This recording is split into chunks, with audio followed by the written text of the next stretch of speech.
ꯑꯍꯥꯟꯕꯃꯛꯇꯗ channel ꯑꯁꯤꯒꯤ ꯃꯥꯏꯀꯩꯗꯒꯤ ꯃꯌꯥꯝꯕꯨ ꯇꯔꯥꯝꯅ ꯑꯣꯛꯆꯔꯤ꯫ ꯉꯁꯤꯁꯨ ꯃꯌꯥꯝꯒꯤꯗꯃꯛꯇ ꯋꯥꯔꯤ ꯑꯃꯃꯨꯛ ꯄꯨꯗꯨꯅ ꯂꯥꯛꯆꯔꯤ꯫ ꯋꯥꯔꯤ ꯑꯁꯤꯒꯤ ꯃꯃꯤꯡꯅ ꯃꯥꯄꯣꯛ ꯂꯥꯡꯒꯣꯟ꯫ ꯋꯥꯔꯤ ꯑꯁꯤꯕꯨ ꯏꯕꯤꯔꯛꯄꯅ ꯑꯃꯤꯠ ꯀꯨꯃꯥꯔ ꯍꯨꯏꯗ꯭ꯔꯣꯝꯕ꯫ ꯃꯌꯥꯝ ꯄꯨꯟꯅ ꯑꯃꯨꯛ ꯇꯥꯃꯤꯟꯅꯔꯁꯤ꯫ ꯔꯣꯃꯦꯁ ꯁꯦꯟꯖꯥꯎ ꯄꯥꯏꯕ ꯏꯃꯨꯡ ꯑꯃꯒꯤ ꯃꯆꯥꯅꯤ꯫ ꯃꯃꯥ ꯃꯄꯥ ꯊꯣꯏꯅ ꯊꯕꯛ ꯑꯆꯧꯕꯗꯤ ꯇꯧꯕ ꯅꯠꯇꯦ꯫ ꯑꯗꯨꯕꯨ ꯃꯄꯥ ꯑꯁꯤ ꯀꯔꯕꯥꯔꯒꯤ ꯂꯝꯗ ꯌꯥꯝꯅ ꯍꯩ꯫ ꯑꯗꯨꯒ ꯃꯃꯥ ꯑꯗꯨꯅ ꯁꯤꯟꯇꯣꯛꯏ꯫ ꯃꯗꯨꯒꯤ ꯊꯣꯏꯅ ꯈꯣꯝꯅ ꯍꯤꯡꯕꯇ ꯅꯠꯇꯅ ꯑꯋꯥꯠ ꯑꯄꯥ ꯑꯝꯇ ꯂꯩꯇꯦ꯫ ꯂꯣꯏꯅꯅ ꯂꯩꯀꯥꯏ ꯑꯁꯤꯗ ꯃꯤꯅ ꯁꯤꯡꯊꯥꯅꯕ ꯏꯃꯨꯡ ꯍꯥꯏꯕꯗꯨ ꯑꯣꯏ꯫ ꯃꯁꯤꯒꯤ ꯃꯔꯨꯝꯗ ꯔꯣꯃꯦꯁꯁꯨ ꯀꯦꯊꯣꯛ ꯇꯧꯊꯣꯛꯅ ꯂꯩꯕꯩ ꯍꯧꯅꯕꯤ꯫ ꯆꯥꯗꯤꯡꯁꯨ ꯌꯥꯝꯅ ꯋꯥꯡꯉꯤ꯫ ꯒ꯭ꯔꯦꯖꯨꯑꯦꯁꯟ ꯀꯥꯔꯤꯉꯩ ꯃꯅꯨꯡ ꯑꯁꯤꯗ ꯃꯍꯥꯛꯀꯤ ꯕꯥꯏꯛ ꯑꯃꯗꯤ ꯀꯥꯔꯁꯨ ꯂꯩ꯫ ꯗ꯭ꯔꯦꯁ ꯁꯣꯔꯨꯝꯗꯒꯤ ꯅꯠꯇ꯭ꯔꯕꯗꯤ ꯁꯦꯠꯇꯦ꯫ ꯑꯆꯥ ꯑꯊꯛꯁꯨ ꯀ꯭ꯂꯥꯁꯤꯛ ꯐꯨꯗ ꯅꯠꯇꯅ ꯑꯇꯣꯞꯄꯗꯤ ꯀꯌꯥꯕꯨ ꯃꯤꯇꯥꯔꯨꯗꯦ꯫ ꯏꯟꯖꯤꯅꯤꯌꯔ ꯗꯣꯛꯇꯔ ꯃꯆꯥ ꯃꯁꯨꯗꯒꯤꯁꯨ ꯈꯤꯠ ꯍꯦꯜꯂꯤ ꯃꯍꯥꯛꯅ ꯇꯧꯔꯤꯕ ꯃꯑꯣꯡ ꯑꯁꯤ꯫ ꯑꯗꯨꯕꯨ ꯃꯁꯥꯗ ꯅꯥꯄꯜ ꯑꯃꯗꯤ ꯒꯞ ꯍꯥꯏꯕꯗꯨꯃꯗꯤ ꯑꯃꯠꯇ ꯍꯦꯛ ꯂꯩꯇꯦ꯫ ꯃꯁꯤꯗꯅꯤ ꯃꯤꯄꯨꯝ ꯈꯨꯗꯤꯡꯅ ꯁꯣꯟꯅꯔꯤꯕ꯫ ꯃꯁꯛ ꯃꯇꯧꯁꯨ ꯅꯨꯄꯥꯗ ꯅꯨꯄꯥ ꯃꯥꯜꯂꯤ꯫ ꯀꯨꯂꯩ ꯀꯨꯆꯨ ꯋꯥꯡ ꯆꯥꯎꯕ ꯁꯦꯇꯧ ꯆꯥꯊꯣꯔꯛꯄꯗ ꯏꯄꯛꯇ ꯄꯛꯆꯩ꯫ ꯑꯗꯨꯕꯨ ꯍꯧꯖꯤꯛꯀꯥꯟꯒꯤ ꯃꯇꯝ ꯑꯁꯤꯒ ꯍꯥꯏꯔꯨꯔꯕꯗꯤ ꯃꯍꯥꯛ ꯍꯧꯖꯤꯛ ꯐꯥꯎꯕ ꯅꯨꯄꯤꯗ ꯏꯟꯇꯔꯦꯁ ꯀꯌꯥ ꯂꯩꯇꯦ꯫ ꯃꯍꯥꯛꯅ ꯇꯣꯏꯅ ꯄꯨꯟꯕ ꯃꯈꯣꯏꯒꯤ ꯌꯨꯝ ꯃꯅꯥꯛꯇ ꯂꯩꯕ ꯂꯩꯀꯥꯏꯒꯤ ꯃꯃꯥꯟꯅꯕ ꯑꯃꯈꯛꯇꯤ ꯂꯩ꯫ ꯃꯃꯤꯡꯅ ꯕꯤꯀꯥꯁ ꯀꯧꯏ꯫ ꯃꯍꯥꯛꯁꯨ ꯈꯔ ꯑꯗꯨꯝ ꯅꯨꯡꯉꯥꯏꯕ ꯏꯃꯨꯡꯅꯤ꯫ ꯑꯗꯨꯅ ꯃꯔꯝ ꯑꯣꯏꯔꯒ ꯃꯈꯣꯏ ꯑꯅꯤ ꯑꯅꯝꯕ ꯃꯇꯝꯗ ꯁꯨꯡꯊꯠꯊꯅꯗꯦ꯫ ꯅꯣꯡꯃ ꯀꯣꯂꯦꯖꯀꯤ ꯕ꯭ꯔꯦꯛ ꯃꯇꯝꯗ ꯃꯈꯣꯏ ꯑꯅꯤ ꯀꯦꯟꯇꯤꯟꯗ ꯆꯪꯗꯨꯅ ꯑꯆꯥꯄꯣꯠ ꯆꯥꯔꯝꯃꯤ꯫ ꯕꯤꯀꯥꯁꯅ, "ꯚꯥꯏ, ꯑꯩꯈꯣꯏ ꯀꯣꯂꯦꯖꯀꯤ ꯌꯥꯝꯈ꯭ꯔꯕ ꯅꯨꯄꯤꯁꯤꯡꯁꯤ ꯅꯪ ꯑꯝꯇ ꯍꯦꯛ ꯄꯥꯝꯗ꯭ꯔꯣ?" ꯔꯣꯃꯦꯁ, "ꯑꯁ ꯄꯥꯝꯗꯦꯗ. ꯊꯃꯣꯏꯗ ꯇꯤꯡ ꯂꯥꯎꯕ ꯀꯥꯏꯗꯣ ꯑꯝꯇ ꯍꯦꯛ ꯌꯥꯎꯗ꯭ꯔꯤ. ꯀꯔꯝ ꯀꯥꯟꯗꯕꯨ ꯌꯥꯎꯔꯛꯇꯣꯏꯅꯣ ꯈꯪꯗꯦ. ꯀꯣꯂꯦꯖꯇꯤ ꯂꯣꯏꯕꯨ ꯂꯣꯏꯁꯤꯜꯂꯛꯀꯗꯧꯔꯤ." "ꯍꯦꯔꯥ, ꯅꯪꯁꯨ ꯆꯍꯤ ꯑꯃ ꯐꯥꯎꯗꯤ ꯋꯥꯠꯂꯤꯗꯅ." "ꯑꯗꯨ ꯑꯣꯏꯔꯁꯨ ꯑꯩ ꯅꯨꯄꯤ ꯍꯥꯏꯕꯁꯦ ꯀꯌꯥ ꯍꯩꯅꯗꯦꯗ. ꯅꯍꯥꯟ ꯅꯪꯅꯅꯦ ꯋꯥꯔꯤ ꯁꯥꯟꯅꯕꯗ ꯄꯤꯔꯛꯄ ꯅꯝꯕꯔꯗꯨꯁꯨ ꯑꯩ ꯇꯟꯗꯅ ꯇꯣꯛꯑꯕꯅꯤ꯫ ꯃꯥꯁꯨ ꯃꯦꯁꯦꯖꯇꯤ ꯈꯔ ꯇꯣꯏꯅ ꯑꯗꯨꯝ ꯊꯥꯔꯝꯃꯤ. ꯀꯣꯜꯁꯨ ꯃꯔꯛ ꯃꯔꯛꯇ ꯇꯧꯔꯛꯑꯝꯃꯤ. ꯑꯗꯣ ꯑꯩꯅ ꯇꯟꯗꯅ ꯇꯣꯛꯊꯣꯛꯑꯕꯅꯤ." ꯕꯤꯀꯥꯁꯅ, "ꯑꯦ, ꯀꯩꯒꯤ? ꯅꯨꯄꯤꯗꯨꯅꯁꯨ ꯅꯪ ꯑꯗꯨꯝ ꯈꯟꯖꯕꯅꯤ. ꯐꯁꯨ ꯐꯖꯩꯗꯨꯕꯨ ꯌꯥꯏꯍꯦ ꯅꯪꯁꯤꯗꯤ." "ꯑꯩꯅ ꯇꯧꯅꯤ. ꯑꯩꯉꯣꯟꯗ ꯍꯥꯏꯔꯛꯄ ꯑꯣꯏꯔꯝꯃꯗꯤꯅꯦ ꯈꯪꯒꯗꯧꯅꯤ." ꯔꯃꯦꯁꯅ, "ꯑꯇꯩꯒꯤ ꯅꯠꯇꯦꯕ ꯅꯨꯄꯤꯒ ꯍꯦꯛ ꯋꯥꯔꯤ ꯁꯥꯟꯅꯕꯁꯦ, ꯃꯦꯁꯦꯖ ꯊꯥꯅꯕꯁꯦ ꯃꯤꯠꯇ ꯀꯩꯀꯩꯅꯣ ꯍꯦꯛꯇ ꯎꯔꯛꯏ." "ꯑꯦ, ꯀꯔꯤ ꯎꯔꯛꯏꯕ ꯅꯪꯗꯤ?" "ꯈꯪꯗꯦ. ꯑꯩ ꯚꯥꯞꯅꯔ ꯀꯩꯅꯣ ꯅꯨꯄꯤꯗꯨꯅꯅꯦ ꯀꯖꯦꯡꯂꯩꯒ ꯎꯞꯂꯒ ꯌꯥꯝ ꯅꯥꯟꯅ ꯀꯦꯔꯒꯅꯦ ꯃꯈꯨꯠꯇ ꯀꯨꯟꯗꯣ ꯄꯔꯦꯡꯒ ꯄꯥꯏꯔꯒ ꯍꯦꯛꯇ ꯍꯨꯛꯇꯣꯏꯒꯤ ꯇꯧꯔꯝꯃꯤ." "ꯑꯦ, ꯑꯗꯨꯗꯤ ꯌꯥꯝ ꯐꯩ ꯀꯩꯅꯣ. ꯊꯨꯡꯅꯅꯤ ꯇꯥꯛꯏꯅꯤ." "ꯑꯗꯣ ꯃꯪꯗ ꯅꯠꯇꯦ ꯍꯥꯏꯕ. ꯁꯨꯝ ꯂꯩꯕ ꯀꯥꯟꯗ ꯃꯤꯠꯇ ꯍꯦꯛꯇ ꯃꯁꯦꯡ ꯃꯔꯥꯡ ꯎꯔꯛꯏꯅꯤ. ꯑꯗꯨꯒ ꯈꯔ ꯁꯨꯝ ꯆꯪꯁꯤꯜꯂꯛꯑꯒ ꯃꯥꯅ ꯄꯥꯏꯔꯤꯕ ꯀꯨꯟꯗꯣ ꯄꯔꯦꯡꯗꯣ ꯌꯣꯠꯂꯤ ꯃꯆꯤꯟ ꯑꯇꯨꯝꯕ ꯌꯥꯎꯕꯗꯣ ꯑꯣꯏꯔꯛꯄ. ꯑꯗꯨꯒ ꯃꯌꯥꯒꯗꯣ ꯍꯤꯡꯆꯥꯕꯤꯗꯧꯅ ꯍꯦꯛꯇ ꯁꯥꯡꯇꯣꯔꯛꯑꯒꯅꯦ ꯆꯤꯛꯀꯦꯒ ꯇꯧꯋꯦꯕ. ꯑꯗꯨꯅꯅꯤ ꯑꯩꯅ ꯇꯟꯗꯅ ꯋꯥꯔꯤ ꯁꯥꯟꯅꯗꯦ. ꯅꯨꯄꯤꯗꯣ ꯍꯤꯡꯆꯥꯕꯤ ꯆꯪꯕ ꯃꯥꯜꯂꯦꯅ." "ꯑꯁ ꯂꯣꯏꯔꯦꯍꯦ ꯅꯪꯁꯨ. ꯑꯗꯨꯕꯨ ꯋꯥꯈꯜꯅꯦꯅ ꯚꯥꯞꯅ ꯁꯨꯔꯥꯟ ꯇꯨꯔꯥꯟꯅꯦ ꯄꯪꯁꯥꯗ ꯁꯥꯒꯠꯄ ꯑꯣꯏꯔꯝꯅꯤꯀꯣ." "ꯑꯁ ꯚꯥꯞꯅ ꯅꯠꯇꯦꯕ ꯅꯪꯕꯣ. ꯌꯥꯔꯦ, ꯅꯨꯄꯤꯒꯤ ꯋꯥꯒꯁꯦ ꯂꯣꯏꯅ ꯇꯣꯛꯑꯁꯤ. ꯑꯩ ꯀꯣꯛꯀꯁꯦ ꯆꯥꯏꯗꯧꯔꯤ. ꯀꯣꯜ ꯗ꯭ꯔꯤꯡꯗꯣ ꯑꯗꯨꯝ ꯊꯛꯆꯤꯜꯂꯣ. ꯆꯠꯅꯅꯕ ꯇꯧꯔꯁꯤ. ꯉꯁꯤꯗꯤ ꯃꯣꯜꯗ ꯆꯪꯂꯨꯁꯤ. ꯗ꯭ꯔꯦꯁ ꯈꯔ ꯌꯦꯡꯂꯨꯁꯤ. ꯌꯥꯎꯁꯪꯁꯨ ꯀꯨꯏꯔꯛꯇ꯭ꯔꯦ." ꯃꯈꯣꯏ ꯑꯅꯤꯅ ꯑꯁꯨꯝꯅ ꯃꯣꯟꯗꯥ ꯑꯃꯗ ꯅꯨꯡꯉꯥꯏꯅ ꯀꯦꯟꯇꯤꯟ ꯑꯁꯤꯗꯒꯤ ꯊꯣꯛꯂꯛꯂꯤ꯫ ꯑꯗꯨꯕꯨ ꯂꯥꯞꯇꯛꯅ ꯀꯣꯂꯦꯖꯀꯤ ꯗ꯭ꯔꯦꯁ ꯑꯃꯗ ꯅꯨꯄꯤ ꯑꯃꯈꯛꯅ ꯃꯉꯣꯟꯗ ꯃꯤꯠ ꯀꯨꯞꯇꯅ ꯌꯥꯝꯅ ꯈꯥꯗ ꯌꯦꯡꯂꯤ꯫ ꯃꯈꯨꯠ ꯃꯁꯥ ꯑꯗꯨꯁꯨ ꯄꯨꯔꯛ ꯊꯦꯛꯂꯤ꯫ ꯃꯆꯤꯟꯗꯨꯁꯨ ꯈꯥ ꯆꯤꯛꯄꯗꯧꯅ ꯆꯤꯛꯂꯒ ꯃꯃꯤꯠꯇꯨ ꯏꯃꯨꯛ ꯉꯥꯡꯂꯒ ꯌꯦꯡꯂꯤ꯫ ꯔꯣꯃꯦꯁꯇ ꯂꯃꯟ ꯈꯨꯝꯅꯤꯡꯕ ꯑꯃꯒꯨꯝꯅ ꯂꯦꯞꯇꯨꯅ ꯂꯩꯔꯤ꯫ ꯑꯗꯨꯕꯨ ꯃꯅꯥꯛꯇ ꯃꯃꯥꯟꯅꯕꯤ ꯑꯃ ꯆꯪꯁꯤꯜꯂꯛꯄꯗꯨꯗ ꯈꯪꯄ꯭ꯔꯦꯛ ꯈꯪꯉꯤ꯫ "ꯄ꯭ꯔꯦꯃꯤ, ꯍꯦ, ꯀꯩꯗꯧꯔꯤꯅꯣ ꯅꯪꯕꯣ?" ꯇꯥꯅꯤꯌꯥꯅ, "ꯀꯩꯁꯨ ꯇꯧꯗꯤꯌꯦ." ꯄ꯭ꯔꯦꯃꯤꯗꯣ ꯂꯥꯞꯅ ꯔꯣꯃꯦꯁ ꯍꯣꯏꯅ ꯆꯠꯄꯗꯨ ꯎꯔꯒ ꯇꯥꯅꯤꯌꯥꯗ ꯌꯦꯡꯂꯒ ꯍꯥꯏꯔꯛꯏ, "ꯌꯦꯡꯂꯨꯔꯅꯨꯗ. ꯌꯥꯝꯅ ꯗꯤꯃꯥꯟ ꯁꯥꯕꯁꯤꯕꯣ. ꯃꯥꯏ ꯋꯥꯈꯜꯒꯅꯦ ꯀꯩꯝꯇ ꯈꯜꯂꯨꯔꯅꯨꯗ." "ꯑꯗꯣ ꯄ꯭ꯔꯦꯃꯤ, ꯑꯩ ꯋꯥ ꯑꯃ ꯍꯥꯏꯒꯦ." "ꯍꯥꯏꯌꯨ ꯀꯩꯅꯣ?" "ꯔꯣꯃꯦꯁꯁꯤ ꯁꯥꯏꯀ꯭ꯔꯤ ꯂꯩꯕ ꯃꯥꯜꯂꯤ." "ꯑꯦ, ꯀꯃꯥꯏꯅ?" "ꯈꯪꯗꯦ.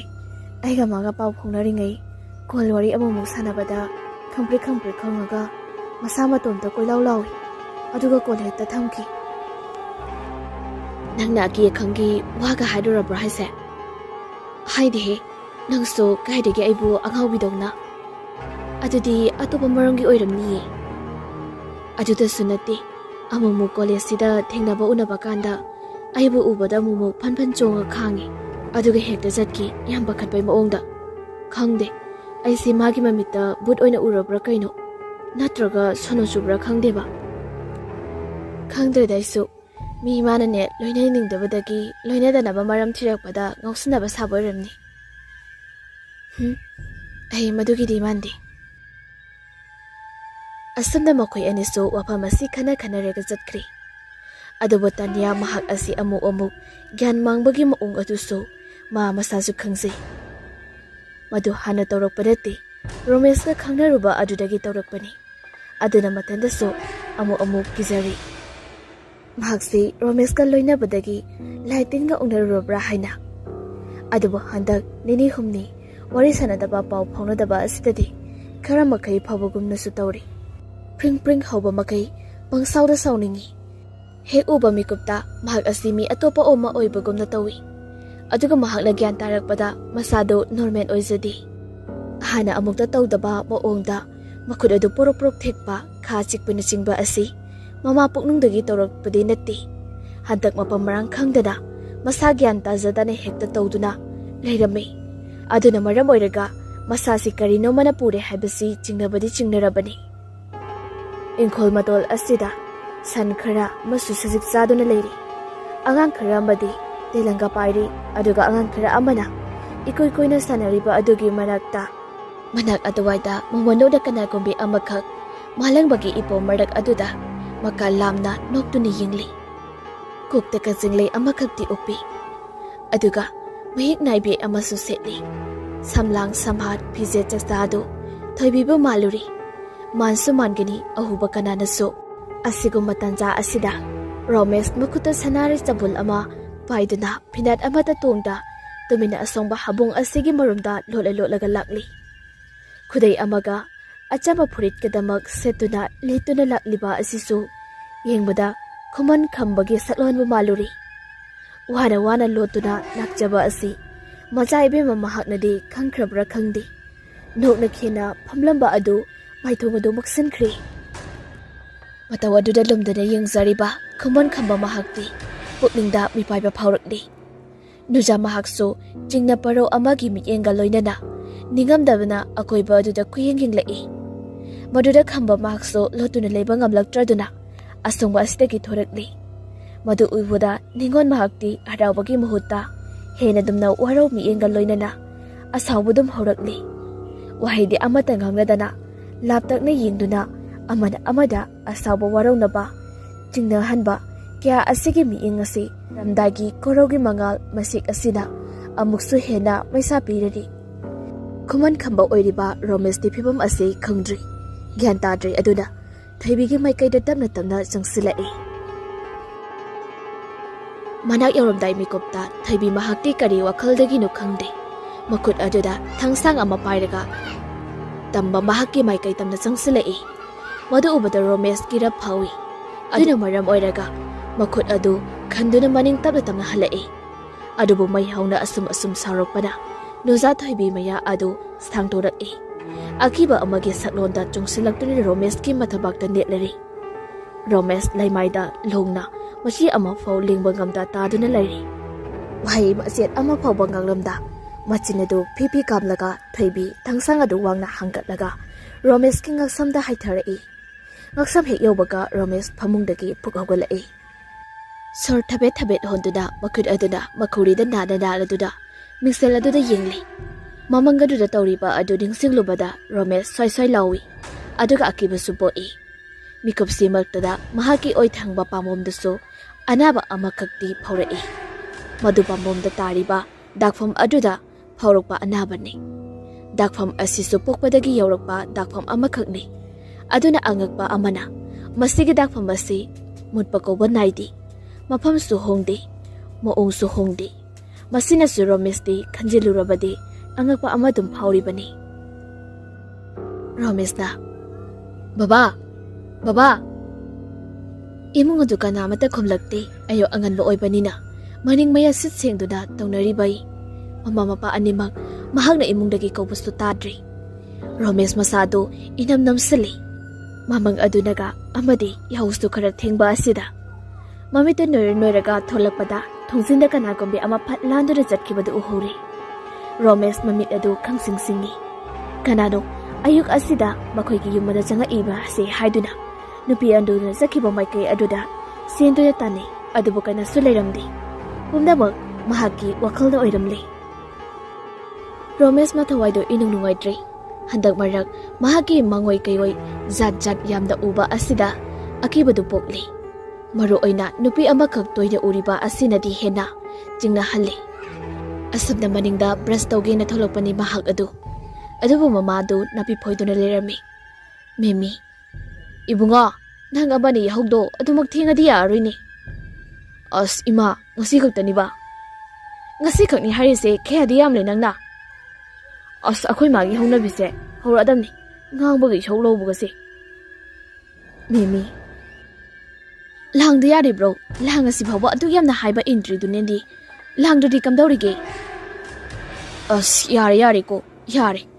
Amta yari haisani. Nungan baga kwa khonge hainarani mina. Haige haijasano. Misa sigera, isa sigera. Aina ngangi laurise tajasano moisu. Romesh wa makha tadri. Tarurabadi hena mari yanarani isawlangani haiduna. Aduna marabayraga brush adu tawi. Brush tawna mamangda ukhiba adu fatning singlai. Matam aduda tu kyaw songkiba khangodi masa adu nii. Aduga mamada hangai. Ima, amu kaidawre? Mangda toina nupi ama ubasi kaidawge. Kaino mahangbo mangni. Nupui ugera nupa ugera mang haisde mangni. Adu inatiba. Koktaga kaino ma lai harawbadaga upa thaibinaga kokta upado adu upaga ama toina uyiba wai singasi hek panbada chakhomda khurjai ama tarakpagi makhol tai maduda makoi animaktu sakhomlomda yengi aduga mamana makha tarai asigine awanglonggi haudongsi sune chakhom changba kankrabani ado kaidoge baima adu ubado amta hairo Kari urino mi. Kaisu tawdi. Mang haisidi mangni. Pang uda ubani. Ekoy sune hanurakan sida. Nupa masak pasabaga do. Chieline na tawrami. Asi haidana mamido mahaki thokpa pangdok tanok sari sangsar amada. Romesh di mahaki wakalado hongdri. Mamada hangba asi kanaroi khanduda hangdri. Adugi mahut dress nana losiladuna. Mahaki bite adu thawraga. Bikasbu laruri. Aduga molda chatnaba lakli. Ayu anganba oibanina molsu hangdri. Aduna makoi anige tuda leiduna ngai. Yakleriga kola ama lai. Madu Romesh tanbadagi paidi. Bikas na. Kanano? As tanyanida. Kokpayu kaino. Aduga talaso tali haigodana. Adu haibaduna umukayna tankrida. As pirose ay haigedudi. Asana Bikas na Romesh tagi phone adu mulli. Aduga namduna kol adu okli. Aduga tanyaga orisanay. Romesh di adusto taning droduna sumphamduna asat awuk singado sum yingli. Ngayak sum yingambadagi sorok wangba aduda hek yingluri. Mapam aduda hanuba amakak, hanubi amakaka, masunubi manba amana sambiduna. Sorok asli lanthong na hotnaribado hek ururi. Romesh momondoktuna fajaraba mikup asibu yingli. Adubu kadawdagino khangawda. Ahal adugi tungda nubi amakak kazinglay upa mayak naibil setpa mahak na mamangda yamna toyna sauna yingduna inarakiba adu ururi. Matam aduda Romesh ngathaduna layramba adu chaptingna lepli. Aduga uriba nupi aduda mitkuptani yingli. Aduga gariso khawang leptada chatlibanina. Ahana sing aduso pakna yorukti. Romesh langtaknaba ama puglakli maramdi mahak na he mamangda mahada uriba adumak ngasi mimang asida urakpa asida. Adabu garina amurak anirak hanjindui mapada lana chatkibaduda. Ngasai mahang na ukhiba nupi adu layramdri. Romesh chepthaduna yengi adubu nupi adu di mangkri adumak. Ahan sing adusu sorokto lanthorakli. Aduga Romesh ki manakta lanthoraktuda amuk chatkri. Romesh ahan sing dusu yamna ngakni yingli. ꯑꯗꯨꯕꯨ ꯀꯔꯤꯒꯨꯝꯕ ꯑꯃꯠꯇꯗꯤ ꯍꯥꯏꯗ꯭ꯔꯤ ꯍꯪꯉꯨꯗ꯭ꯔꯤ ꯑꯍꯟꯁꯤꯡ ꯑꯗꯨꯅ ꯈꯔ ꯆꯠꯊꯣꯛꯈ꯭ꯔꯕ ꯐꯥꯎꯕ ꯌꯦꯡꯉꯤ ꯑꯗꯨꯒ ꯂꯥꯡꯇꯛꯅꯕ ꯍꯦꯟꯃꯟꯈꯤꯕꯗꯒꯤ ꯔꯣꯃꯦꯁ ꯑꯍꯟꯁꯤꯡꯗꯨꯒꯤ ꯃꯔꯛꯇ ꯆꯪꯁꯤꯜꯂꯤ ꯑꯗꯨꯒ ꯑꯁꯨꯝꯅ ꯍꯪꯉꯛꯏ ꯑꯕꯣꯛ ꯀꯩꯅꯣꯝꯇ ꯍꯪꯒꯦꯕ ꯍꯅꯨꯕꯤ ꯑꯗꯨ ꯇꯞꯅ ꯂꯩꯊꯣꯔꯛꯏ ꯀꯩꯗꯧꯔꯦ ꯏꯕꯨꯡꯉꯣ ꯑꯕꯣꯛ ꯍꯣꯏꯕꯨ ꯀꯗꯥꯏꯗꯒꯤꯅꯣ ꯍꯅꯨꯕꯤ ꯑꯗꯨ ꯍꯅꯨꯕ ꯑꯗꯨꯗ ꯌꯦꯡꯂꯛꯏ ꯍꯅꯨꯕ ꯑꯗꯨꯅ ꯑꯃꯨꯛ ꯈꯨꯝꯂꯛꯏ ꯅꯕꯣꯛꯁꯤ ꯃꯅꯥ ꯇꯥꯕ ꯈꯔ ꯋꯥꯠꯄꯅꯤ ꯑꯩꯈꯣꯏꯁꯦ ꯎꯆꯤꯋꯥꯗꯒꯤꯅꯤ ꯑꯣ ꯈꯪꯉꯤ ꯀꯩꯗꯧꯔꯒꯤꯅꯦ ꯀꯩꯁꯨ ꯇꯧꯗꯦꯗ ꯄꯨꯄꯨ ꯑꯍꯜ ꯑꯅꯤꯗꯨꯁꯨ ꯑꯉꯥꯡ ꯑꯗꯨꯅ ꯁꯝꯗꯨꯅ ꯆꯠꯈ꯭ꯔꯤ ꯑꯗꯨꯒ ꯔꯣꯃꯦꯁꯇꯤ ꯃꯈꯣꯏꯗ ꯃꯨꯟꯅ ꯑꯗꯨꯝ ꯌꯦꯡꯗꯨꯅ ꯂꯩꯍꯧꯏ ꯃꯍꯥꯛꯅ ꯑꯣꯟꯊꯣꯛꯈꯤꯕ ꯃꯇꯝꯗ ꯑꯉꯥꯡ ꯑꯗꯨꯅ ꯔꯣꯃꯦꯁꯄꯨ ꯌꯥꯝꯅ ꯁꯥꯎꯅꯤꯡꯅ ꯌꯦꯡꯕꯒꯤ ꯃꯑꯣꯡꯗ ꯇꯧꯔꯛꯏ ꯃꯗꯨꯗ ꯔꯣꯃꯦꯁꯇꯨ ꯆꯤꯡꯅꯔꯗꯨꯅ ꯐꯠ ꯑꯣꯟꯊꯣꯔꯛꯄꯅꯤ ꯑꯗꯨꯕꯨ ꯐꯤꯕꯝ ꯀꯔꯤꯁꯨ ꯀꯥꯏꯔꯝꯗꯦ ꯕꯤꯀꯥꯁꯇꯨ ꯔꯣꯃꯦꯁꯀꯤ ꯃꯅꯥꯛꯇ ꯆꯪꯁꯤꯜꯂꯛꯏ ꯕꯤꯀꯥꯁ ꯀꯩꯅꯣ ꯀꯅꯥꯃꯨꯛ ꯇꯥꯟꯅꯔꯨꯏꯅꯣ ꯑꯩꯅ ꯉꯥꯏꯈꯣ ꯍꯥꯏꯕꯒ ꯑꯝꯇ ꯇꯥꯗꯦꯅꯦ ꯃꯤ ꯑꯃꯁꯨꯡ ꯙꯅꯤꯌꯥꯗꯣ ꯌꯥꯝꯅ ꯋꯥꯔꯧꯕ ꯃꯥꯜꯂꯤꯅꯦ ꯀꯩ ꯍꯥꯏꯔꯤꯅꯣ ꯑꯩꯗꯤ ꯃꯥꯏ ꯋꯥꯁꯤ ꯇꯟꯕꯨ ꯇꯜꯂꯦꯗ ꯇꯣꯛꯅꯔꯁꯦꯅ ꯍꯥꯏꯔꯛꯑꯦ ꯍꯟꯗꯛꯇꯤ ꯑꯗꯨꯅꯕꯨ ꯐꯔꯦꯗ ꯑꯩꯁꯨ ꯀꯌꯥ ꯍꯩꯅꯗ꯭ꯔꯦꯕ ꯌꯥꯏ ꯅꯪꯁꯨ ꯈꯔ ꯊꯦꯝꯗꯅ ꯅꯧꯗꯅ ꯇꯧꯒꯦꯗꯤ ꯍꯥꯏꯗꯤ ꯑꯗꯨꯒ ꯐꯩ ꯃꯤꯅ ꯇꯜꯂꯦꯕꯨ ꯇꯜꯂꯦ ꯍꯥꯏꯕꯅꯤ ꯑꯁꯤꯕꯨ ꯀꯩꯗꯧꯔꯒꯦ ꯑꯗꯨꯛ ꯌꯥꯝꯅ ꯐꯖꯔꯤꯕ ꯃꯁꯛꯇꯨꯗ ꯄꯥꯝꯗ꯭ꯔꯤꯅꯤꯅꯦꯅ ꯌꯥꯝ ꯐꯖꯩ ꯈꯜꯂꯒꯅ ꯅꯪ ꯍꯦꯛ ꯀꯣꯏꯔꯨꯔꯣꯗꯅ ꯌꯥꯔꯦ ꯏꯕꯨꯡꯉꯣ ꯅꯪꯅ ꯀꯣꯏꯕ ꯅꯨꯄꯤꯕꯨ ꯑꯩꯅ ꯑꯃꯨꯛ ꯀꯃꯥꯏꯅ ꯀꯣꯏꯗꯣꯏꯅꯣ ꯀꯤꯟ ꯆꯥꯅꯤꯍꯦ ꯑꯁꯨꯝꯅ ꯃꯈꯣꯏ ꯑꯅꯤꯗꯨ ꯋꯥꯔꯤ ꯁꯥꯟꯅ ꯃꯣꯜꯗꯣ ꯊꯣꯡ ꯍꯜꯂꯛꯄꯗꯒꯤ ꯄꯣꯠꯆꯩ ꯂꯩꯗꯨꯅ ꯍꯜꯂꯛꯂꯤ ꯉꯁꯤꯗꯤ ꯁꯨꯇꯤꯒ ꯂꯩꯕꯒ ꯃꯈꯣꯏ ꯑꯅꯤ ꯄꯪꯆꯠꯇ ꯆꯠꯂꯤ ꯌꯨꯝꯒ ꯍꯟꯖꯤꯟꯅꯩ ꯍꯥꯏꯕ ꯀꯥꯎꯏ ꯈꯔ ꯍꯦꯛ ꯊꯦꯡꯗꯣꯛꯈꯤꯗꯨꯅ ꯍꯧꯖꯤꯛꯇꯤ ꯌꯥꯆꯪꯂꯛꯄ ꯃꯇꯝꯗ ꯑꯣꯏꯔꯤ ꯑꯆꯥ ꯑꯊꯛꯁꯨ ꯂꯣꯏꯅꯃꯛ ꯂꯣꯏꯔꯕꯅꯤꯅ ꯃꯈꯣꯏ ꯑꯅꯤ ꯃꯌꯨꯝꯗ ꯍꯟꯅꯕ ꯒꯥꯔꯤ ꯑꯗꯨ ꯊꯧꯔꯛꯂꯤ ꯑꯗꯨꯕꯨ ꯂꯥꯏꯕꯛ ꯊꯤꯕꯗꯒꯤ ꯂꯝꯈꯥꯡꯗ ꯒꯥꯔꯤ ꯑꯗꯨ ꯃꯨꯠꯊꯣꯛꯈ꯭ꯔꯤ ꯁ꯭ꯇꯥꯔꯠ ꯇꯧ ꯍꯥꯏꯕ ꯌꯥꯗ꯭ꯔꯤ ꯃꯈꯣꯏ ꯑꯅꯤ ꯎꯄꯥꯏ ꯂꯩꯇ꯭ꯔꯗꯨꯅ ꯒꯥꯔꯤ ꯑꯗꯨ ꯋꯥꯛꯁꯣꯞꯇ ꯊꯝꯅꯕ ꯏꯜꯂꯛꯏ ꯃꯐꯝꯁꯤꯁꯨ ꯂꯝꯍꯥꯡ ꯑꯣꯏꯅ ꯇꯧꯕꯅꯤꯅ ꯃꯤꯗꯤ ꯀꯌꯥ ꯆꯠꯅꯗꯤ ꯕꯤꯀꯥꯁꯅ ꯒꯥꯔꯤ ꯑꯗꯨ ꯃꯃꯥꯏ ꯆꯨꯝꯃꯤ ꯑꯗꯨꯒ ꯔꯣꯃꯦꯁꯅ ꯃꯅꯤꯡꯂꯣꯝꯗꯒꯤ ꯏꯜꯂꯛꯏ ꯈꯔ ꯁꯨꯝ ꯏꯜꯂꯛꯄꯗ ꯔꯣꯃꯦꯁꯀꯤ ꯇꯨꯡꯗꯁꯨ ꯀꯅꯥꯒꯨꯝꯕ ꯑꯃ ꯏꯅꯔꯛꯄꯒ ꯃꯥꯟꯕ ꯑꯗꯨ ꯍꯥꯏꯐꯦꯠ ꯁꯃꯤꯟ ꯇꯧꯔꯛꯏ ꯃꯗꯨꯗ ꯔꯣꯃꯦꯁꯇꯨ ꯃꯅꯤꯡꯗ ꯐꯠ ꯑꯣꯟꯊꯣꯛꯇꯨꯅ ꯌꯦꯡꯉꯤ ꯐꯣꯟ ꯑꯗꯨ ꯊꯥꯜꯂꯒ ꯑꯗꯨꯕꯨ ꯀꯔꯤꯃꯠꯇꯗꯤ ꯂꯩꯔꯝꯗꯦ ꯑꯗꯨꯕꯨ ꯉꯥꯏꯍꯥꯛꯇꯤ ꯂꯦꯞꯇꯨꯅ ꯌꯦꯡꯂꯒ ꯂꯩ ꯕꯤꯀꯥꯁꯇꯤ ꯃꯁꯤ ꯈꯪꯗꯕꯅꯤꯅ ꯒꯥꯔꯤ ꯑꯗꯨ ꯏꯟꯐꯝ ꯊꯣꯛꯄ ꯃꯊꯟꯇ ꯄꯪꯏꯟꯗ ꯏꯜꯂꯤ ꯒꯥꯔꯤ ꯑꯗꯨ ꯃꯊꯟꯇ ꯏꯟꯕꯒꯤ ꯂꯨꯝꯂꯛꯄ ꯑꯗꯨꯗ ꯀꯩꯗꯧꯔꯕꯅꯣ ꯍꯥꯏꯗꯨꯅ ꯑꯣꯟꯊꯣꯔꯛꯄꯅꯤ ꯔꯣꯃꯦꯁꯇꯤ ꯈꯔ ꯂꯥꯞꯊꯣꯛꯅ ꯂꯦꯞꯇꯨꯅ ꯂꯩꯔꯝꯕ ꯑꯗꯨꯗ ꯒꯥꯔꯤ ꯑꯗꯨ ꯈꯥꯝꯂꯒ ꯔꯣꯃꯦꯁꯀꯤ ꯃꯅꯥꯛꯇ ꯆꯪꯂꯛꯏ ꯕꯤꯀꯥꯁꯅ ꯚꯥꯏ ꯀꯩꯗꯧꯔꯒꯦ ꯚꯥꯏ ꯑꯩꯅ ꯍꯥꯏꯕꯗꯣ ꯉꯁꯤꯁꯨ ꯇꯧꯔꯛꯄ ꯃꯥꯜꯂꯦ ꯀꯔꯤꯕꯣ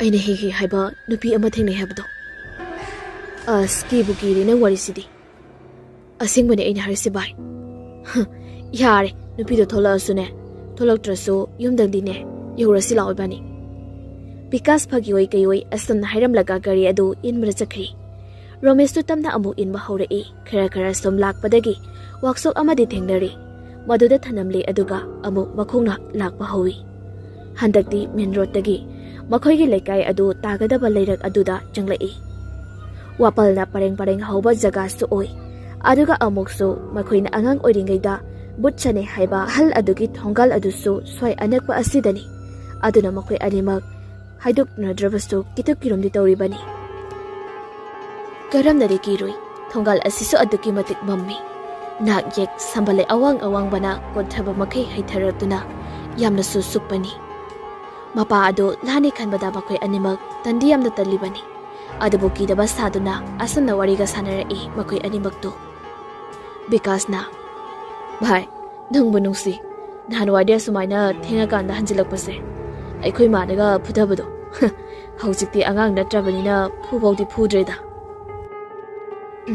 ꯅꯣꯏꯗꯤ ꯈꯔ ꯐꯔꯤ ꯑꯩꯈꯣꯏꯗꯤ ꯑꯩꯈꯣꯏ ꯃꯥꯗꯣ ꯍꯧꯖꯤꯛ ꯐꯥꯎꯕ ꯏꯁꯧ ꯑꯗꯨꯝ ꯇꯧꯔꯤꯗ ꯍꯧꯖꯤꯛꯄꯨ ꯑꯩꯈꯣꯏꯕꯨ ꯑꯉꯥꯡ ꯃꯆꯥꯁꯨ ꯅꯠꯇꯦ ꯀꯩꯅꯣ ꯃꯣꯏꯅ ꯌꯥꯝꯅ ꯄꯥꯈꯠꯄꯤꯔꯤꯁꯤꯅꯤ ꯑꯩꯅ ꯁꯥꯎꯅꯤꯡꯉꯤꯁꯤ ꯔꯣꯃꯦꯁꯅ ꯑꯃꯨꯛ ꯑꯗꯨꯏ ꯋꯥꯗꯤ ꯑꯩꯈꯣꯏꯁꯨ ꯍꯌꯦꯡꯋꯥꯏ ꯁꯨꯃꯥꯏꯅ ꯇꯧꯔꯛꯇꯣꯏꯅꯤꯗ ꯈꯩꯈꯣꯏꯒꯤ ꯆꯥꯗ ꯁꯤꯌꯥ ꯙꯞꯇꯤ ꯅꯨꯄꯤ ꯀꯣꯏꯌꯨ ꯌꯥꯗꯕ ꯅꯪꯅ ꯀꯥꯏꯗꯩ ꯅꯆꯥꯅꯣ ꯍꯥꯏꯅꯔꯤꯉꯩ ꯃꯤꯀꯨꯞ ꯑꯁꯤꯗ ꯍꯥꯏꯅꯕ ꯊꯣꯡꯒꯥꯜ ꯑꯁꯤ ꯃꯄꯥ ꯆꯞ ꯆꯥꯏ ꯃꯈꯣꯏ ꯑꯅꯤꯃꯛ ꯃꯅꯥꯀꯣꯡꯗ ꯊꯣꯡꯒꯥꯜ ꯑꯁꯤꯗꯒꯤ ꯑꯍꯜ ꯑꯃꯈꯛꯅ ꯃꯨꯟꯅ ꯌꯦꯡꯂꯛꯇꯨꯅ ꯁꯣꯔ ꯁꯥꯡꯅ ꯁꯥꯡꯅ ꯍꯣꯜꯂꯒ ꯀꯧꯔꯛꯄ ꯃꯥꯟꯕ ꯑꯗꯨ ꯇꯥꯔꯛꯏ ꯃꯇꯝ ꯑꯗꯨꯗ ꯃꯈꯣꯏ ꯑꯅꯤꯃꯛ ꯍꯥꯏꯕꯗꯤ ꯍꯥꯏꯗꯣꯛꯅꯗꯅ ꯁꯥꯟꯅꯔꯝꯕ ꯋꯥꯔꯤ ꯑꯗꯨ ꯆꯞ ꯂꯦꯞꯄꯤ ꯑꯗꯨꯒ ꯊꯪꯂꯝꯂꯤꯕ ꯈꯣꯡꯊꯥꯡ ꯑꯗꯨꯒꯤ ꯃꯑꯣꯡ ꯑꯗꯨꯁꯨ ꯈꯖꯤꯛꯇꯪ ꯍꯟꯗꯣꯛꯏ ꯑꯗꯨꯗ ꯃꯈꯣꯏ ꯑꯅꯤꯃꯛ ꯐꯤꯕꯝꯁꯤ ꯈꯪꯂꯗꯨꯅ ꯑꯃꯗ ꯇꯞꯅ ꯌꯦꯡꯂꯛꯏ ꯑꯗꯨꯒ ꯇꯞꯅ ꯈꯔ ꯀꯤꯒꯟꯕ ꯕꯤꯀꯥꯁꯅ ꯍꯥꯏꯔꯛꯏ ꯈꯔ ꯀꯟꯅ ꯆꯠꯁꯤꯔ ꯏꯕꯥꯅꯤ ꯕꯤꯀꯥꯁꯀꯤ ꯌꯥꯝꯅ ꯀꯤꯒꯟꯕꯒꯤ ꯁꯛꯐꯝ ꯑꯗꯨ ꯔꯣꯃꯦꯁꯁꯨ ꯈꯪꯂꯤ ꯃꯍꯥꯛꯁꯨ ꯀꯤꯗꯕꯗꯤ ꯅꯠꯇꯦ ꯀꯤꯔꯤꯕꯅꯤ ꯑꯗꯨꯅ ꯃꯍꯥꯛꯁꯨ ꯑꯁꯨꯝꯅ ꯈꯨꯝꯃꯛꯏ ꯄ꯭ꯔꯄꯞ ꯆꯠꯂꯨꯔꯁꯤ ꯁꯤ ꯍꯥꯏꯅꯗꯨꯅ ꯃꯈꯣꯏ ꯑꯅꯤꯗꯨ ꯈꯣꯡꯊꯥꯡ ꯈꯔ ꯀꯜꯂꯛꯏ ꯑꯗꯨꯗꯒꯤ ꯑꯁꯨꯝ ꯂꯥꯛꯇꯨꯅ ꯆꯦꯜꯂꯛꯏ ꯑꯗꯨꯗꯒꯤ ꯑꯃꯨꯛꯁꯨ ꯈꯪꯆꯦꯟ ꯆꯦꯜꯂꯛꯄꯅ ꯃꯈꯣꯏ ꯑꯅꯤꯗꯨ ꯂꯝꯖꯦꯟ ꯇꯥꯟꯅꯕꯒꯨꯝꯅ ꯂꯩꯔꯛ ꯑꯁꯤꯗ ꯈꯣꯡꯊꯥꯡ ꯍꯧꯅ ꯀꯟꯅ ꯆꯦꯜꯂꯤ ꯃꯗꯨꯗ ꯂꯩꯀꯥꯏꯒꯤ ꯑꯍꯜ ꯈꯔꯅ ꯑꯁꯨꯝꯅ ꯂꯥꯎꯔꯛꯏ ꯀꯅꯥꯏ ꯑꯉꯥꯡꯅꯣꯅꯦꯍꯦ ꯑꯃꯝꯕꯁꯤꯗ ꯀꯟꯅ ꯆꯦꯜꯂꯤꯁꯤꯕꯣ ꯍꯨꯏꯅꯒ ꯆꯤꯛꯇꯅ ꯅꯣꯏꯁꯤꯕꯨ ꯃꯈꯣꯏ ꯑꯅꯤꯁꯨ ꯋꯥꯍꯩ ꯑꯁꯤ ꯇꯥꯕꯗ ꯌꯥꯝꯅ ꯀꯤꯅ ꯆꯦꯜꯂꯝꯕꯗꯒꯤ ꯃꯈꯣꯏ ꯑꯅꯤꯃꯛ ꯁꯛꯐꯝ ꯑꯗꯨ ꯑꯃꯗ ꯌꯦꯡꯅꯔꯨꯕꯗ ꯅꯣꯛꯇꯨꯝ ꯅꯣꯛꯅꯤꯡꯂ ꯃꯥꯜꯂꯤ ꯆꯦꯟꯅ ꯅꯣꯛꯂꯛꯏ ꯑꯗꯨꯗꯒꯤ ꯋꯥꯔꯗꯨꯅ ꯄꯣꯊꯥꯔꯒ ꯑꯃꯨꯛ ꯅꯣꯛꯏ ꯑꯉꯥꯡ ꯃꯆꯥꯗꯧꯅ ꯑꯃꯗ ꯌꯦꯡꯅꯩ ꯑꯗꯨꯒ ꯃꯔꯩ ꯑꯃꯨꯛ ꯌꯦꯟꯅꯔꯛꯏ ꯔꯃꯦꯁꯅ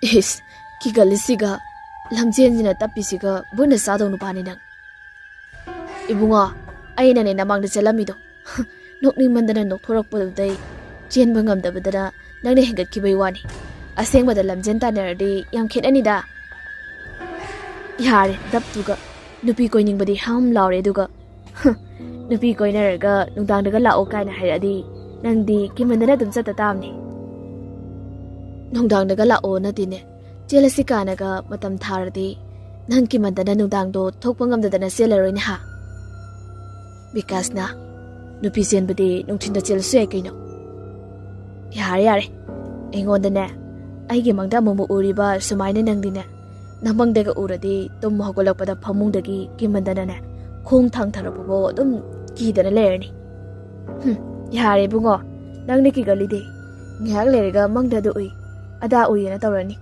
ꯂꯩꯍꯧꯔꯦ ꯑꯩ ꯌꯨꯝꯗꯁꯨ ꯌꯧꯔꯦ ꯉꯥꯏꯈꯣꯗꯥ ꯑꯩ ꯊꯤꯜꯂꯝꯀꯣ ꯍꯣꯔꯦꯟ ꯅꯊꯟꯗ ꯍꯟꯈꯤꯅꯕ ꯑꯁꯤ ꯍꯥꯏꯗꯨꯅ ꯔꯣꯃꯦꯁꯇꯨ ꯃꯍꯥꯛꯀꯤ ꯃꯃꯥꯟꯅꯕ ꯑꯁꯤ ꯂꯛꯅꯕꯣꯏ ꯀꯔꯤꯕꯣꯏ ꯅꯣꯛꯂꯗꯨꯅ ꯂꯥꯛꯏ ꯑꯗꯨꯒ ꯍꯧꯖꯤꯛꯇꯤ ꯃꯊꯟꯇꯃꯛ ꯉꯥꯏꯔꯤ ꯂꯝꯕꯤ ꯑꯁꯤꯗ ꯆꯠꯂꯤ ꯑꯁꯤ ꯄꯪꯂꯥꯛ ꯂꯥꯞꯄ ꯅꯠꯇ꯭ꯔꯕꯁꯨ ꯊꯣꯡꯒꯥꯟ 8-9ꯗꯤ ꯂꯥꯞꯅꯕꯅꯤꯅ ꯑꯃꯨꯛꯁꯨ ꯍꯦꯛ ꯃꯊꯟꯇꯅꯤꯅ ꯀꯤꯔꯣꯝꯗꯤ ꯇꯧꯏ ꯀꯤꯅ ꯂꯩꯔꯤꯉꯩ ꯃꯤꯀꯨꯞ ꯑꯁꯤꯗ ꯄꯜꯂꯤꯔꯣꯝꯗꯒꯤ ꯍꯧꯗꯣꯡ ꯑꯅꯤꯈꯛ ꯆꯤꯛꯅꯕꯣꯏ ꯀꯔꯤꯕꯣꯏ ꯈꯣꯡꯂꯗꯨꯅ ꯆꯦꯟꯊꯣꯔꯛꯏ ꯃꯗꯨꯗ ꯔꯣꯃꯦꯁ ꯈꯪꯄ꯭ꯔꯦꯛ ꯈꯪꯅ ꯃꯁꯥꯗꯨ ꯁ꯭ꯋꯥꯏ ꯂꯥꯎꯕ ꯃꯈꯩ ꯐꯟ ꯆꯣꯡꯈꯠꯂꯤ ꯃꯈꯣꯡ ꯃꯌꯥꯗ ꯆꯦꯟꯁꯤꯜꯂꯛꯄ ꯑꯣꯏꯕꯅ ꯑꯗꯨꯒ ꯍꯧꯗꯣꯡ ꯑꯅꯤꯗꯨ ꯇꯨꯡꯂꯣꯝꯗ ꯆꯦꯟꯈꯤꯕ ꯑꯗꯨꯗ ꯉꯥꯏꯍꯥꯛ ꯌꯦꯡꯉꯤ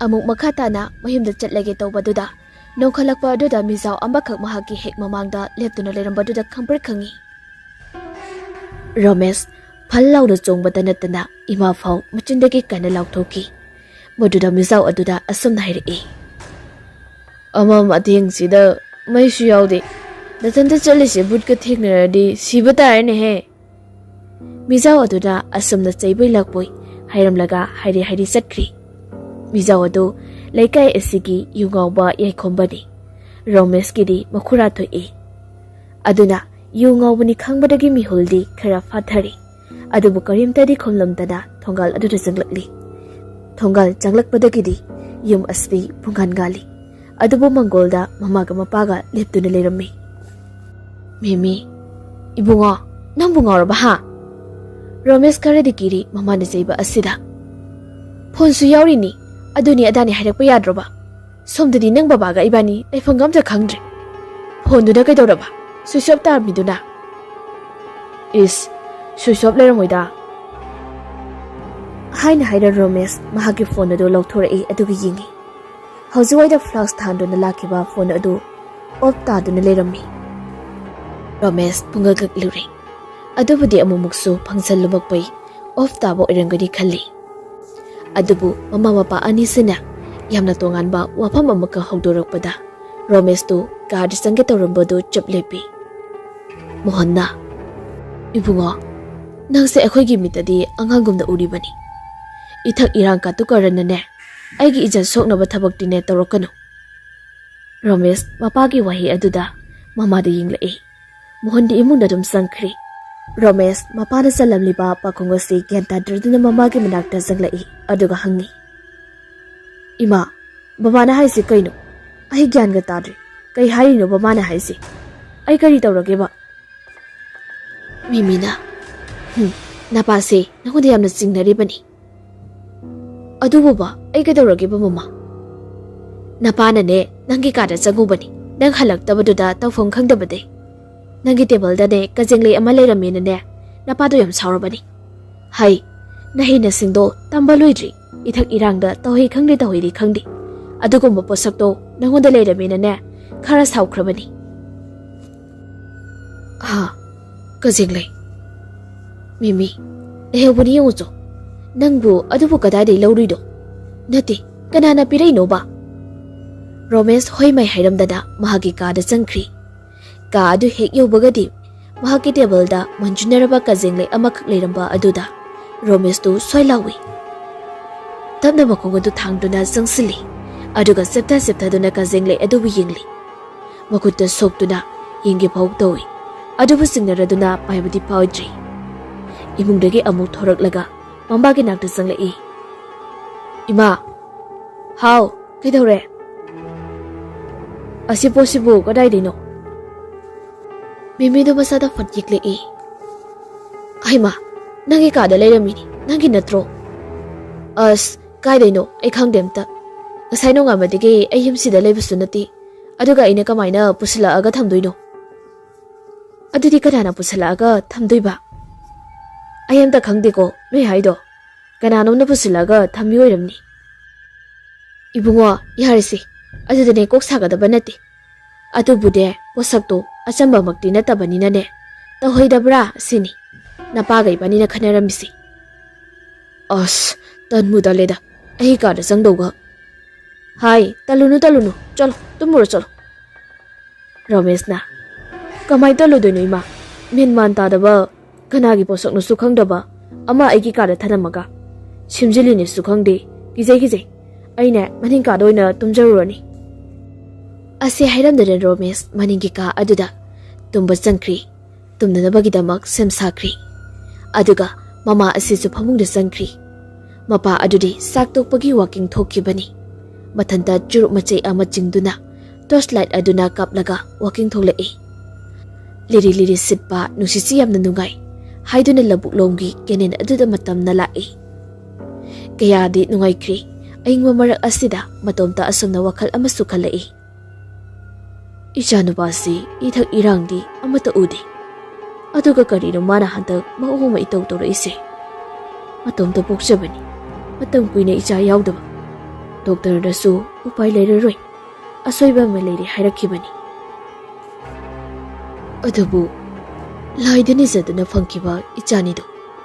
Asoi angan thoanbadi ai pamdi. Aduga hantak tawrasina kari.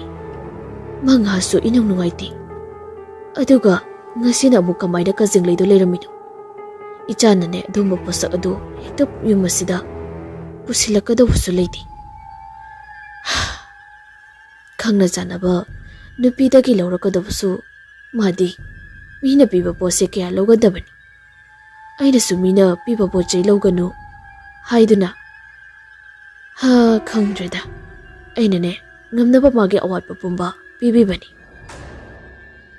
Hey Isor karisu khudong thiba thoanbiganu ko.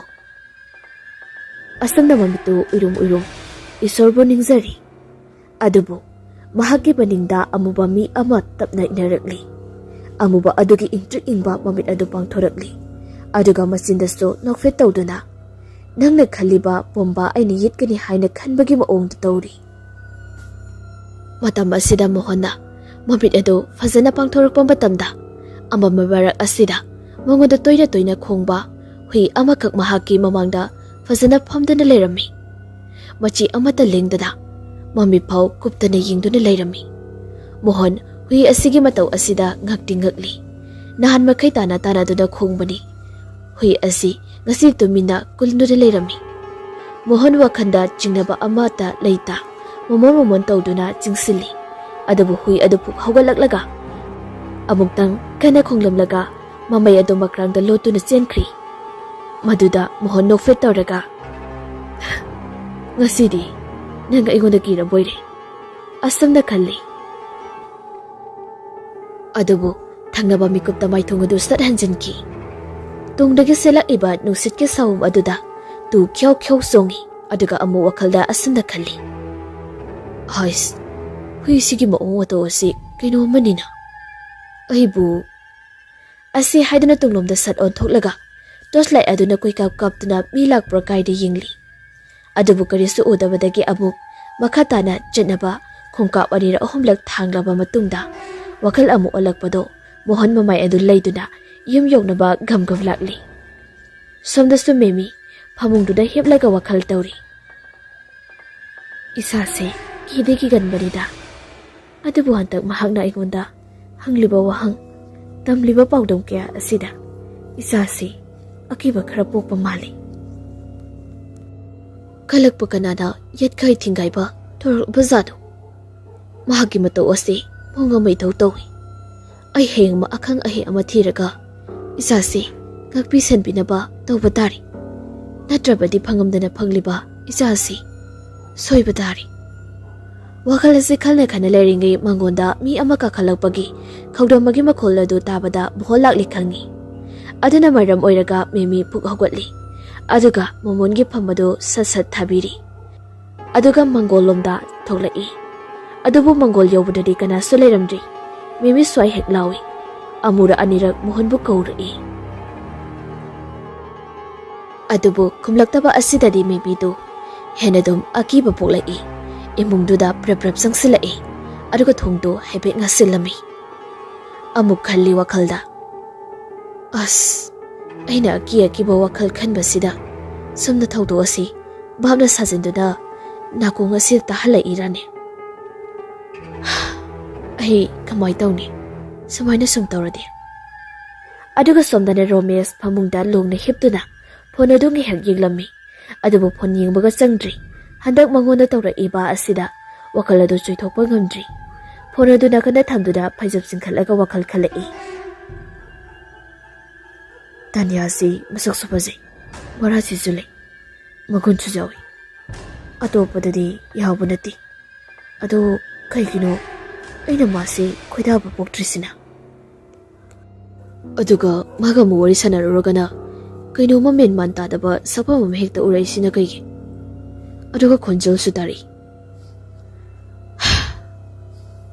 Maduma kaino ai khangdre.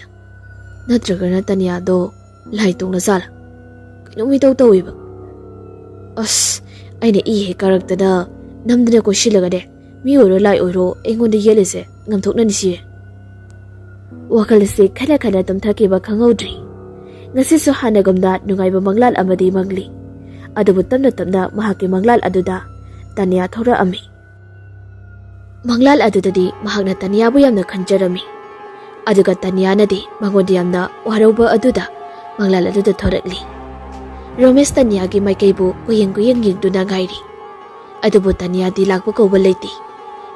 Ngaiba yaba ngairaba matungda thengjila aphawbada lakmandabadagi Romesh tu upai letterduna mamai adu leithokduna bayum maikai panglai. Matam asida tunglomda laptakna tanyado lakpa amu urakli. Maduda Romesh harauna mamonokduna ngairi. Tanyaso mahaki manakta sangsilai. Tanyagi maithongadudi yengbada isuk thai. Maduda Romesh na asamna hangli. Tanya kaidawrage? Kaisu tawdi. Tawdraga kaigino isuk tharidi. Kaisu tawdeda. Kaisu nateba. Hairomi singna igonda. Nangi sakpamdo ai yengba nuwaideba. Aina hairadi nang tabigadra. Tagena bu natro aina hanglise. Tabada makla. Taniye ningai tongno. Dongdong hayo. Aise nangi kanano. Adugira nanda nungai trise. Adura, nangki pakumse. Hoi, nangse, aigidi thawaini. Aduga kaigino, nangi wasak kairidi. Haibadi, Romesh yam nangak na hangli. Aduga Tanya so warong na hanglakli. Kauramlani nangi wasak to. Ay di ngasi so kaudri, nangi wasak. Wasak to mo, ngay zirekpani. Adabu nangdi, achaw mirin kaba. Nasagi takhan ba oiramani. Khangde, nangi aning bada adum satkri. Tanya, ay nang naharisi bab taba ngamdri. Mayak sing na pasana dum hayro. Hayro dana kari doruni. Nasana wasak siyat na haizagi ba wadabo. Aina among ningsinglubagi mathau tabra. Nang nasana ningsinglakanda aina nungaitabase kuhallo. Maduna trigaydi oiraroy kaisu yararoy. Tanya, ay kokse loina ngawriba. Bab amta di taharlo kaidawge. Mayak sing namta hayuba. Matang asidadi Tanya do manggoda yam waraw na yinglai. Adaga wadi masit amatagangda mamitagi mapi sintarai. Mapi aduna samthokpa khazai khuding adu amotpa changthokkhibagum unsa matat kenki. Nungsikki liri sitpa sahumduda unsa pumbadu chegi tangoi amagumda machin maset phaktuna paikri. Matam asidadi Tanya atopa sakpham ama onthokri. Sakpham adu Romesh na hana ukhigum ditawi. Adubo laksin bading ngamdri. Matam asida Tanya so mangonda mamitagi mapitana sinthari yinglai. Wadi masit amata ngangdi. Romesh yam nangakna mangondi yingi. Adubo khangawdana Tanyagi sakpham ado sumsu onthokiduna sahing chaba mi amagi sakpham onthokri. Aduga makut aduna Romesh bu khotkadabagi mangonda lambai. Maduda Romesh to Tanya bo inthoklamlaga selai. Tanja sida Romesh mikap tholakli. Phanabu thenglamli. Mana mikap tholakpa asidadi thaunaudagi nungsa mangal adu changla ami. Aduga memina su waitai duna lerami machinda sumurum soli.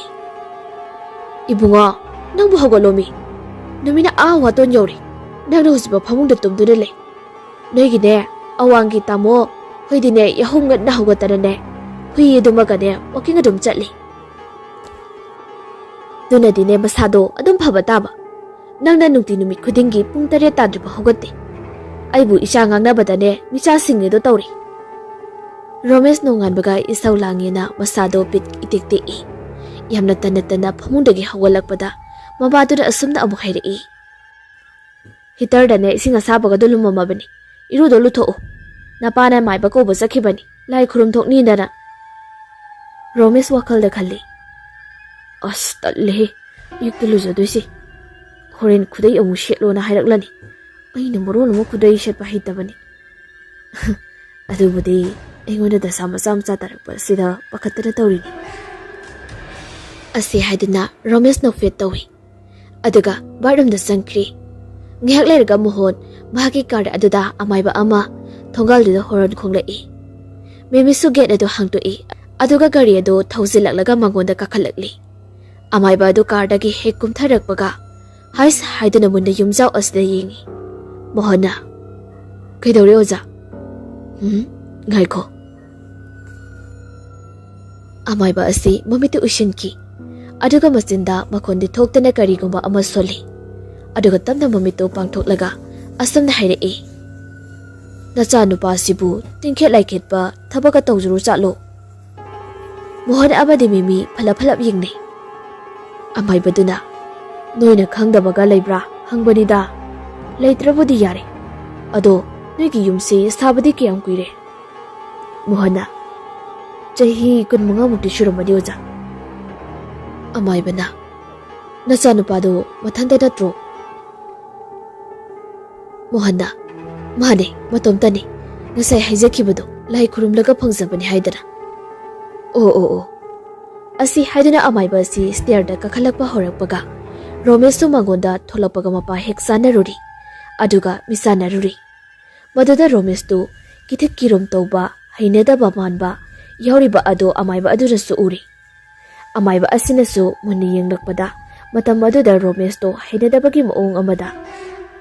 Mangonda yekai thingaiba piba lakpa amagumna ꯎꯕꯗꯒꯤ ꯔꯣꯃꯦꯁ ꯃꯉꯣꯟꯗ ꯊꯩꯗꯣꯛꯇꯨꯅ ꯃꯅꯤꯡ ꯑꯣꯟꯊꯣꯛꯂꯒ ꯂꯩ꯫ ꯃꯥꯏꯕꯁꯨ ꯇꯞꯅ ꯀꯥꯈꯠꯂꯛꯂꯒ ꯃꯉꯣꯟꯗ ꯊꯥꯔꯤꯕ ꯁꯣꯐꯥꯗꯨꯗ ꯇꯞꯅ ꯐꯝꯊꯔꯒ ꯔꯣꯃꯦꯁꯄꯨ ꯃꯨꯟꯅ ꯌꯦꯡꯗꯨꯅ ꯂꯩ꯫ ꯃꯣꯍꯟꯅ "ꯑꯁꯤꯅꯤ ꯏꯆꯥꯅꯨꯄꯥ ꯍꯥꯏꯕꯗꯣ, ꯔꯣꯃꯦꯁ ꯀꯧꯏ, ꯃꯇꯣꯝꯇꯅꯤ ꯑꯣꯖꯥ." ꯔꯣꯃꯦꯁ ꯍꯟꯗꯛꯃꯨꯛꯇꯤ ꯍꯥꯏꯐꯦꯠ ꯂꯩꯊꯣꯔꯛꯄ ꯃꯇꯝꯗ ꯃꯍꯥꯛꯀꯤ ꯄꯥꯝꯕꯣꯝꯗ ꯇꯥꯔꯤꯕ ꯗꯥꯛꯐꯝ ꯑꯗꯨ ꯍꯦꯛ ꯎꯔꯨꯔꯦ꯫ ꯃꯗꯨꯗ ꯑꯃꯥꯏꯕ ꯑꯁꯤ ꯁ꯭ꯋꯥꯏ ꯍꯦꯛ ꯂꯥꯎꯏ꯫ ꯔꯣꯃꯦꯁꯇꯤ ꯏꯃꯨꯡꯗ ꯆꯪꯈ꯭ꯔꯦ꯫ ꯑꯃꯥꯏꯕ ꯑꯁꯤꯅ "ꯅꯆꯥꯅꯨꯄꯥ ꯑꯁꯤ ꯂꯥꯏꯗ ꯅꯤꯔꯒ ꯄꯣꯛꯄꯅꯤ ꯍꯥꯏꯕ?" "ꯑꯍꯨꯝꯃꯅꯦ ꯑꯣꯖꯥ."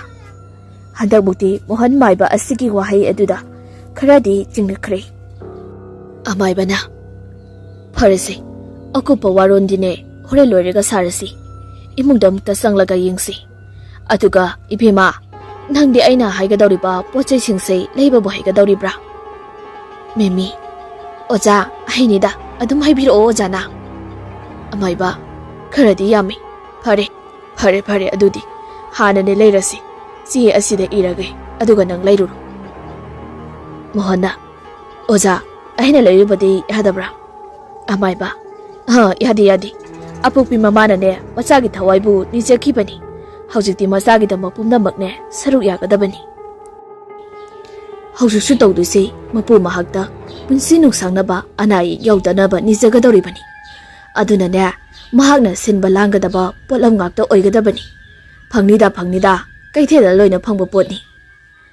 ꯑꯁꯨꯝꯅ ꯍꯥꯏꯅꯕꯒꯤ ꯃꯇꯨꯡ ꯏꯟꯅ ꯃꯦꯃꯤ ꯄꯣꯠꯆꯩ ꯂꯩꯕ ꯊꯣꯛꯈ꯭ꯔꯦ꯫ ꯑꯗꯨꯒ ꯃꯣꯍꯟ ꯑꯃꯗꯤ ꯑꯃꯥꯏꯕ ꯑꯁꯤꯅ ꯏꯃꯨꯡꯗ ꯆꯪꯗꯨꯅ ꯀꯥ ꯈꯨꯗꯤꯡꯒꯤ ꯌꯦꯡꯉꯛꯏ꯫ ꯔꯣꯃꯦꯁ ꯃꯪꯒꯣꯜꯗ ꯐꯣꯟ ꯑꯗꯨ ꯃꯦꯠꯇꯨꯅ ꯂꯩꯔꯤ꯫ ꯀꯥ ꯄꯨꯝꯕ ꯌꯦꯡꯕ ꯂꯣꯏꯔꯕ ꯃꯇꯨꯡꯗ ꯃꯈꯣꯏ ꯑꯍꯨꯝ ꯃꯪꯒꯣꯜꯗ ꯐꯝꯗꯨꯅ ꯂꯩꯔꯒ ꯑꯃꯥꯏꯕ ꯑꯁꯤꯅ ꯍꯥꯏꯔꯛꯏ꯫ "ꯑꯩꯅ ꯍꯥꯏꯗꯣꯏꯁꯦ ꯅꯣꯏ ꯂꯥꯟꯅꯁꯨ ꯈꯟꯒꯅꯨ, ꯍꯦꯟꯖꯤꯟꯅꯁꯨ ꯈꯟꯖꯤꯟꯒꯅꯨꯀꯣ꯫ ꯑꯍꯥꯟꯕꯗ ꯏꯕꯨꯡꯉꯣꯁꯦ ꯆꯠꯊꯣꯛ ꯆꯠꯁꯤꯟ ꯇꯧꯕ ꯃꯇꯝꯗ ꯆꯦꯛꯁꯤꯜꯂꯨ ꯍꯥꯏꯕꯕꯨꯅꯦ ꯆꯨꯝꯅꯒꯤꯗꯤ ꯅꯠꯇꯦ, ꯑꯗꯨꯛꯀꯤ ꯃꯇꯤꯛ ꯆꯦꯛꯁꯤꯜꯂꯨ꯫ ꯅꯪꯕꯨ ꯀꯣꯏꯁꯦꯟ ꯁꯦꯟꯅꯕ ꯀꯅꯥꯒꯨꯝꯕ ꯑꯃ ꯂꯩ꯫ ꯑꯅꯤꯁꯨꯕꯗ ꯃꯄꯥ ꯃꯃꯥ ꯑꯣꯏꯔꯤꯕ ꯅꯣꯏꯅ ꯅꯆꯥ ꯑꯁꯤꯕꯨ ꯅꯤꯈꯤꯕ ꯃꯇꯝꯗ ꯀꯔꯝꯕ ꯋꯥꯍꯩ ꯁꯤꯖꯤꯟꯅꯗꯨꯅ ꯏꯁꯣꯔꯗ ꯅꯤꯖꯈꯤꯒꯦ ꯍꯥꯏꯕꯗꯣ ꯑꯗꯨꯁꯨ ꯅꯤꯡꯁꯤꯡꯉꯨ꯫ ꯃꯗꯨꯒꯤ ꯋꯥꯍꯩꯗꯨꯒꯤ ꯃꯈꯥ ꯌꯥꯝꯅ ꯄꯣꯜꯂꯤ ꯅꯆꯥ ꯑꯁꯤꯒꯤ ꯂꯥꯏꯕꯛ ꯑꯁꯤꯁꯨ꯫ ꯑꯗꯨꯅ ꯃꯔꯝ ꯑꯣꯏꯔꯒ ꯅꯈꯣꯏꯅꯦ ꯅꯆꯥ ꯑꯁꯤꯒꯤ ꯅꯤꯖꯈꯤꯕ ꯋꯥꯍꯩ ꯑꯃꯗꯤ ꯂꯥꯏꯐꯝ ꯈꯨꯗꯤꯡꯃꯛꯇ ꯉꯁꯤ ꯅꯣꯡꯍꯧꯅꯅ ꯑꯃꯨꯛ ꯆꯠꯇꯨꯅꯅꯦ ꯍꯥꯏꯖꯔꯨꯕ ꯑꯃ ꯃꯊꯧ ꯇꯥꯏ꯫ ꯅꯠꯇ꯭ꯔꯕꯗꯤ ꯅꯆꯥꯅꯨꯄꯥ ꯑꯁꯤ ꯑꯌꯦꯠ ꯑꯄꯟ ꯇꯣꯏꯒꯗꯧꯔꯤꯅꯦ." ꯋꯥꯍꯩ ꯑꯗꯨꯗꯤ ꯑꯩ ꯐꯖꯅꯗꯤ ꯅꯤꯡꯁꯤꯡꯕ ꯊꯣꯛꯇ꯭ꯔꯤ, ꯑꯗꯨꯒ ꯃꯐꯝꯗꯨꯕꯨꯗꯤ ꯆꯞ ꯆꯥꯅ ꯈꯪꯖꯔꯤ ꯑꯣꯖꯥ꯫ ꯑꯗꯨꯅ ꯑꯅꯤꯁꯨꯕ ꯊꯧꯔꯝ ꯑꯣꯏꯒꯗꯧꯔꯤꯅꯤ꯫ ꯍꯧꯖꯤꯛꯀꯤꯗꯤ ꯉꯁꯤ ꯇꯧꯗ ꯌꯥꯗꯕ ꯈꯔꯁꯤ ꯇꯧꯔꯁꯤ꯫ ꯅꯪ ꯈꯨꯗꯩ ꯑꯃꯨꯛꯇ ꯍꯣꯡꯗꯣꯛꯂꯨꯁꯣ." ꯑꯁꯨꯝꯅ ꯃꯄꯥ ꯑꯁꯤ ꯆꯪꯈ꯭ꯔꯤꯉꯩ ꯑꯃꯥꯏꯕ ꯑꯁꯤꯅ ꯔꯣꯃꯦꯁꯇ ꯍꯪꯂꯛꯏ꯫ "ꯅꯪꯕꯨ ꯅꯨꯄꯤꯒ ꯀꯣꯏꯕ꯭ꯔꯣ?" ꯔꯣꯃꯦꯁꯇꯤ ꯈꯪꯗꯕꯅꯤꯅ ꯏꯀꯥꯏꯕꯣꯏ ꯂꯥꯛꯄꯣꯏ ꯀꯣꯏꯗꯤ ꯈꯨꯝꯃꯤ꯫ ꯑꯗꯨꯕꯨ ꯑꯃꯥꯏꯕꯁꯤꯅ ꯑꯃꯨꯛꯀ ꯁꯦꯔꯤꯌꯁ ꯇꯥꯅ ꯍꯥꯏꯔꯛꯏ꯫ "ꯅꯨꯄꯤ ꯀꯣꯏꯕꯗ ꯆꯦꯛꯁꯤꯜꯂꯨ꯫ ꯅꯪ ꯁꯦꯟꯅꯩ ꯍꯥꯏꯔꯤꯕ ꯅꯨꯄꯤꯁꯤꯅꯤ꯫ ꯅꯪꯒꯤ ꯀꯥꯗ ꯂꯩꯍꯧꯔꯤꯕ ꯀꯖꯦꯡꯂꯩ ꯑꯗꯨꯁꯨꯅꯦ ꯅꯪꯕꯨ ꯁꯦꯟꯅꯖꯕ ꯅꯨꯄꯤ ꯑꯃꯅ ꯊꯝꯖꯤꯜꯂꯝꯕꯅꯤ." "ꯑꯩꯈꯣꯏꯗꯗꯤ ꯀꯅꯥꯁꯨ ꯂꯥꯛꯇꯦꯅ." "ꯅꯪ ꯖꯥꯗꯨ ꯃꯦꯖꯤꯛ ꯍꯥꯏꯕꯗꯣ ꯊꯥꯖꯕ꯭ꯔꯥ?" "ꯈꯔ ꯃꯈꯩꯗꯤ ꯊꯥꯖꯩ." "ꯑꯗꯨ ꯊꯥꯖꯔꯒ ꯀꯝꯗꯧꯅ ꯄꯣꯠꯁꯛ ꯑꯁꯤ ꯅꯪꯒꯤ ꯀꯥꯗ ꯂꯩꯔꯝꯂꯤꯅꯣ? ꯍꯥꯏꯕꯗ ꯀꯩꯗꯧꯕꯒꯤ ꯊꯥꯖꯗ꯭ꯔꯤꯅꯣ?" ꯍꯟꯗꯛꯇꯤ ꯔꯣꯃꯦꯁꯇꯨ ꯇꯨꯃꯤꯟꯅ ꯑꯃꯨꯛ ꯂꯩꯔꯤ꯫ ꯌꯦꯡꯉꯣ, ꯑꯩ ꯋꯥ ꯍꯥꯏꯒꯦ꯫ ꯑꯅꯝꯕ ꯃꯇꯝꯗ ꯅꯊꯟꯇ ꯂꯩꯒꯅꯨ꯫ ꯑꯗꯨꯒꯅꯦ ꯑꯃꯝ ꯑꯊꯦꯡꯁꯤ ꯐꯠꯇꯕ ꯃꯤꯒꯤꯁꯨ ꯈꯨꯗꯣꯡꯆꯥꯕ ꯂꯧꯐꯝꯅꯤ, ꯑꯗꯨꯒ ꯐꯠꯇꯕ ꯂꯥꯏꯒꯤꯁꯨꯅꯦ ꯈꯨꯗꯣꯡꯆꯥꯕ ꯂꯧꯐꯝꯅꯤ꯫ ꯑꯗꯨꯅ ꯑꯃꯝ ꯑꯊꯦꯡꯁꯤ ꯆꯠꯊꯣꯛꯀꯅꯨ꯫ ꯍꯧꯖꯤꯛꯇꯤ ꯃꯤꯁꯨ ꯍꯥꯏꯔꯒꯅꯦ ꯌꯥꯗ꯭ꯔꯦ, ꯂꯥꯏꯁꯨ ꯍꯥꯏꯖꯔꯒ ꯌꯥꯗ꯭ꯔꯦ꯫ ꯃꯇꯥꯡꯁꯦ ꯌꯥꯝꯅ ꯐꯠꯇꯦ꯫ ꯃꯤ ꯑꯩꯈꯣꯏꯅ ꯐꯠꯂꯨꯗꯕꯅ ꯂꯥꯏꯁꯨ ꯐꯠꯇꯕꯅꯤ꯫ ꯑꯗꯨꯅ ꯃꯔꯝ ꯑꯣꯏꯔꯒ ꯌꯥꯔꯤ ꯃꯈꯩ ꯆꯦꯛꯁꯤꯜꯂꯨ꯫ ꯅꯪ ꯅꯨꯄꯤ ꯑꯃꯈꯛꯅ ꯀꯣꯏꯁꯦꯟ ꯁꯦꯟꯅꯗꯨꯅ ꯂꯩꯔꯤꯕꯅꯤ꯫ ꯃꯗꯨ ꯑꯩꯅ ꯌꯦꯡꯕꯗꯅꯦ ꯂꯥꯏꯔ ꯃꯤꯔ ꯍꯥꯏꯕꯗꯤ ꯈꯪꯗ꯭ꯔꯦ꯫ ꯑꯩ ꯄꯥꯡꯒꯜ ꯁꯛꯇꯤꯅ ꯋꯥꯡꯕꯗ ꯂꯩꯈ꯭ꯔꯦ." ꯑꯁꯨꯝꯅ ꯑꯃꯥꯏꯕ ꯑꯁꯤꯅ ꯔꯣꯃꯦꯁꯇ ꯄꯥꯎꯇꯥꯛ ꯀꯌꯥ ꯄꯤꯔꯝꯂꯤ꯫ ꯑꯗꯨꯒ ꯃꯣꯍꯟꯁꯨ ꯌꯥꯎꯅ ꯂꯥꯏ ꯈꯨꯔꯨꯝ ꯊꯣꯛꯂꯤ ꯃꯃꯥꯒ ꯄꯨꯟꯅ꯫ ꯉꯁꯤꯒꯤꯗꯤ ꯂꯣꯏꯁꯤꯜꯂꯒꯤ ꯑꯉꯥꯡ ꯑꯁꯤꯒꯤ ꯃꯄꯣꯛ ꯅꯨꯃꯤꯠ ꯈꯨꯗꯤꯡꯒꯤ ꯂꯥꯛꯇꯨꯅ ꯊꯥ ꯑꯃꯃꯨꯛ ꯇꯧꯔꯁꯤ ꯍꯥꯏꯔꯝꯗꯨꯅ ꯆꯠꯈ꯭ꯔꯤ꯫ ꯅꯨꯃꯤꯗꯥꯡ ꯋꯥꯏꯔꯝ ꯑꯁꯤꯗ ꯕꯤꯀꯥꯁ ꯔꯣꯃꯦꯁꯀꯤ ꯒꯥꯔꯤ ꯑꯗꯨ ꯊꯧꯖꯤꯜꯂꯛꯏ꯫ ꯔꯣꯃꯦꯁꯅ "ꯑꯩꯗꯤ ꯑꯩꯒꯤ ꯒꯥꯔꯤꯒ ꯂꯣꯏꯅ ꯀꯥꯎꯊꯣꯛꯂꯨꯔꯦꯗꯅ ꯂꯥꯏ ꯈꯨꯔꯨꯝ ꯂꯩꯕꯗ." "ꯀꯩꯒꯤ ꯂꯥꯏ ꯈꯨꯔꯨꯝꯃꯤꯕ?" "ꯑꯩꯅ ꯉꯔꯥꯡ ꯅꯍꯥꯟ ꯅꯉꯣꯟꯗ ꯀꯩꯅꯣꯃ ꯎꯏ ꯍꯥꯏꯕꯗꯣ ꯑꯗꯨꯒꯤꯅꯤꯗ." "ꯑꯁ ꯀꯤꯒꯟꯈ꯭ꯔꯦꯍꯦ, ꯑꯩꯉꯣꯟꯗꯗꯤ ꯀꯤꯒꯜꯂꯦꯅ ꯂꯛꯅꯔꯝꯃꯒ ꯐꯥꯒꯤ ꯅꯠꯇꯦ ꯍꯟꯗꯛ ꯃꯇꯥꯡꯁꯤ ꯀꯩꯅꯣꯝꯅꯤ ꯑꯃꯥꯏꯕꯗꯨꯅꯁꯨ ꯍꯥꯏꯔꯝꯃꯤ ꯑꯩꯁꯦ ꯅꯨꯄꯤ ꯑꯃꯅ ꯀꯣꯏꯁꯤꯟꯁꯤꯅꯦꯅ ꯐꯔꯦꯅꯦ ꯑꯗꯨꯅ ꯅꯨꯄꯤꯗꯣ ꯇꯟꯌꯥꯅꯤ ꯑꯣꯏꯔꯝꯅꯤ ꯃꯥꯅꯦ ꯋꯥꯅꯤ ꯑꯁꯟꯅ ꯋꯥꯔꯤ ꯁꯥꯟꯅꯔꯤꯉꯩ ꯒꯣꯗꯦꯁꯀꯤ ꯎꯄꯨ ꯃꯊꯛꯇꯒꯤ ꯂꯩꯔꯤꯕ ꯕꯥꯁꯀꯦꯠ ꯑꯗꯨ ꯃꯈꯥꯗ ꯇꯥꯔꯛꯏ ꯃꯈꯣꯏ ꯑꯅꯤꯃꯛ ꯈꯪꯄ꯭ꯔꯦꯛ ꯈꯪꯅ ꯌꯦꯡꯉꯤ ꯕꯥꯁꯀꯦꯠ ꯑꯗꯨꯅ ꯔꯣꯃꯦꯁꯅ ꯃꯈꯥꯗ ꯊꯝꯕ ꯑꯗꯨ ꯅꯨꯡꯉꯥꯏꯇꯦ ꯍꯥꯏꯗꯨꯅ ꯃꯊꯛꯇ ꯊꯝꯕꯅꯤ ꯀꯔꯤꯁꯨ ꯇꯧꯕ ꯑꯣꯏꯔꯝꯃꯣꯏ ꯍꯥꯏꯗꯨꯅ ꯕꯥꯁꯀꯦꯠ ꯑꯗꯨ ꯑꯃꯨꯛ ꯊꯥꯡꯒꯠꯇꯨꯅ ꯃꯈꯣꯏ ꯑꯅꯤꯒꯤ ꯋꯥꯔꯤ ꯑꯗꯨ ꯃꯈꯥ ꯇꯥꯔꯛꯏ ꯑꯗꯨꯕꯨ ꯍꯥꯟꯅꯒꯨꯝꯅ ꯐ꯭ꯔꯤ ꯑꯣꯏꯅ ꯋꯥꯔꯤ ꯁꯥꯟꯅꯕꯗꯤ ꯉꯝꯗ꯭ꯔꯤ ꯑꯃꯁꯨ ꯍꯥꯏꯗꯣꯛꯅꯗꯅ ꯆꯤꯡꯅꯕ ꯑꯃꯗꯤ ꯐꯥꯎꯅꯔꯤ ꯋꯥꯔꯤ ꯑꯁꯤꯗ ꯄꯟꯊꯗꯨꯅ ꯕꯤꯀꯥꯁ ꯃꯌꯨꯝꯗ ꯍꯟꯕ ꯀꯥꯎꯔꯤ ꯅꯨꯃꯤꯗꯥꯡ ꯑꯣꯏꯁꯤꯟꯈ꯭ꯔꯤ ꯍꯣꯔꯦꯟ ꯆꯥꯛ ꯆꯥꯔꯒ ꯍꯜꯂꯣ ꯊꯤꯟꯕꯤꯔꯒꯦ ꯍꯥꯏꯕꯗꯒꯤ ꯆꯥꯛ ꯆꯥꯅꯅꯕ ꯉꯥꯏꯔꯤ ꯇꯧꯐꯝ ꯈꯪꯗ꯭ꯔꯗꯨꯅ ꯃꯈꯣꯏ ꯑꯅꯤꯃꯛ ꯄꯨꯟꯅ ꯒꯦꯝ ꯁꯥꯟꯅꯔꯤ ꯏꯌꯥꯔꯄꯤꯁꯇꯨ ꯊꯤꯟꯖꯤꯜꯂꯤ ꯑꯁꯨꯝꯅ ꯔꯣꯃꯦꯁꯀꯤ ꯐꯃꯨꯡꯗ ꯁꯥꯟꯅꯔꯤꯉꯩ ꯊꯣꯡꯖꯤꯟ ꯃꯄꯥꯟꯗ ꯂꯥꯟꯗꯅ ꯀꯅꯥꯒꯨꯝꯕꯤ ꯑꯃ ꯐꯠ ꯂꯥꯎꯅ ꯆꯠꯈꯤꯕꯗꯨ ꯔꯣꯃꯦꯁ ꯃꯃꯤ ꯁꯥꯃꯤ ꯎꯍꯧꯔꯤ ꯃꯍꯥꯛꯅ ꯎꯔꯤꯕ ꯑꯗꯨꯒꯨꯝꯅ ꯕꯤꯀꯥꯁꯁꯨ ꯎꯕ꯭ꯔꯥ ꯍꯥꯏꯗꯨꯅ ꯌꯦꯡꯉꯤ ꯑꯗꯨꯕꯨ ꯕꯤꯀꯥꯁꯇꯤ ꯒꯦꯝꯗꯨꯗ ꯊꯋꯥꯏ ꯍꯛꯆꯥꯡ ꯌꯥꯎꯅ ꯆꯪꯈ꯭ꯔꯤ ꯔꯣꯃꯦꯁ ꯀꯤꯕꯗꯤ ꯈꯔ ꯀꯤꯔꯤ ꯃꯍꯥꯛꯀꯤ ꯏꯃꯨꯡꯁꯤꯗ ꯑꯁꯨꯝꯅ ꯑꯃꯨꯛ ꯐꯥꯎꯔꯛꯄ ꯑꯁꯤꯗ ꯑꯗꯨꯕꯨ ꯀꯩꯗꯧꯔꯨꯅꯤ ꯈꯟꯗꯣꯛꯇꯨꯅ ꯒꯦꯝ ꯑꯗꯨꯗ ꯍꯦꯟꯅ ꯊꯋꯥꯏ ꯌꯥꯎꯁꯤꯟꯗꯨꯅ ꯃꯈꯣꯏ ꯑꯅꯤ ꯅꯣꯛꯅ ꯅꯣꯛꯅ ꯁꯥꯟꯅꯔꯤ ꯍꯟꯗꯛꯃꯨꯛꯅ ꯊꯣꯡꯅꯥꯎꯒꯤ ꯃꯤꯡꯁꯦꯜ ꯑꯗꯨꯒꯤ ꯋꯥꯡꯕ ꯃꯄꯥꯟꯗꯒꯤ ꯀꯅꯥꯒꯨꯝꯕ ꯑꯃꯅ ꯌꯦꯡꯂꯤꯕ ꯑꯗꯨꯒꯤ ꯁꯥꯍꯨꯝ ꯑꯗꯨ ꯑꯃꯨꯛ ꯐꯪꯉꯛꯏ ꯕꯤꯀꯥꯁꯇ ꯃꯗꯨꯗ ꯕꯤꯀꯥꯁ ꯊꯣꯡꯅꯥꯎ ꯑꯗꯨꯗ ꯐ꯭ꯔꯠ ꯌꯥꯎꯅ ꯌꯦꯡꯉꯤ ꯑꯗꯨꯕꯨ ꯀꯔꯤꯁꯨ ꯂꯩꯔꯝꯗꯦ ꯑꯗꯨꯒ ꯔꯣꯃꯦꯁꯇ ꯑꯃꯨꯛ ꯌꯦꯡꯂꯛꯄ ꯀꯥꯟꯗꯅ ꯔꯣꯃꯦꯁꯇꯣ ꯃꯉꯣꯟꯗ ꯌꯦꯡꯗꯨꯅ ꯂꯩꯔꯝꯃꯤ ꯃꯤꯍꯨꯜꯗꯣ ꯇꯤꯡꯂꯥꯎꯅ ꯆꯣꯡꯕ ꯃꯈꯩ ꯈꯪꯄ꯭ꯔꯦꯛ ꯈꯪꯉꯤ ꯀꯩꯗꯧꯔꯒꯦ ꯑꯁ ꯑꯗꯨꯃꯥꯏꯅ ꯌꯦꯡꯉꯛꯀꯅꯨꯍꯦ ꯀꯤꯖꯩ ꯏꯁ ꯅꯁꯛꯇꯨꯒ ꯑꯁꯦꯡꯕꯅꯤ ꯅꯨꯡꯗꯥꯡꯁꯤꯗ ꯃꯤꯠꯌꯦꯡꯅꯤꯅ ꯈꯔ ꯐꯖꯕ ꯑꯣꯏꯔꯗꯤ ꯐꯩ ꯅꯨꯃꯤꯗꯥꯡꯒꯤ ꯂꯥꯏꯒꯤ ꯃꯤꯠꯌꯦꯡ ꯑꯣꯏꯅ ꯇꯧꯔꯗꯅ ꯌꯥꯔꯦ ꯐꯖꯕ ꯒꯦꯝꯗꯣ ꯐꯖꯅ ꯑꯝꯇ ꯁꯥꯟꯅꯔꯣ ꯄꯣꯗꯧꯔꯦ ꯍꯥꯏꯕ ꯑꯃꯨꯛ ꯃꯈꯣꯏ ꯑꯅꯤꯗꯣ ꯒꯦꯝꯗ ꯑꯃꯨꯛ ꯊꯋꯥꯏ ꯂꯨꯞꯁꯤꯟꯗꯨꯅ ꯅꯣꯛꯅ ꯂꯣꯛꯂꯒ ꯒꯦꯝ ꯁꯥꯟꯅꯔꯤ ꯈꯔ ꯁꯨꯝ ꯁꯥꯟꯅꯔꯝꯕꯗꯒꯤ ꯃꯈꯣꯏ ꯑꯅꯤꯃꯛ ꯐꯛꯂꯥꯡꯂꯣꯝꯗ ꯅꯞꯁꯤꯟꯗꯨꯅ ꯅꯣꯛꯇꯨꯅ ꯒꯦꯝ ꯁꯥꯟꯅꯔꯤ ꯑꯗꯨꯕꯨ ꯀꯥ ꯑꯁꯤꯒꯤ ꯊꯣꯡꯖꯤꯟꯗ ꯀꯅꯥꯒꯨꯝꯕ ꯑꯃ ꯂꯦꯞꯇꯨꯅ ꯃꯈꯣꯏ ꯑꯅꯤꯗ ꯃꯨꯟꯅ ꯌꯦꯡꯉꯤ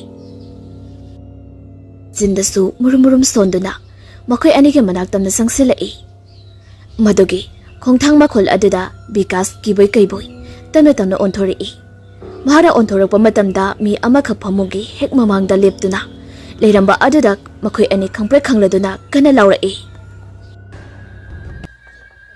ꯕꯤꯀꯥꯁꯀꯤ ꯀꯟꯅ ꯂꯥꯎꯔꯛꯄ ꯑꯗꯨꯗ ꯔꯣꯃꯦꯁꯁꯨ ꯈꯪꯄ꯭ꯔꯦꯛ ꯈꯪꯅ ꯑꯣꯟꯊꯣꯔꯛꯏ ꯃꯗꯨꯗ ꯃꯍꯥꯛꯀꯤ ꯃꯃꯥ ꯃꯤꯃꯤꯗꯨ ꯂꯦꯞꯇꯨꯅ ꯂꯩꯔꯝꯃꯤ ꯃꯈꯣꯏ ꯑꯅꯤꯃꯛ ꯍꯦꯟꯁꯐꯣꯟ ꯑꯗꯨ ꯂꯧꯊꯣꯛꯂꯒ ꯃꯃꯥ ꯑꯗꯨꯅ ꯉꯥꯡꯂꯤꯕ ꯑꯗꯨ ꯌꯦꯡꯂꯤ ꯃꯤꯃꯤꯅ ꯆꯥꯛꯁꯤ ꯂꯣꯏꯔꯦ ꯍꯥꯏꯕꯕꯨ ꯁꯨꯡꯇꯥ ꯍꯦꯛ ꯇꯥꯗꯦꯃꯤ ꯒꯦꯝꯗꯨꯅ ꯉꯥꯎꯔꯤꯉꯩꯗ ꯅꯥꯅꯥꯀꯣꯡꯗꯨꯗ ꯀꯔꯤꯅꯣꯁꯨ ꯂꯦꯡꯗ ꯂꯦꯡꯁꯤꯜꯂꯤ ꯉꯁꯥꯏꯗꯩ ꯀꯧꯔꯤꯕꯁꯦ ꯇꯥꯗꯦꯃꯤ ꯅꯣꯏ ꯂꯥꯛꯑꯣ ꯍꯧꯒꯠꯂꯛꯑꯣꯀꯣ ꯆꯥꯛꯁꯤ ꯆꯥꯅꯕ ꯇꯧꯔꯨꯔꯁꯤ ꯑꯁꯝꯅ ꯃꯤꯃꯤ ꯆꯠꯈ꯭ꯔꯤ ꯕꯤꯀꯥꯁ ꯑꯃꯗꯤ ꯔꯣꯃꯦꯁꯇꯨ ꯐꯂꯞ ꯌꯦꯡꯅꯗꯨꯅ ꯂꯩ ꯇꯧꯔꯤꯕ ꯃꯇꯧ ꯑꯗꯨꯗ ꯈꯪꯅꯣꯛ ꯅꯣꯛꯅꯤꯡꯂꯗꯨꯅ ꯅꯣꯛꯂꯒ ꯆꯥꯛ ꯆꯥꯕ ꯆꯪꯈ꯭ꯔꯤ ꯍꯧꯖꯤꯛ ꯏꯃꯨꯡꯁꯤꯗ ꯃꯈꯣꯏ ꯃꯔꯤꯃꯛ ꯆꯥꯛ ꯑꯗꯨ ꯆꯥꯃꯤꯟꯅꯔꯤ ꯂꯣꯏꯔꯕ ꯃꯇꯨꯡꯗ ꯕꯤꯀꯥꯁꯇꯨ ꯃꯌꯨꯝ ꯍꯟꯅꯅꯕ ꯍꯥꯏꯔꯛꯄꯗ ꯔꯣꯃꯦꯁꯅ ꯊꯤꯟꯕꯤꯔꯒꯦ ꯍꯦꯛ ꯍꯥꯏꯔꯨꯏ ꯑꯗꯨꯕꯨ ꯃꯃꯥ ꯑꯁꯤꯅꯗꯤ ꯌꯥꯝꯅ ꯆꯠꯍꯟꯅꯤꯡꯈꯤꯗ꯭ꯔꯤ ꯑꯗꯨꯕꯨ ꯎꯄꯥꯏꯗꯤ ꯂꯩꯇꯕꯅꯤꯅ ꯀꯔꯝꯅꯗꯤ ꯈꯥꯝꯂꯨꯅꯤ ꯈꯟꯗꯨꯅ ꯔꯣꯃꯦꯁꯇꯣ ꯕꯤꯀꯥꯁ ꯊꯤꯟꯕ ꯂꯥꯛꯂꯤ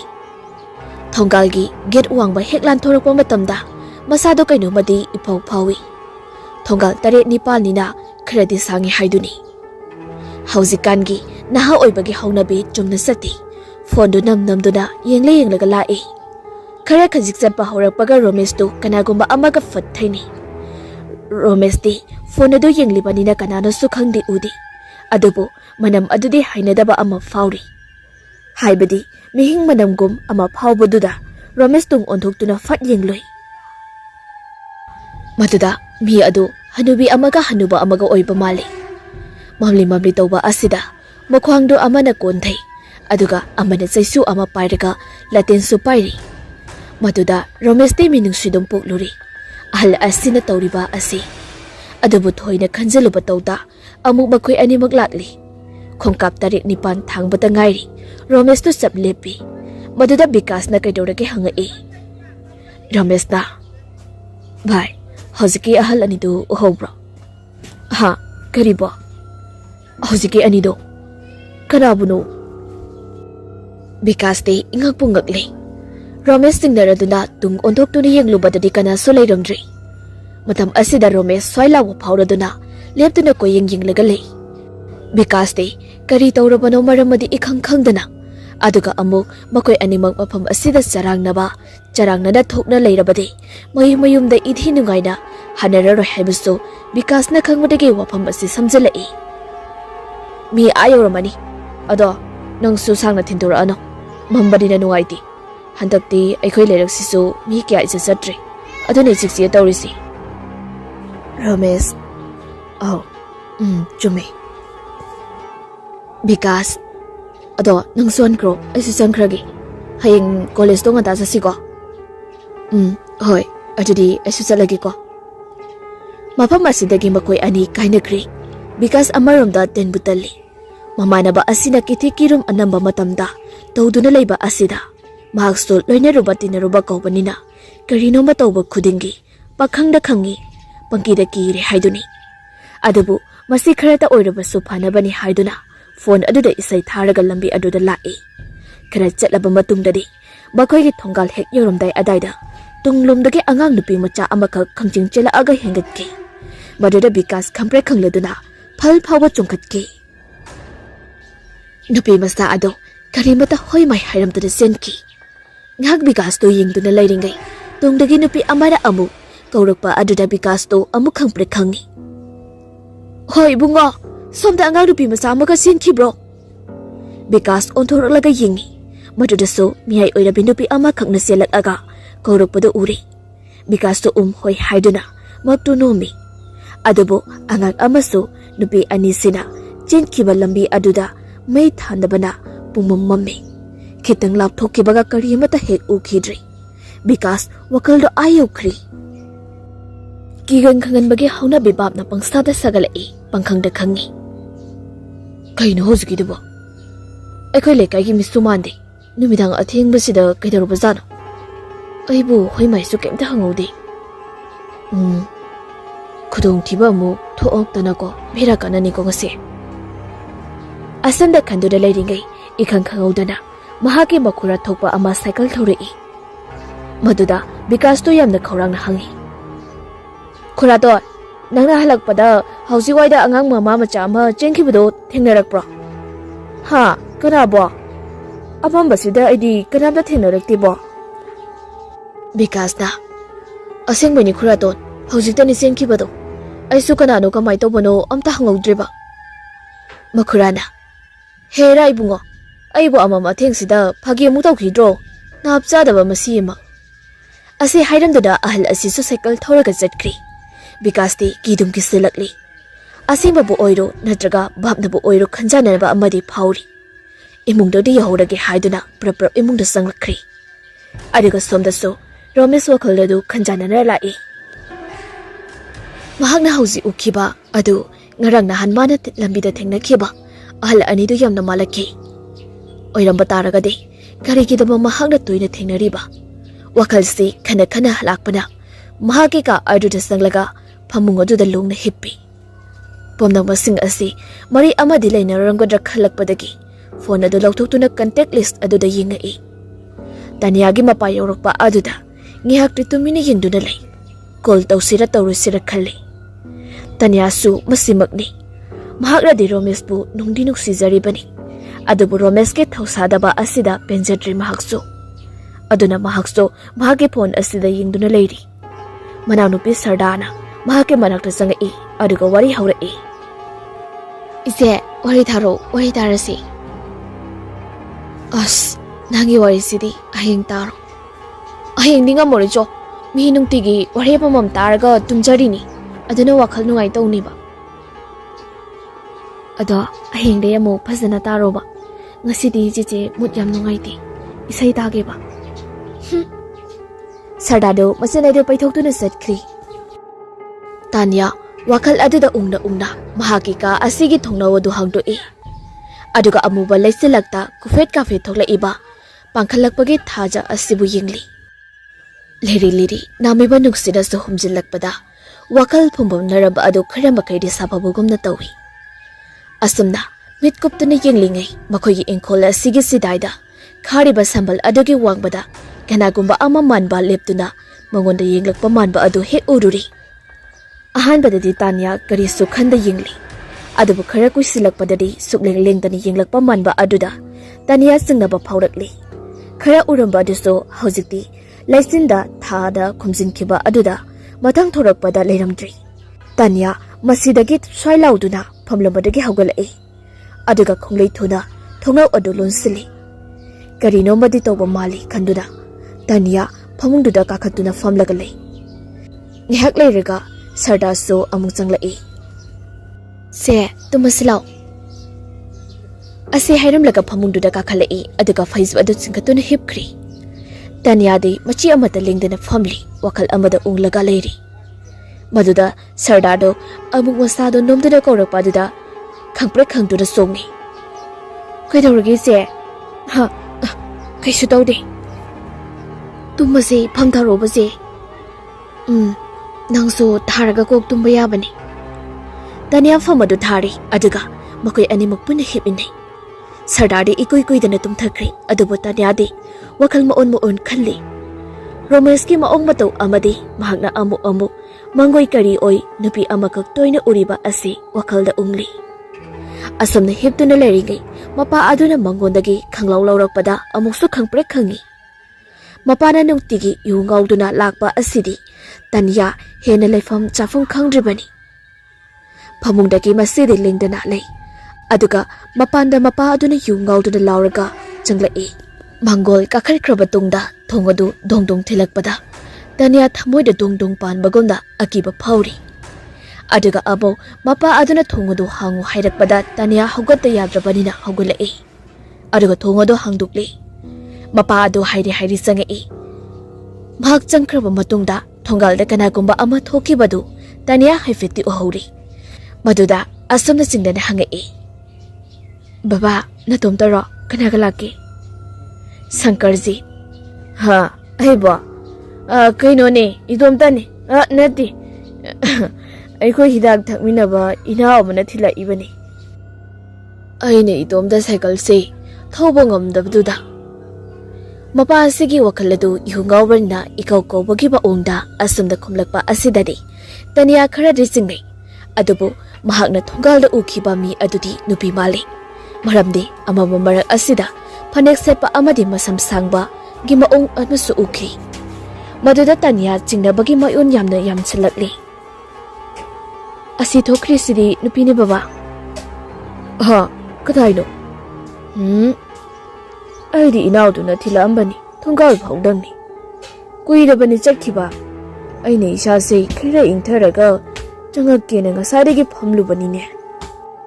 ꯇꯥꯅꯤꯌꯥ ꯃꯄꯥ ꯑꯁꯤ ꯌꯨ ꯉꯥꯎꯔꯕꯁꯨ ꯑꯣꯏꯗꯕꯗꯤ ꯉꯥꯡꯗꯦ ꯍꯥꯏꯕꯁꯤ ꯃꯃꯥꯡꯊꯛꯇꯒꯤ ꯑꯗꯨꯝ ꯈꯪꯂꯕꯅꯤ꯫ ꯑꯗꯨꯒ ꯀꯩꯗꯧꯅꯨꯡꯗ ꯅꯤꯁꯥ ꯁꯥꯟꯅꯕ ꯈꯪꯕ ꯉꯝꯃꯣꯏꯗꯕ ꯆꯀ꯭ꯔꯤ, ꯑꯗꯨꯒ ꯌꯨ ꯉꯥꯎꯔꯦ ꯍꯥꯏꯗꯨꯅ ꯀꯇꯨ ꯀꯔꯟ ꯇꯧꯗꯦ ꯍꯥꯏꯕꯁꯤꯁꯨ ꯆꯞ ꯆꯥꯅ ꯈꯪꯉꯤ꯫ ꯑꯗꯨꯅ ꯃꯔꯝ ꯑꯣꯏꯔꯒ ꯃꯄꯥ ꯑꯁꯤꯅ ꯍꯥꯏꯔꯤꯕꯁꯤꯡ ꯑꯁꯤ ꯊꯥꯖꯩ꯫ ꯊꯥꯖꯕ ꯑꯁꯤꯅꯅꯤ ꯇꯥꯅꯤꯌꯥ ꯃꯁꯥ ꯃꯇꯣꯝꯇ ꯃꯤꯁꯛ ꯑꯗꯨꯒꯤ matangda ꯆꯤꯡꯅꯍꯜꯂꯤꯕ ꯑꯁꯤ꯫ ꯃꯄꯥꯕꯨꯡꯕꯨ ꯇꯨꯝꯅꯕ ꯁꯦꯝ ꯁꯥꯍꯜꯂꯒ ꯑꯃꯨꯛ ꯃꯍꯥꯛꯁꯨ ꯃꯍꯥꯛꯀꯤ ꯐꯃꯨꯡꯗ ꯆꯪꯂꯛꯂꯤ꯫ ꯋꯥꯈꯜꯁꯤ ꯌꯥꯔꯣꯏ, ꯇꯨꯝꯊꯕ ꯉꯝꯂꯔꯣꯏ ꯍꯥꯏꯗꯨꯅ ꯐꯣꯟ ꯑꯗꯨ ꯏꯁꯩ ꯊꯥꯔꯗꯨꯅ ꯇꯥꯅꯤꯌꯥ ꯃꯃꯤꯠ ꯑꯗꯨ ꯇꯞꯅ ꯎꯏꯁꯤꯟꯈ꯭ꯔꯤ꯫ ꯃꯤꯅꯤꯠ ꯀꯨꯟꯃꯨꯛꯀꯤ ꯃꯇꯨꯡꯗ ꯅꯝꯗꯅ ꯇꯥꯅꯤꯌꯥ ꯎꯏꯔꯛꯄꯗꯒꯤ ꯃꯪꯂꯥꯟꯒ ꯇꯥꯏꯕꯪꯒ ꯑꯅꯤ ꯁꯝꯅꯕꯒꯤ ꯂꯪꯗꯥꯏꯗ ꯋꯥꯈꯜ ꯑꯗꯨ ꯇꯥꯎꯔꯤ꯫ ꯃꯇꯝ ꯑꯁꯤꯗꯅꯤ ꯊꯣꯡꯒꯥꯜꯂꯣꯝꯗꯒꯤ ꯅꯨꯡꯁꯤꯠꯇꯒꯤ ꯍꯦꯟꯅ ꯌꯥꯡꯅ ꯀꯔꯤꯒꯨꯝꯕ ꯑꯃ ꯊꯨꯅ ꯌꯥꯡꯅ ꯄꯥꯏꯁꯤꯜꯂꯛꯂꯒ ꯇꯥꯅꯤꯌꯥꯒꯤ ꯊꯣꯡꯅꯥꯎ ꯑꯁꯤꯗ ꯚꯣꯞ ꯂꯥꯎꯅ ꯌꯩꯁꯤꯜꯂꯛꯏ꯫ ꯃꯗꯨꯗ ꯇꯥꯅꯤꯌꯥ ꯃꯤꯀꯞ ꯈꯪꯇꯣꯛ ꯊꯣꯛꯂꯛꯏ꯫ ꯃꯃꯤꯠꯇꯨ ꯄꯥꯡꯊꯣꯔꯛꯄꯗ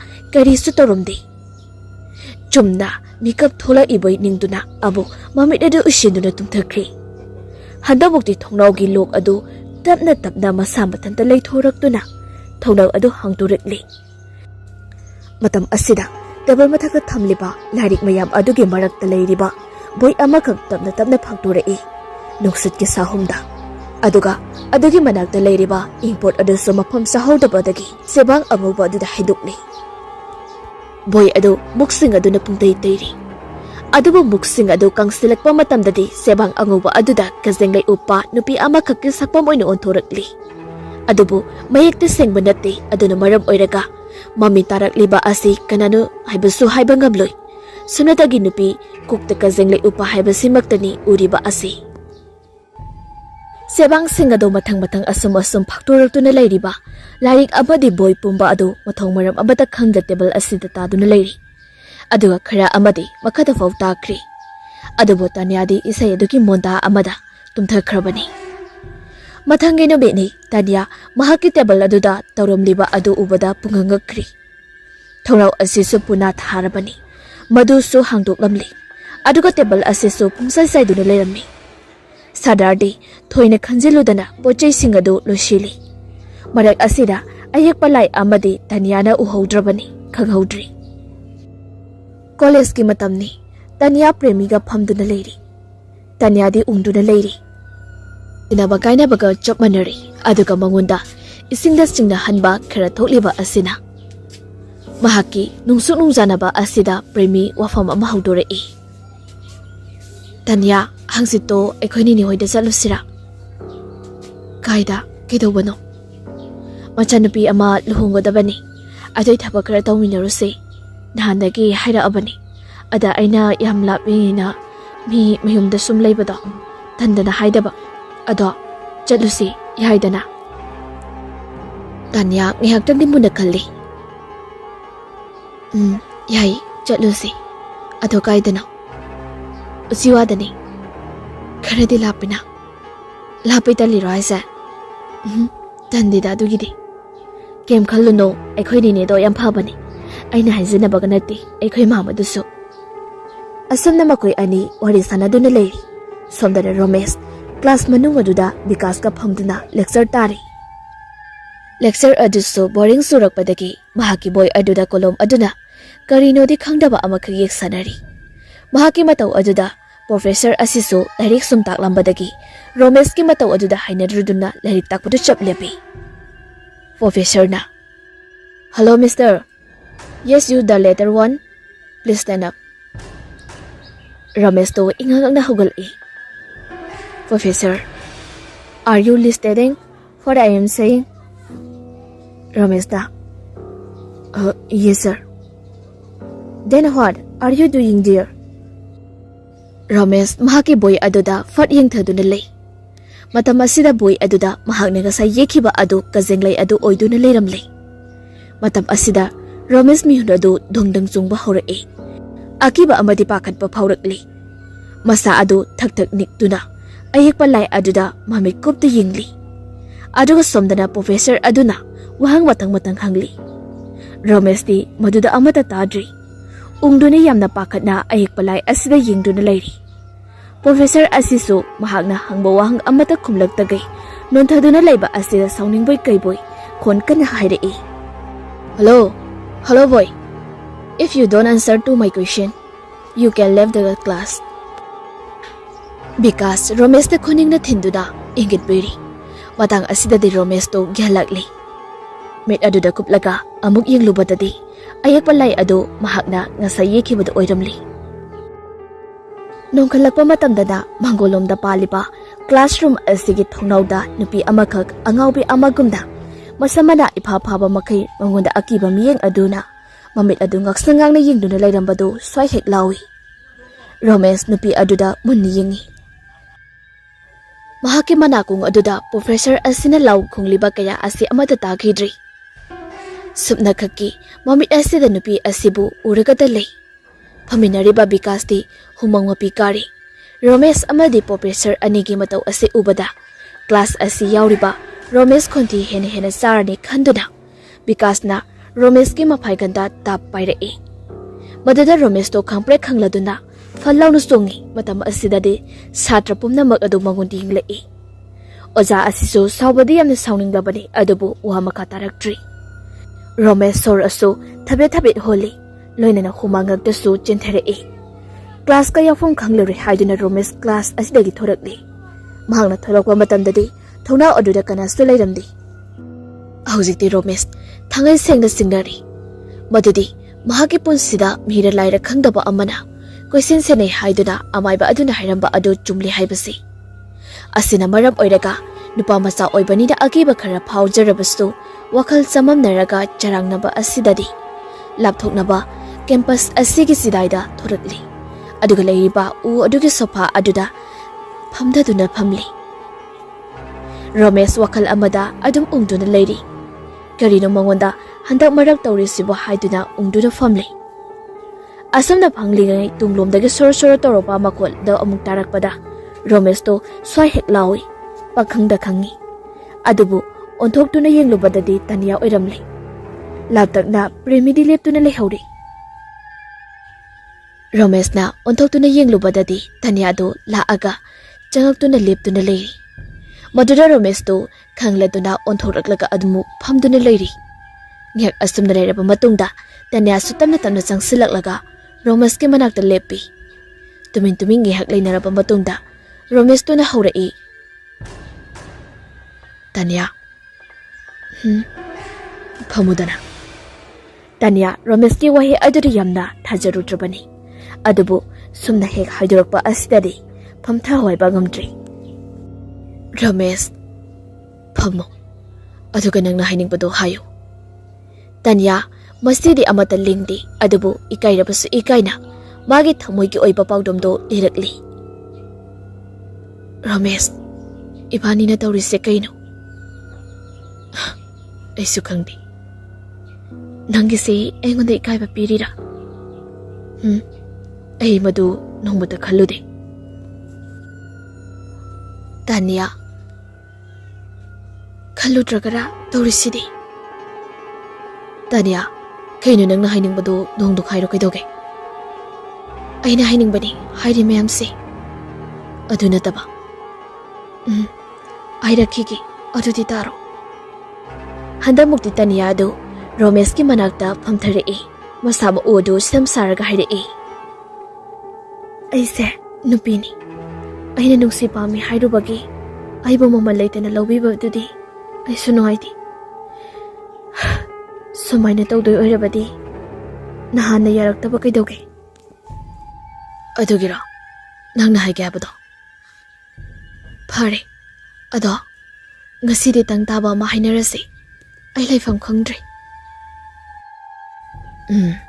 aisu haigi aina nangbo miraibadi nate adubo ai sase aduga wakhalsu apunaba amana adum puri karinu khangdaba amana aingonda tattana yele tattana ole aduna maramoiraga ai wakhalse litaba ngamdabani nangondasu interest piba ngamdabani nang saugunu Wahi asi hairamlaga Tanya na wa makata badang dringai Ramesh to phughogalaga chatkri Tanya ikaibagi mathakta ikaibada amuk onlakli mamai adu ngaksang nganglakli machi amata lengdana phamduna lehowi Ramesh na chatkhiba maikai adu yingduna leiringai mahaki muraba samlang adu liri sitpa nuksina tabna hairakpa matamda mahaki manakung aduda mahaki maming adu tapna kaurakpado Tanya khangpre khangladuna Fatlauna onthorei adubu kana solairamdi satra satri kaya amasu campus asida koichi chatnari adubu mahak mathantani hauzik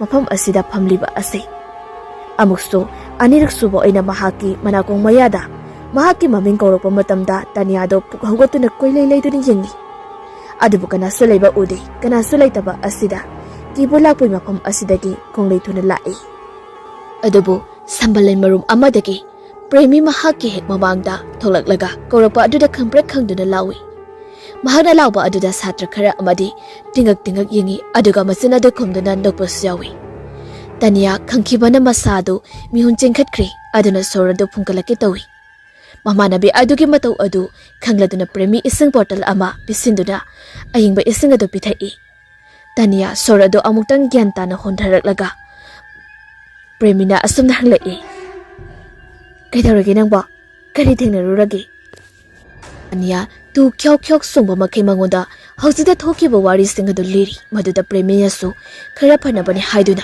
department da sangduda maket ama lauraga maket khetokli somda su Ramesh wakhaladu phumbangnarega lakpani campus manungi mi pakna statnadaba lambi ama asida nakal amadana walna sangna khari aduga nakal amadana pali asong maliri bani Asamna khara lakpa matamda tunglumdagi Tanyanasu mahabu kaurei. Romesh masadu itan tanthai madu amu kaurapa asida. Thanglamba khongthang adu khara tapthai.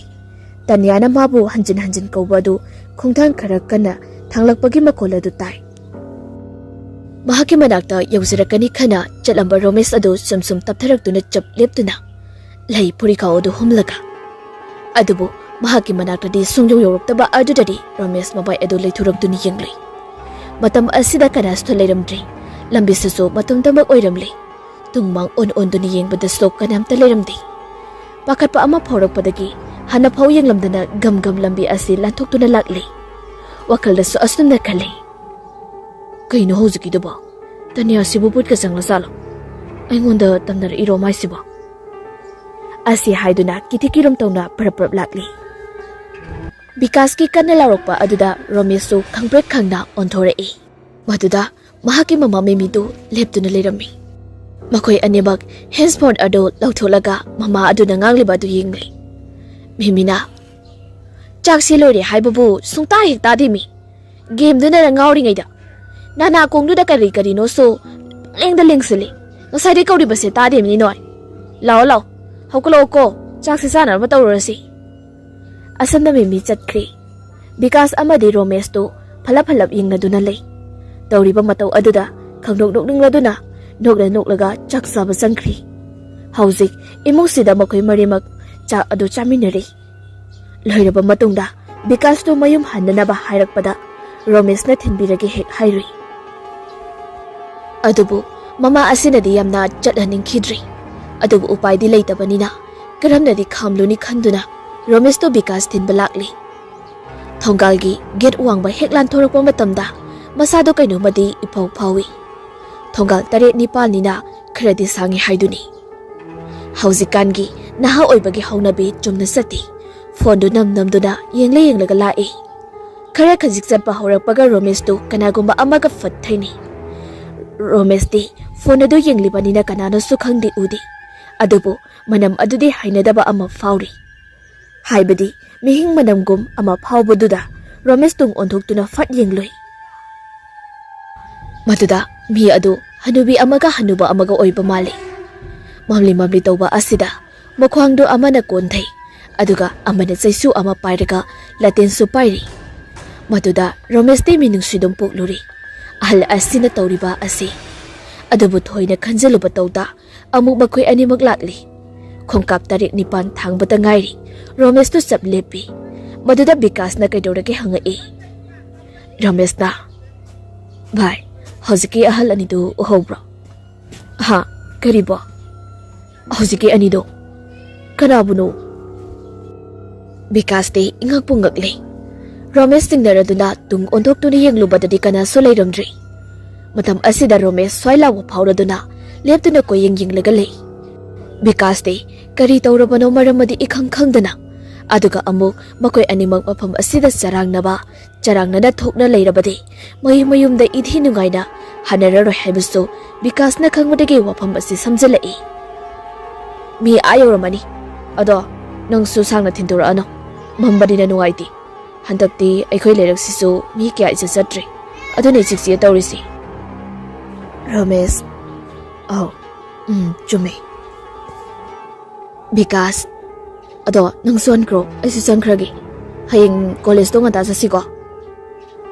Hoi adudi aisu chalagi ko. Mafam asidagi makoi ani kainakri. Bikas amaromda ten butali. Mamanaba asina kitikirum anamba matamda tawduna leiba asida. Mahaksto loina rubatina ruba kaubanina karino matawba khudingi pakhangda khangi pangkida kire haiduni. Adubu masi kharata oirabasu phanabani haiduna phone aduda isai tharaga lambi aduda lai. Khara chatlaba matungdadi makhoi thongal hek yoromdai adaida tunglumdagi angang nupi macha amaka khangjing chela aga hengatki. Maduda Bikas khampre khangladuna phal phawa chungkhatki. Nupi masa ado karimata hoi mai hairamtada senki. Ngak Bikas to yingduna lairingai tungdagi nupi amara amu kaurakpa aduda Bikas to amu khangpre khangi. Hoi bungo somda angang nupi masa amaga senki bro. Bikas onthorlaga yingi maduda so mihai oirabi nupi ama khangna selak aga ꯀꯧꯔꯛꯄꯗ ꯎꯔꯤ ꯕꯤꯀꯥꯁꯇꯣ ꯍꯣꯏ ꯍꯥꯏꯗꯨꯅ ꯃꯛꯇꯨ ꯅꯣꯝꯃꯤ ꯑꯗꯨꯕꯨ ꯑꯉꯥꯡ ꯑꯃꯁꯨ ꯅꯨꯄꯤ ꯑꯅꯤꯁꯤꯅ ꯆꯦꯟꯈꯤꯕ ꯂꯝꯕꯤ ꯑꯗꯨꯗ ꯃꯩ ꯊꯥꯟꯗꯕꯅ ꯄꯨꯡꯃꯝ ꯃꯝꯃꯤ ꯈꯤꯇꯪ ꯂꯥꯞꯊꯣꯛꯈꯤꯕꯒ ꯀꯔꯤ ꯑꯃꯠꯇ ꯍꯦꯛ ꯎꯈꯤꯗ꯭ꯔꯤ ꯕꯤꯀꯥꯁ ꯋꯥꯈꯜꯗꯣ ꯌꯧꯈ꯭ꯔꯤ ꯀꯤꯒꯟ ꯈꯪꯒꯟꯕꯒꯤ ꯍꯧꯅꯕꯤ ꯕꯥꯞꯅ ꯄꯪꯁꯥꯗ ꯁꯥꯒꯠꯂꯛꯏ ꯄꯪꯈꯪꯗ ꯈꯪꯉꯤ ꯀꯩꯅꯣ ꯍꯧꯖꯤꯛꯀꯤꯗꯨꯕꯣ ꯑꯩꯈꯣꯏ ꯂꯩꯀꯥꯏꯒꯤ ꯃꯤꯁꯁꯨ ꯃꯥꯟꯗꯦ ꯅꯨꯃꯤꯗꯥꯡ ꯑꯊꯦꯡꯕꯁꯤꯗ ꯀꯩꯗꯧꯔꯕꯖꯥꯠꯅꯣ ꯑꯩꯕꯨ ꯍꯣꯏꯃꯥꯏꯁꯨ ꯀꯩꯝꯇ ꯍꯪꯍꯧꯗꯦ ꯈꯨꯗꯣꯡꯊꯤꯕ ꯑꯃꯨꯛ ꯊꯣꯛꯂꯛꯇꯅꯀꯣ ꯚꯦꯔꯥ ꯀꯥꯟꯅꯅꯤꯀꯣ ꯉꯁꯤ ꯑꯁꯟꯗ ꯈꯟꯗꯨꯅ ꯂꯩꯔꯤꯉꯩ ꯏꯈꯪ ꯈꯪꯍꯧꯗꯅ ꯃꯍꯥꯛꯀꯤ ꯃꯈꯨꯔꯥ ꯊꯣꯛꯄ ꯑꯃ ꯁꯥꯏꯀꯜ ꯊꯧꯔꯛꯏ ꯃꯗꯨꯗ ꯕꯤꯀꯥꯁꯇꯣ ꯌꯥꯝꯅ ꯈꯧꯔꯥꯡꯅ ꯍꯪꯉꯤ ꯈꯨꯔꯥꯇꯣꯟ ꯅꯪꯅ ꯍꯜꯂꯛꯄꯗ ꯍꯧꯖꯤꯛꯋꯥꯏꯗ ꯑꯉꯥꯡ ꯃꯃꯥ ꯃꯆꯥ ꯑꯃ ꯆꯦꯟꯈꯤꯕꯗꯣ ꯊꯦꯡꯅꯔꯛꯄ꯭ꯔꯣ ꯍꯥ ꯀꯅꯥꯕꯣ ꯑꯄꯥꯝꯕꯁꯤꯗ ꯑꯩꯗꯤ ꯀꯅꯥꯝꯇ ꯊꯦꯡꯅꯔꯛꯇꯦꯕꯣ ꯕꯤꯀꯥꯁꯅ ꯑꯁꯦꯡꯕꯅꯤ ꯈꯨꯔꯥꯇꯣꯟ ꯍꯧꯖꯤꯛꯇꯅꯤ ꯆꯦꯟꯈꯤꯕꯗꯣ ꯑꯩꯁꯨ ꯀꯅꯥꯅꯣ ꯀꯃꯥꯏ ꯇꯧꯕꯅꯣ ꯑꯝꯇ ꯍꯪꯍꯧꯗ꯭ꯔꯤꯕ ꯃꯈꯨꯔꯥꯅ ꯍꯦꯔꯥ ꯏꯕꯨꯡꯉꯣ ꯑꯩꯕꯨ ꯑꯃꯝ ꯑꯊꯦꯡꯁꯤꯗ ꯐꯥꯒꯤ ꯑꯃꯨꯛ ꯇꯧꯈꯤꯗ꯭ꯔꯣ ꯅꯥꯞ ꯆꯥꯗꯕ ꯃꯁꯤ ꯑꯃ ꯑꯁꯤ ꯍꯥꯏꯔꯝꯗꯨꯅ ꯑꯍꯜ ꯑꯁꯤꯁꯨ ꯁꯥꯏꯀꯜ ꯊꯧꯔꯒ ꯆꯠꯈ꯭ꯔꯤ ꯕꯤꯀꯥꯁꯇꯤ ꯀꯤꯗꯨꯝ ꯀꯤꯁꯤꯜꯂꯛꯂꯤ ꯑꯁꯦꯡꯕꯕꯨ ꯑꯣꯏꯔꯣ ꯅꯠꯇ꯭ꯔꯒ ꯚꯥꯞꯅꯕꯨ ꯑꯣꯏꯔꯣ ꯈꯟꯖꯥꯟꯅꯕ ꯑꯃꯗꯤ ꯐꯥꯎꯔꯤ ꯏꯃꯨꯡꯗꯗꯤ ꯌꯧꯍꯧꯔꯒꯦ ꯍꯥꯏꯗꯨꯅ ꯄ꯭ꯔꯞ ꯏꯃꯨꯡꯗ ꯆꯪꯂꯛꯈ꯭ꯔꯤ ꯑꯗꯨꯒ ꯁꯣꯝꯗꯁꯨ ꯔꯣꯃꯦꯁ ꯋꯥꯈꯜ ꯑꯗꯨ ꯈꯟꯖꯥꯟꯅꯅ ꯂꯥꯛꯏ ꯃꯍꯥꯛꯅ ꯍꯧꯖꯤꯛ ꯎꯈꯤꯕ ꯑꯗꯨ ꯉꯔꯥꯡ ꯅꯍꯥꯟ ꯃꯥꯅ ꯂꯝꯕꯤꯗ ꯊꯦꯡꯅꯈꯤꯕ ꯑꯍꯜ ꯑꯅꯤꯗꯨ ꯌꯥꯝꯅ ꯃꯥꯜꯂꯛꯈꯤ ꯑꯣꯏꯔꯝꯕ ꯇꯥꯔꯒꯗꯤ ꯀꯔꯤꯒꯤꯗꯃꯛ ꯃꯍꯥꯛꯅ ꯇꯣꯏꯅ ꯊꯦꯡꯅꯔꯤꯕ ꯋꯥꯈꯜꯁꯤ ꯈꯟꯅ ꯈꯟꯅ ꯂꯥꯛꯄꯅ ꯃꯍꯥꯛꯀꯤ ꯀꯥ ꯑꯗꯨꯗ ꯆꯪꯂꯒ ꯐꯃꯨꯡ ꯑꯗꯨꯗ ꯂꯣꯡꯅ ꯍꯤꯞꯄꯤ ꯄꯨꯝꯅꯃꯛꯁꯤꯡ ꯑꯁꯤ ꯃꯔꯤ ꯑꯃꯗꯤ ꯂꯩꯅꯔꯝꯒꯗ꯭ꯔꯥ ꯈꯜꯂꯛꯄꯗꯒꯤ ꯐꯣꯟ ꯑꯗꯨ ꯂꯧꯊꯣꯛꯇꯨꯅ ꯀꯟꯇꯦꯛ ꯂꯤꯁꯠ ꯑꯗꯨꯗ ꯌꯦꯡꯉꯛꯏ ꯇꯥꯅꯤꯌꯥꯒꯤ ꯃꯄꯥ ꯌꯧꯔꯛꯄ ꯑꯗꯨꯗ ꯉꯥꯏꯍꯥꯛꯇꯤ ꯇꯨꯃꯤꯟꯅ ꯌꯦꯡꯗꯨꯅ ꯂꯩ ꯀꯣꯜ ꯇꯧꯁꯤꯔ ꯇꯧꯔꯣꯏꯁꯤꯔ ꯈꯜꯂꯤ ꯇꯥꯅꯤꯌꯥꯁꯨ ꯃꯁꯤꯃꯛꯅꯤ ꯃꯍꯥꯛꯅꯗꯤ ꯔꯣꯃꯦꯁꯄꯨ ꯅꯨꯡꯗꯤ ꯅꯨꯡꯁꯤꯖꯔꯤꯕꯅꯤ ꯑꯗꯨꯕꯨ ꯔꯣꯃꯦꯁꯀꯤ ꯊꯧꯁꯥꯗꯕ ꯑꯁꯤꯗ ꯄꯦꯟꯖꯗ꯭ꯔꯤ ꯃꯍꯥꯛꯁꯨ ꯑꯗꯨꯅ ꯃꯍꯥꯛꯁꯨ ꯃꯍꯥꯛꯀꯤ ꯐꯣꯟ ꯑꯁꯤꯗ ꯌꯦꯡꯗꯨꯅ ꯂꯩꯔꯤ ꯃꯅꯥꯎꯅꯨꯄꯤ ꯁꯔꯗꯥꯅ ꯃꯍꯥꯛꯀꯤ ꯃꯅꯥꯛꯇ ꯆꯪꯉꯛꯏ ꯑꯗꯨꯒ ꯋꯥꯔꯤ ꯍꯧꯔꯛꯏ ꯏꯆꯦ ꯋꯥꯔꯤ ꯊꯥꯔꯣ ꯋꯥꯔꯤ ꯇꯥꯔꯁꯤ ꯑꯁ ꯅꯪꯒꯤ ꯋꯥꯔꯤꯁꯤꯗꯤ ꯍꯌꯦꯡ ꯇꯥꯔꯣ ꯍꯌꯦꯡꯗꯤ ꯉꯝꯃꯔꯣꯏꯆꯣ ꯃꯤ ꯅꯨꯡꯇꯤꯒꯤ ꯋꯥꯔꯤ ꯑꯃꯃꯝ ꯇꯥꯔꯒ ꯇꯨꯝꯖꯔꯤꯅꯤ ꯑꯗꯨꯅ ꯋꯥꯈꯜ ꯅꯨꯡꯉꯥꯏꯇꯧꯅꯤꯕ ꯑꯗꯣ ꯍꯌꯦꯡꯗꯩ ꯑꯃꯨꯛ ꯐꯖꯅ ꯇꯥꯔꯣꯕ ꯉꯁꯤꯗꯤ ꯆꯦꯆꯦ ꯃꯨꯠ ꯌꯥꯝ ꯅꯨꯡꯉꯥꯏꯇꯦ ꯏꯁꯩ ꯇꯥꯒꯦꯕ ꯁꯔꯗꯥꯗꯣ ꯃꯆꯤꯟ ꯑꯗꯨ ꯄꯩꯊꯣꯛꯇꯨꯅ ꯆꯠꯈ꯭ꯔꯤ ꯇꯥꯅꯤꯌꯥ ꯋꯥꯈꯜ ꯑꯗꯨꯗ ꯎꯡꯅ ꯃꯍꯥꯛꯀꯤ ꯀꯥ ꯑꯁꯤꯒꯤ ꯊꯣꯡꯅꯥꯎ ꯑꯗꯨ ꯍꯥꯡꯗꯣꯛꯏ ꯑꯗꯨꯒ ꯑꯃꯨꯕ ꯂꯩꯆꯤꯜꯂꯛꯇ ꯀꯨꯐꯦꯠ ꯀꯥꯐꯦꯠ ꯊꯣꯛꯂꯛꯏꯕ ꯄꯥꯡꯈꯠꯂꯛꯄꯒꯤ ꯊꯥꯖ ꯑꯁꯤꯕꯨ ꯌꯦꯡꯂꯤ ꯂꯤꯔꯤ ꯂꯤꯔꯤ ꯅꯥꯝꯃꯤꯕ ꯅꯨꯡꯁꯤꯠꯅꯁꯨ ꯍꯨꯝꯖꯤꯜꯂꯛꯄꯗ ꯋꯥꯈꯜ ꯐꯨꯝꯕꯝꯅꯔꯕ ꯑꯗꯨ ꯈꯔ ꯃꯈꯩꯗꯤ ꯁꯥꯐꯕꯒꯨꯝꯅ ꯇꯧꯏ ꯑꯁꯨꯝꯅ ꯃꯤꯠ ꯀꯨꯞꯇꯨꯅ ꯌꯦꯡꯂꯤꯉꯩ ꯃꯈꯣꯏꯒꯤ ꯏꯪꯈꯣꯜ ꯑꯁꯤꯒꯤ ꯁꯤꯗꯥꯏꯗ ꯈꯥꯔꯤꯕ ꯁꯝꯕꯜ ꯑꯗꯨꯒꯤ ꯋꯥꯡꯕꯗ ꯀꯅꯥꯒꯨꯝꯕ ꯑꯃ ꯃꯥꯟꯕ ꯂꯦꯞꯇꯨꯅ ꯃꯉꯣꯟꯗ ꯌꯦꯡꯂꯛꯄ ꯃꯥꯟꯕ ꯑꯗꯨ ꯍꯦꯛ ꯎꯔꯨꯔꯤ ꯑꯍꯥꯟꯕꯗꯗꯤ ꯇꯥꯅꯤꯌꯥ ꯀꯔꯤꯁꯨ ꯈꯟꯗ ꯌꯦꯡꯂꯤ ꯑꯗꯨꯕꯨ ꯈꯔ ꯀꯨꯏꯁꯤꯜꯂꯛꯄꯗꯗꯤ ꯁꯨꯛꯂꯦꯡ ꯂꯦꯡꯗꯅ ꯌꯦꯡꯂꯛꯄ ꯃꯥꯟꯕ ꯑꯗꯨꯗ ꯇꯥꯅꯤꯌꯥ ꯆꯤꯡꯅꯕ ꯐꯥꯎꯔꯛꯂꯤ ꯈꯔ ꯎꯔꯝꯕ ꯑꯗꯨꯁꯨ ꯍꯧꯖꯤꯛꯇꯤ ꯂꯩꯆꯤꯟꯗ ꯊꯥꯗ ꯈꯨꯝꯖꯤꯟꯈꯤꯕ ꯑꯗꯨꯗ ꯃꯊꯪ ꯊꯣꯔꯛꯄꯗ ꯂꯩꯔꯝꯗ꯭ꯔꯤ ꯇꯥꯅꯤꯌꯥ ꯃꯁꯤꯗꯒꯤ ꯁ꯭ꯋꯥꯏ ꯂꯥꯎꯗꯨꯅ ꯐꯝꯂꯝꯕꯗꯒꯤ ꯍꯧꯒꯠꯂꯛꯏ ꯑꯗꯨꯒ ꯈꯣꯡꯂꯩ ꯊꯨꯅ ꯊꯣꯡꯅꯥꯎ ꯑꯗꯨ ꯂꯣꯟꯁꯤꯜꯂꯤ ꯀꯔꯤꯅꯣꯃꯗꯤ ꯇꯧꯕ ꯃꯥꯜꯂꯤ ꯈꯟꯗꯨꯅ ꯇꯥꯅꯤꯌꯥ ꯐꯃꯨꯡꯗꯨꯗ ꯀꯥꯈꯠꯇꯨꯅ ꯐꯝꯂꯒ ꯂꯩ ꯉꯥꯏꯍꯥꯛ ꯂꯩꯔꯒ ꯁꯔꯗꯥꯁꯨ ꯑꯃꯨꯛ ꯆꯪꯂꯛꯏ ꯁꯦ ꯇꯨꯝꯃꯁꯤ ꯂꯥꯎ ꯑꯁꯤ ꯍꯥꯏꯔꯝꯂꯒ ꯐꯃꯨꯡꯗꯨꯗ ꯀꯥꯈꯠꯂꯛꯏ ꯑꯗꯨꯒ ꯐꯩꯖꯨꯞ ꯑꯗꯨ ꯆꯤꯡꯈꯠꯇꯨꯅ ꯍꯤꯞꯈ꯭ꯔꯤ ꯇꯥꯅꯤꯌꯥꯗꯤ ꯃꯆꯤ ꯑꯃꯠꯇ ꯂꯦꯡꯗꯅ ꯐꯝꯂꯤ ꯋꯥꯈꯜ ꯑꯃꯗ ꯎꯡꯂꯒ ꯂꯩꯔꯤ ꯃꯗꯨꯗ ꯁꯔꯗꯥꯗꯣ ꯑꯃꯨꯛ ꯃꯁꯥꯗꯣ ꯅꯣꯝꯗꯨꯅ ꯀꯧꯔꯛꯄ ꯑꯗꯨꯗ ꯈꯪꯄ꯭ꯔꯦꯛ ꯈꯪꯗꯨꯅ ꯆꯣꯡꯉꯤ ꯀꯩꯗꯧꯔꯒꯦ ꯏꯆꯦ ꯀꯩꯁꯨ ꯇꯧꯗꯦ ꯇꯨꯝꯃꯁꯦ ꯐꯝꯊꯔꯣꯕ ꯆꯦ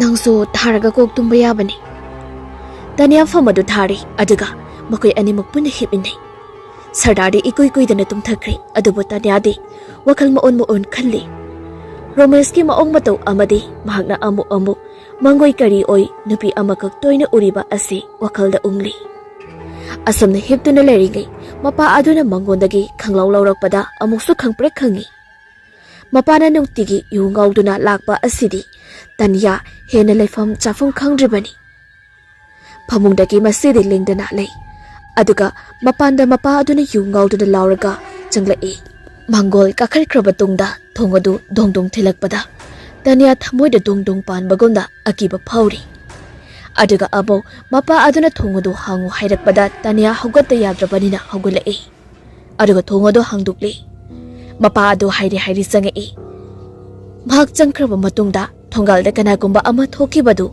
Tanya haifeti uhori maduda asomna singdana hangai baba natomtaro kanaga laki Sankarji ha aiba kainone idomtane nati aiko hidak thakminaba ina amana thila ibani aine idomda cycle se thauba ngamdabduda mapa asigi wakhalladu ihungawbarna ikau kawbagi ba ongda asumda khumlakpa asidadi Tanya khara disingai adubu mahakna thongalda ukhiba mi adudi nupi mali maramdi amama marak asida Panek sepa amadi masam sangba gimaong anasu uki maduda Tanya chingnabagi mayon yamna yamchilakli asi thokri sidi nupini baba ha kadaino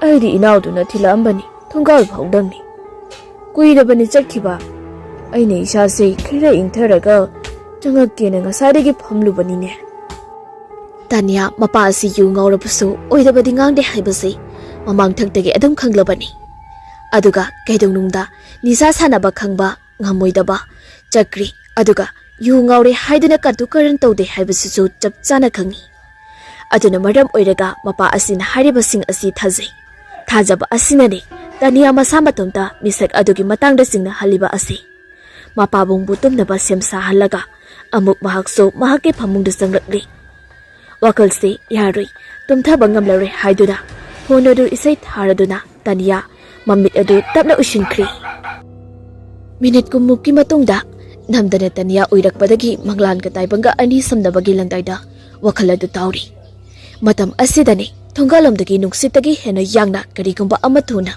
yangna paisilaklaga Tanya gi thonau asida bhop launi yesilai maduda Tanya makeup khangtuk tholai mamitu pangthorakpada karisu toromdi chumna makeup thola iboi ningduna abo mamit adu ushinduna tumthakri handabukti thongnaugi lok adu tapna masa mathanta leithораktuna thongnau adu hangturekli matam asida table mathaka thamliba larik mayam adugi marakta leiriba boi amakak tapna phangturai nungsit ki sahumda aduga adugi manakta leiriba import adu somafam sahodabadagi sebang amoba adu haidukli boy adu muksing adu na pungtay tayri adubu muksing adu kang silakpa matamdadi sebang angoba aduda kazenglay upa nupi ama kakisakpam oino onthorakli adubu mayekta sengba nate aduna maram oiraga mami tarakliba asi kanano haibasu haiba ngamloi sunatagi nupi kukta kazenglay upa haibasimaktani uriba asi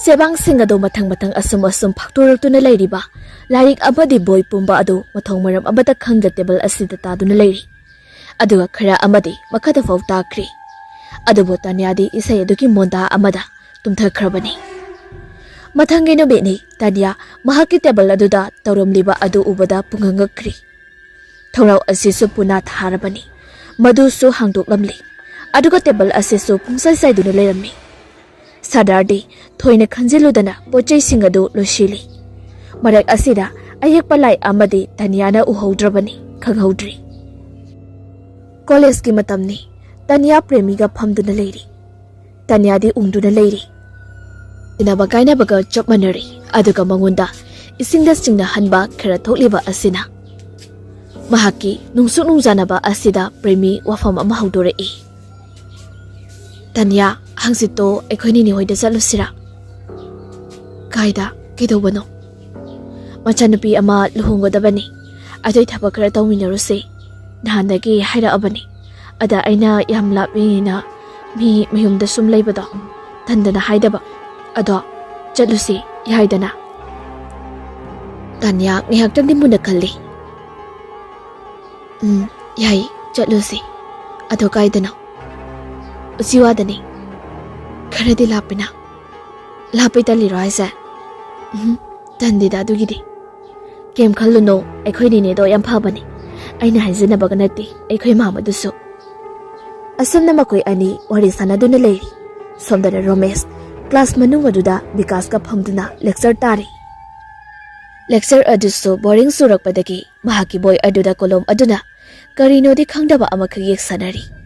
Mahaki matau aduda Professor asisu lairik sum taklambadagi Romesh ki matau aduda hainadruduna lairik takpudu chaplepi. Professor na. Hello mister. Yes you the later one. Please stand up. Romesh to ingang na hugal e. Professor, are you listening what I am saying? Romesh da. Yes sir. Then what are you doing there? Romesh mahaki boy aduda fat yeng thaduna lay. Matam asida boy aduda mahak na ngasay yekiba adu kazenglay adu oiduna layram lay. Matam asida Romesh mihun adu dongdang chungba horae. Akiba amadi pakat pa phaurakli. Masa adu thak nikduna ayek palay aduda mamit kopta yingli. Aduga somdana professor aduna wahang matang hangli. Romesh di maduda amata tadri. Ungduna yamna pakat na ayek palay asida yingduna layri. Professor asisu mahak na hangba wahang amata kumlag tagay nontaduna layba asida sauning boy kay boy kon kana hayre. Hello boy. If you don't answer to my question, you can leave the class. Because Romesh the kuning na tinduna ingit beri. Matang asida di Romesh to gyalakli. Met adu da kuplaga amuk yung lubadadi. Ayak palay adu mahak na nga sayi kibad oiramli. Nung kalagpa matamdana manggolom da palipa classroom asigit thongnaw da nupi amakak angawbi amagumda. Masama na ipapaba makay mangunda akiba miyang aduna. Mamit adu ngaksangang na yingdo na layrambado sway hek lawi. Romesh nupi aduda muni yingi. Mahaki manakung aduda professor asina law kung liba kaya asi amata taghidri. Subna kaki mamit asida nupi asibu uragada lay. Paminariba Vikas di humang mapikari. Romesh amadi professor anigi mataw asi ubada. Class asi yauriba Romesh konti hene sarani khanduna. Vikas na Romesh ki mapay ganda tap payrae. Madada Romesh to kangprek khangladuna fallaw no songi matam asida de satra pumna mag adu mangundi hinglai. Oza asiso sawbadi yamna sawning labani adubu uha makatarakdri. Romesh sor aso thabet holi loina na humangak dasu chintharae. Class ka yafong khanglari haiduna Romesh class asidagi thorakli. Mahangna thorakwa matamdadi thona aduda kana su lairamdi. Hawjikti Romesh thangai sengna singnari. Madudi mahaki punsida mira laira khangdaba amana question sene haiduna amaiba aduna hairamba adu chumli haibasi. Asina maram oiraga nupa macha oibani da agiba khara phawjarabastu wakal samamnaraga charangnaba asidadi lapthoknaba campus asigi sidaida thorakli. Aduga leiba u adugi sofa aduda phamdaduna phamli. Romesh wakal amada adum ungduna leiri. Karino mangonda handak marak tawrisibo haiduna ungduna phamli. Asamna phanglingai tunglomdagi sor toropa makol da amuk tarakpada Romesh to swai hek lawi pakhangda khangi. Adubu onthokduna yenglubadadi tanya oiramli. Laptakna premidi leptuna lehori. Romesh na onthokduna yenglubadadi tanya do laaga changaktuna leptuna leiri. Madura Romesh to khangladuna onthoraklaga adumuk phamduna leiri. Ngyak asumna leraba matungda tanya sutamna tamna changsilaklaga Romesh ke manakta lepi. Tumin ngihak lainaraba matungda Romesh to na haurai. Tanya. Phamudana. Tanya Romesh ki wahi aduri yamna thajarudrabani. Adubu sumna hek haidurakpa asidadi phamtha hoiba ngamdri. Romesh phamu aduga nangna hainingpado hayo. Tanya masidi amata lingdi adubu ikairabasu ikaina magi thamoigi oiba pawdomdo lirakli. Romesh ibani na tawrise kaino. Aisu khangdi. Nangisi aingonda ikaiba pirira. Ai madu nongmata khallude. Tanya khalludragara tawrisidi. Tanya kaino nangna hainingmadu nongdu khairo kaidoge. ꯑꯩꯅ ꯍꯥꯏꯅꯤꯡꯕꯅꯤ ꯍꯥꯏꯔꯤ ꯃꯌꯥꯝꯁꯦ ꯑꯗꯨ ꯅꯠꯇꯕ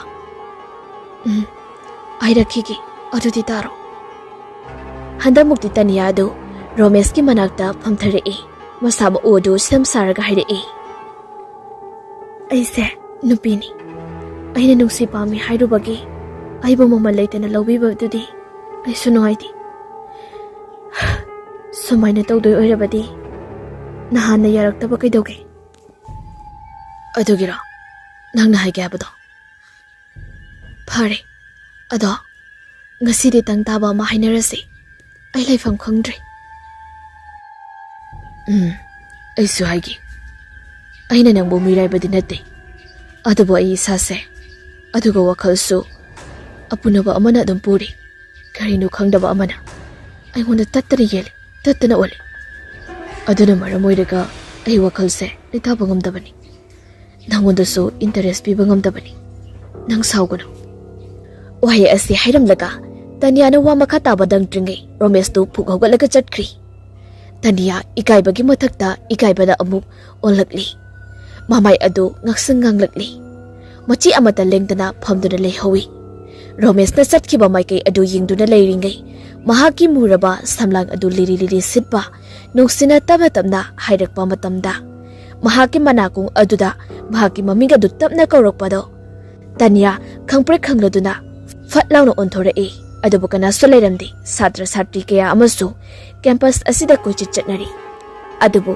ꯃꯍꯥꯛ ꯃꯊꯟꯇꯅꯤ ꯍꯧꯖꯤꯛ ꯃꯐꯝ ꯑꯁꯤꯗ ꯐꯝꯂꯤꯕ ꯑꯁꯤ ꯑꯃꯨꯛꯁꯨ ꯑꯅꯤꯔꯛ ꯁꯨꯕ ꯑꯣꯏꯅ ꯃꯍꯥꯛꯀꯤ ꯃꯅꯥꯀꯣꯡ ꯃꯌꯥꯗ ꯃꯍꯥꯛꯀꯤ ꯃꯃꯤꯡ ꯀꯧꯔꯛꯄ ꯃꯇꯝꯗ ꯇꯅꯤꯌꯥꯗꯣ ꯄꯨꯛ ꯍꯧꯒꯠꯇꯨꯅ ꯀꯣꯏꯂꯩ ꯂꯩꯗꯨꯅ ꯌꯦꯡꯉꯤ ꯑꯗꯨꯕꯨ ꯀꯅꯥꯁꯨ ꯂꯩꯕ ꯎꯗꯦ ꯀꯅꯥꯁꯨ ꯂꯩꯇꯕ ꯑꯁꯤꯗ ꯀꯤꯕꯨ ꯂꯥꯛꯄꯒꯤ ꯃꯐꯝ ꯑꯁꯤꯗꯒꯤ ꯈꯣꯡꯂꯩ ꯊꯨꯅ ꯂꯥꯛꯏ ꯑꯗꯨꯕꯨ ꯁꯝꯕꯜꯂꯩ ꯃꯔꯨꯝ ꯑꯃꯗꯒꯤ ꯄ꯭ꯔꯦꯃꯤ ꯃꯍꯥꯛꯀꯤ ꯍꯦꯛ ꯃꯃꯥꯡꯗ ꯊꯣꯛꯂꯛꯂꯒ ꯀꯧꯔꯛꯄ ꯑꯗꯨꯗ ꯈꯪꯄ꯭ꯔꯦꯛ ꯈꯪꯗꯨꯅ ꯂꯥꯎꯏ ꯃꯍꯥꯛꯅ ꯂꯥꯎꯕ ꯑꯗꯨꯗ ꯁꯥꯇ꯭ꯔ ꯈꯔ ꯑꯃꯗꯤ ꯇꯤꯡꯉꯛ ꯇꯤꯡꯉꯛ ꯌꯦꯡꯉꯤ ꯑꯗꯨꯒ ꯃꯆꯤꯟ ꯑꯗꯨ ꯈꯨꯝꯗꯨꯅ ꯅꯣꯛꯄꯁꯨ ꯌꯥꯎꯏ ꯇꯅꯤꯌꯥ ꯈꯪꯈꯤꯕꯅ ꯃꯁꯥ ꯑꯗꯨ ꯃꯤꯍꯨꯟ ꯆꯦꯟꯈꯠꯈ꯭ꯔꯤ ꯑꯗꯨꯅ ꯁꯣꯔ ꯑꯗꯨ ꯐꯨꯡꯀꯠꯂꯛꯀꯦ ꯇꯧꯏ ꯃꯃꯥꯟꯅꯕꯤ ꯑꯗꯨꯒꯤ ꯃꯇꯧ ꯑꯗꯨ ꯈꯪꯂꯗꯨꯅ ꯄ꯭ꯔꯦꯃꯤ ꯏꯁꯤꯡ ꯕꯣꯇꯜ ꯑꯃ ꯄꯤꯁꯤꯟꯗꯨꯅ ꯑꯏꯪꯕ ꯏꯁꯤꯡ ꯑꯗꯨ ꯄꯤꯊꯛꯏ ꯇꯅꯤꯌꯥ ꯁꯣꯔ ꯑꯗꯨ ꯑꯃꯨꯛꯇꯪ ꯒ꯭ꯌꯥꯟ ꯇꯥꯅ ꯍꯣꯟꯊꯔꯛꯂꯒ ꯄ꯭ꯔꯦꯃꯤꯅ ꯑꯁꯨꯝꯅ ꯍꯪꯂꯛꯏ ꯀꯩꯗꯧꯔꯒꯦ ꯅꯪꯕꯣ ꯀꯔꯤ ꯊꯦꯡꯅꯔꯨꯔꯒꯦ ꯇꯅꯤꯌꯥ ꯇꯨ ꯈ꯭ꯌꯣꯛ ꯈ꯭ꯌꯣꯛ ꯁꯨꯡꯕ ꯃꯈꯩ ꯃꯉꯣꯟꯗ ꯍꯧꯖꯤꯛꯇ ꯊꯣꯛꯈꯤꯕ ꯋꯥꯔꯤꯁꯤꯡ ꯑꯗꯨ ꯂꯤꯔꯤ ꯃꯗꯨꯗ ꯄ꯭ꯔꯦꯃꯤꯅꯁꯨ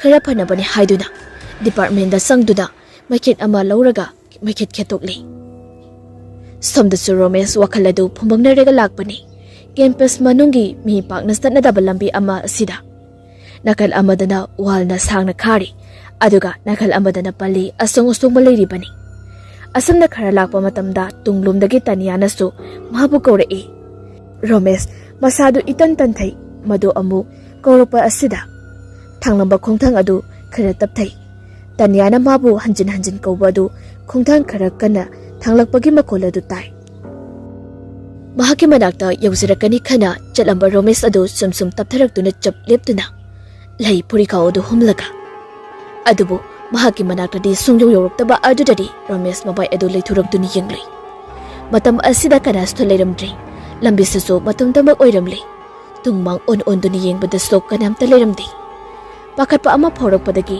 ꯍꯥꯟꯅ ꯐꯥꯎ ꯌꯦꯡꯂꯝꯗꯅ ꯒꯝ ꯒꯝ ꯂꯝꯕꯤ ꯑꯁꯤ ꯂꯥꯟꯊꯣꯛꯇꯨꯅ ꯂꯥꯛꯂꯤ ꯋꯥꯈꯜꯗꯁꯨ ꯑꯁꯨꯝꯅ ꯈꯜꯂꯤ ꯀꯩꯅꯣ ꯍꯧꯖꯤꯛꯀꯤꯗꯨꯕꯣ ꯇꯅꯤꯌꯥꯁꯤꯕꯨ ꯕꯨꯠꯀ ꯆꯪꯂ ꯆꯥꯂꯣ ꯑꯩꯉꯣꯟꯗ ꯇꯝꯅꯔꯛꯏꯔꯣ ꯃꯥꯏꯁꯤꯕꯣ ꯑꯁꯤ ꯍꯥꯏꯗꯨꯅ ꯀꯤꯊꯤ ꯇꯧꯅ ꯄꯔꯞ ꯄꯔꯞ ꯂꯥꯛꯂꯤ ꯇꯥꯅꯤꯌꯥ ꯊꯃꯣꯏ ꯀꯥꯏꯅ ꯌꯨꯝꯗ ꯍꯜꯂꯛꯂꯤ ꯌꯨꯝ ꯌꯧꯕꯒꯗꯤ ꯇꯧꯐꯝ ꯈꯪꯗ꯭ꯔꯗꯨꯅ ꯐꯃꯨꯡꯗ ꯍꯤꯞꯆꯦꯟꯗꯨꯅ ꯂꯩꯔꯤ ꯃꯅꯥꯎꯅꯨꯄꯤ ꯁꯔꯗꯥꯗꯤ ꯃꯆꯦꯒꯤ ꯃꯇꯧ ꯑꯁꯤ ꯈꯪꯕꯅꯤꯅ ꯃꯅꯤꯡꯗ ꯊꯣꯛꯇꯨꯅ ꯏꯁꯩ ꯇꯥꯗꯨꯅ ꯂꯩꯔꯤ ꯑꯁꯨꯝꯅ ꯏꯁꯩ ꯇꯥꯔꯤꯉꯩꯗ ꯏꯃꯨꯡꯗ ꯀꯅꯥꯒꯨꯝꯕ ꯑꯃꯗ ꯆꯐꯨ ꯎꯌꯥꯟ ꯄꯥꯏꯕꯒꯤ ꯃꯈꯣꯜ ꯇꯥꯔꯛꯏ ꯁꯔꯗꯥꯒꯤ ꯋꯥꯈꯜꯗꯗꯤ ꯃꯆꯦꯗꯨꯅ ꯍꯧꯒꯠꯂꯛꯂꯒ ꯆꯥꯛ ꯂꯥꯝꯅꯗꯨꯅ ꯆꯔꯥ ꯋꯥꯟꯅꯕꯅꯤ ꯇꯧꯔꯤꯕꯅꯤ ꯈꯜꯂꯤꯕꯅꯤ ꯃꯄꯥ ꯑꯗꯨꯁꯨ ꯌꯨꯔꯥꯏ ꯆꯨꯕꯅꯤꯅ ꯍꯜꯂꯛꯈꯤꯔꯣꯏ ꯍꯥꯏꯕꯗꯤ ꯈꯪꯂꯤꯕꯅꯤ ꯑꯗꯨꯕꯨ ꯑꯁꯨꯝ ꯆꯐꯨ ꯎꯌꯥꯟꯒꯤ ꯃꯈꯣꯜ ꯂꯦꯞꯇꯅ ꯇꯥꯔꯛꯄ ꯑꯁꯤꯗ ꯁꯔꯗꯥ ꯆꯥꯛꯈꯨꯝꯗ ꯆꯪꯂꯛꯏ ꯑꯗꯨꯕꯨ ꯀꯅꯥꯁꯨ ꯂꯩꯔꯝꯗꯦ ꯄꯣꯠ ꯆꯩ ꯑꯃꯠꯇ ꯃꯐꯝ ꯆꯥꯗꯅ ꯂꯩꯔꯝꯕꯁꯨ ꯌꯥꯎꯗꯦ ꯀꯔꯤꯅꯣ ꯍꯥꯏꯗꯨꯅ ꯍꯥꯏꯐꯦꯠꯇꯤ ꯈꯜꯂꯤ ꯑꯗꯨꯒ ꯑꯃꯨꯛ ꯃꯆꯦꯒꯤ ꯀꯥꯗ ꯆꯪꯂꯛꯄꯗꯗꯤ ꯃꯆꯦꯗꯨ ꯅꯤꯡꯉꯥꯏꯗꯅ ꯇꯨꯝꯗꯨꯅ ꯂꯩꯔꯝꯃꯤ ꯆꯤꯡꯅꯔꯗꯨꯅ ꯃꯆꯦꯗꯨ ꯇꯞꯅ ꯑꯃꯨꯔꯛ ꯑꯅꯤꯔꯛ ꯀꯧꯔꯛꯏ ꯑꯗꯨꯕꯨ ꯇꯨꯝꯂꯤꯕꯅꯤꯅ ꯀꯔꯤꯁꯨ ꯈꯨꯝꯂꯛꯇ꯭ꯔꯤ Matam asida Sardar soi hek lawi. Asumna leptuna leiringai sakhumda amu ngasagi makhol adu tarakli. Matam asida di Sardar kitok kirum tauba horakli. Mami mana kuruk otuna ka adudagi tamna thorai. Chakhum lumda tamna lakpadagi chakhum phawbdi yori. Adubu handak sukari mata mafam kaida leiramli. Sardar mamitu kupta ikoi koine kolik yaliba kaya aduda mathang yinglai. Adubu ikhang khangudana rek mathakta thamba glass ama phat tarai. Maduda Sardar khampra khangladuna chongi. Mihurgi khongjal so aduki matik yankhalai. Narum subadagi homang marik su chintarai. Taduna leiriba glass adu khongkat ke haiduna nontharakpa matamda tunglomda amukso glass ama muktarakpagi Sardar amuk kimai heman khibadagi kana lauramlaga imunglomdagi samanglomda chenthokri. Bakol asida tanya so mamisinglai. Tumlamba adu phuk hawgalaktuna manawnupi asibu yenglai. Sakhumda glass khara taduna leiramba asida kaidawrabuna haiduna maningomda haifeso thoktuni yengloi. Adubu udri tadri mana kobadi. Adudagi pakal aduna tanya thongalomda chenthokri. Manawnupi aduna kapladuna senkhiba adu khonjel khajik taramba aduda mikap singakpadagi thiba khangdaba tanya achat au lambi sida thengnaba misingda hangli. Laibak phabadagi angang kharana laikai pukri alomda senkibani hairei. Maduda tanya khonglei thuni selai. Mahara selakpa matamda uri. Manawnupi aduna pukri mapangi khongnang makhong aduda nga thaduna phamduna lerembadu. Maduda tanya sensiduna manawnupi bu kawi. Now kaidorage nangba. Sardar ju kaptuna lerami kamna kapna masida konsulai adaga wadi masat amata ngangdi. Se kapkanu se kaidorage ba. Aigonda phajana liyo. Nangna sum kap leradi mina loina yengani ikaije ba. Adui saruk se lao yumna chatlasi. Chise ayam ki ngasidi. Mama do yamna ningsinge. Mama do leramadi ai ki basu phoromoi dabani. Oise ado kaidorage ba nangba. Nangna nuwaitri aingonda haidradi kamaina khangdoino ba. Baba su yu nghauduna leiri. Nangsu college kini haiduna adum chatle. Aisu yamda anamba matamda leibasida itomda leibe akiba yam phawi. Oise nangsu school kadaba kuidrasidi. Harvesting gi holiday loidorabani. Adu loibaga adum karaduini aduidi kim khaluno.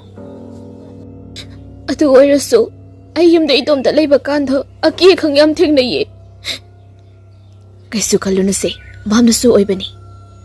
Bhamna nate hawjita ai thengnare ine.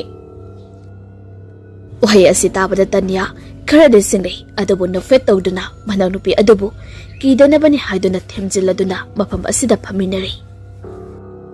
Sardagi wakhal ingthaba ngaiba oina somphamlakpana namisuja changlakadori. Taramdai korogi magal asina yeibada chingmai upal kaya asida sanagi machu sangbago mapung phana fajarakpa matam asida machin manaw anisisu pungsum sumatkhri. Sardasu akibadum phakri. Machin manaw anisi asamda wakhal maka lamlaba matungda thengle haiduna yumda halasde haiduna monda nungaina halai. Mayum hek yobagade mapa adu gyantana phamduna leirami sabhada. Maduda makhoi anidu punga uri. Adubu kari matadi haidana makai kada sangai. Manawnupi asi kirani haiduna tanya chakhumda sak thongbu changkri. Aduga mapa asidi wakal amada ungbadawna phamduna adumak leiri. Sardade table da phamduna larik paba hokri. Ngayhak sak thongba horaba matungda Sankarjit chakhumda parprap sangai aduga kirino makoi thiri. Later ama lauthokduna sukhatlei aduga toilet changning haiduna sangki. Makoi ke toilet ase kharadigi lapnai yumdagi. Hauji mapa macha makoi ahumsi inakna lapna leinaba matam oiri. Sarda lairik pari table lemtu toraga. Sagatli phungatli haiduna thongna wadu hangduktuna amu ngahak maina du fresh towi. Nungai man khraduna mamitu ushinduna sokri aduda mangak adu non thaduna longna hipli. Adubu mahakti sajilomdagi amuba amana napna naplaga sumlai.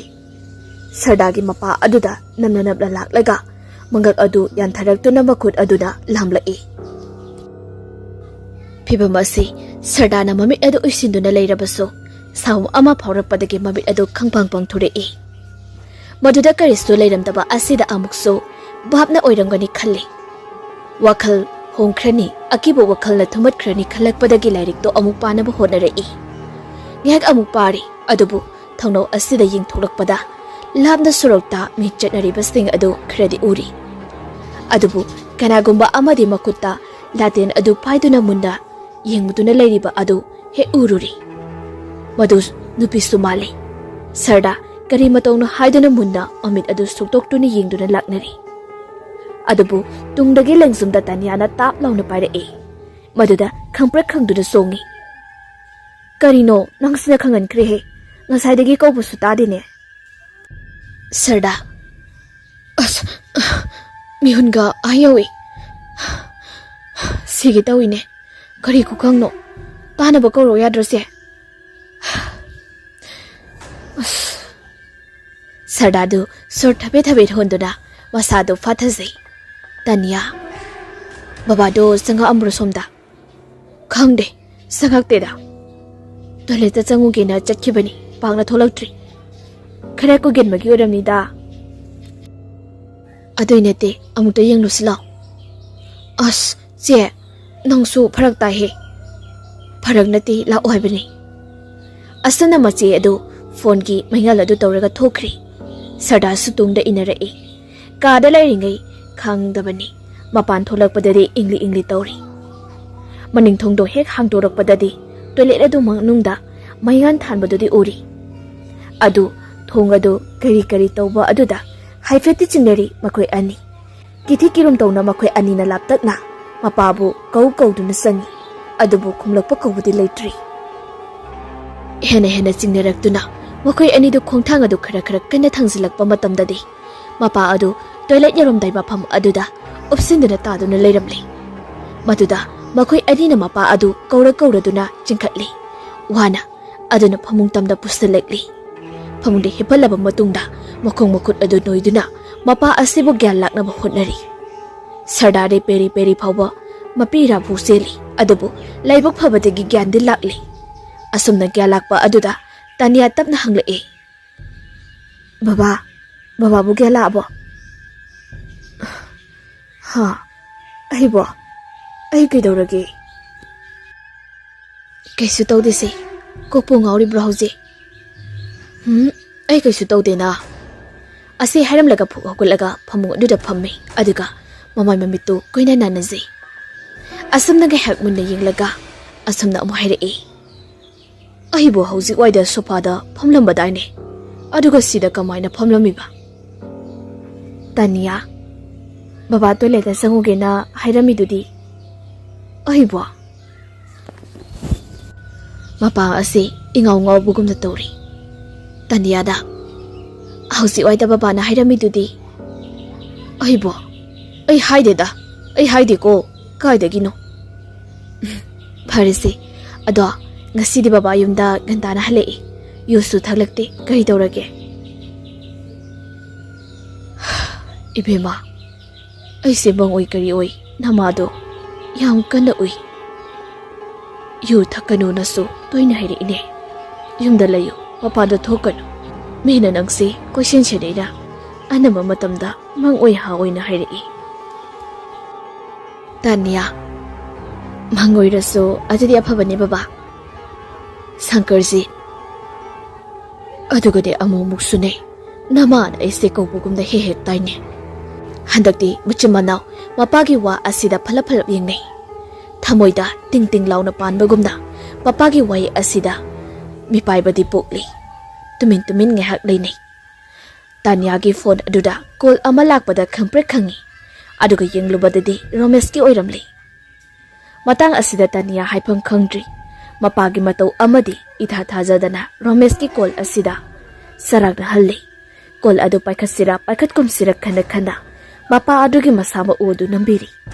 Amuk-amuksu phone aduda phalap yengi adubu paiba nang hodadana phone adu tatkhri thamoi da khanjai prok sakna as tanja hiksa hode da haina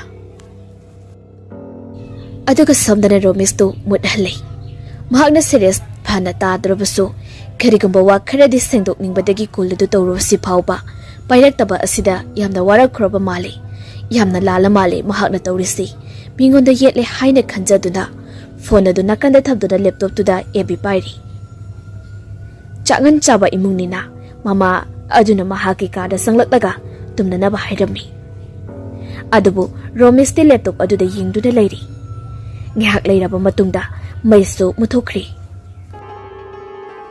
aduda mahakna laptop aduda yingduna leiribani hausi imung sida ngaliba ase laptop khakni ngihak asumna leiringai mahagi thong aduda lana kana kumba amana chatkibagi makhol tarai aduga amukso mana kongda sariba khonmanba tarakpada laptop adu fat muthatli aduga kadaidano haiduna mana kong adu thangatuna tari mapalomda oiba male haiduna romes tapna ka adudagi tholai ka adudagi tholakpadadi mapandadi maina punghan ngalami maramdi lairakta thanba strip lamp sing adu solar gin na ngali mangonda saptingna leptuna kadaidano makhon tarise haiduna yinglingai mahaki tungda amu khongsi makhon ga loina da kanagumba ama phatchen khiba aduda khangprek khangduna onthorei adubu kana matadi udi mama mapa anigi ka adudagi makhoi anina murum mai mutkibagi wari sanabado haifete tari adubu hausi mahakna takhiba makhol adudu singnari imung asi kaino mai tawri buda tamnari haiba pau khalli aduna maram oiraga khonjan nikli mama pu kauri mama adusu khukau adura singnabadagi mapanda mapa ku punna mai thanduna tholei ibunga nangdi amamba aduda kaidori ba ima soida kaino ma romes ki kitukurum tawba pakhum aduda mapa adudi gen tarabani adubu kitanabani haiduna masa adubu thimjin wahaina asumna hairei amambadane natomda koichikkanuni nangba asi haiduna masa adubu imungda amuk pusilake tawi adubu thongalomda yingthokluba kandadi kanagumbe amada strip lamp adugi hek manakta chaptingna leptuna makoida yinglak iba adu ururi masina ahanbane mohan mahaki mabita asigumba taibangi chatnabigi wangbada oigadaba thaong asi uriba ase maduda mohan masa adu swailawi aduga makhutuna tawraga mamai mamit adu singhalli gyan tahalli kirabasu kira hauzik makkidi ngasigidi ngalthuknadaba upai leitabani imung asida soidana ba haiduna macha amadi magi nupi adu imungdu pusilai koiremba lengbange lengsumda langon adu thangatuna koget fi adugi marumda tarau raba misna aduna yenglabada kalengi maisa marak aduda labuk magi panglai nupa amani haibagi saban mutri matik sana yauzai amadi yenguba matamda noja kayagi mifam hongba ngamdraduna thamoi mahi langakpa matamni adubu tamba mahakpu punsi khongloi oigi khankhibi lerang noja mahaki wakhaldagi atopa lablanbi kana amatagi sakpambu mitraruba leitri asumna monda nungaina ngasisu palen ingkhon surudaba lakli wakhal su khanjari nuja oibi thawaigi mabemadu ngasisu asa athak tawraduna athempot kayaga loinada mafam asida khongsalakari haibase ngaina monda nungaina ingkhol asibu sem saduna leiri adubu korau bahakna thengjilakpagi nami ba chingi marumda sangkhidauba matam asidasu nuja mahakti maraktri koirengba do nungsa thirakli karigumba phattanungda thoklabra chingneraduna mapung phana loisilamdana pamel labuktagi parap karakli lamida thengnerakpa achat awuk singnasu mangoda phalap yenglakpaduda satkibadu koirengbadu mipaiba phauri nungsa thiri panthau sangai hek yaubaga majai ibe mabu kauraduna chaglakpada ningaidada hiptuna leirami maduda ngasai makai nungsa thiruba koiremba adu wakhal kharedi yangi hai taribra nupi kaidore ngasidi asa thak semdrabade mahagi pakhum ase karisu khumlakti maduda amukasu koiremba makhatana hangli Kaidaurage hayunihi. Nangbu nasaga ngamdrabo. Asi haiduna phamung aduda phamthai. Phamung aduda phamtharakpa matamda hiptuna leiriba mahaki taloi adusu susut lawa makai kaptuna leiramba adu thengnari. Maduda koiremba pukning sangna hanglai. Hai, kaidaurage nangbo? Nathawai adu wana liramlibadi. Hayo, aingoda marik sumnase. Hada musu khumba koba leite. Asida koiremba hena singnaraduna mahaki nupida pendaba ase hangba leptri. Hayo, kanana usitaba thawoidaba tawragre. Natragana aingoda kari pendaba nungaitaba leibagino. Ngasi numit chupa ama aigi awarpa hangbudaba makai laktaba makai bafam asida hiptuna nadom wana misa khanglibadi. Atam asida mahaki nupi ado kabli asumna kumlai.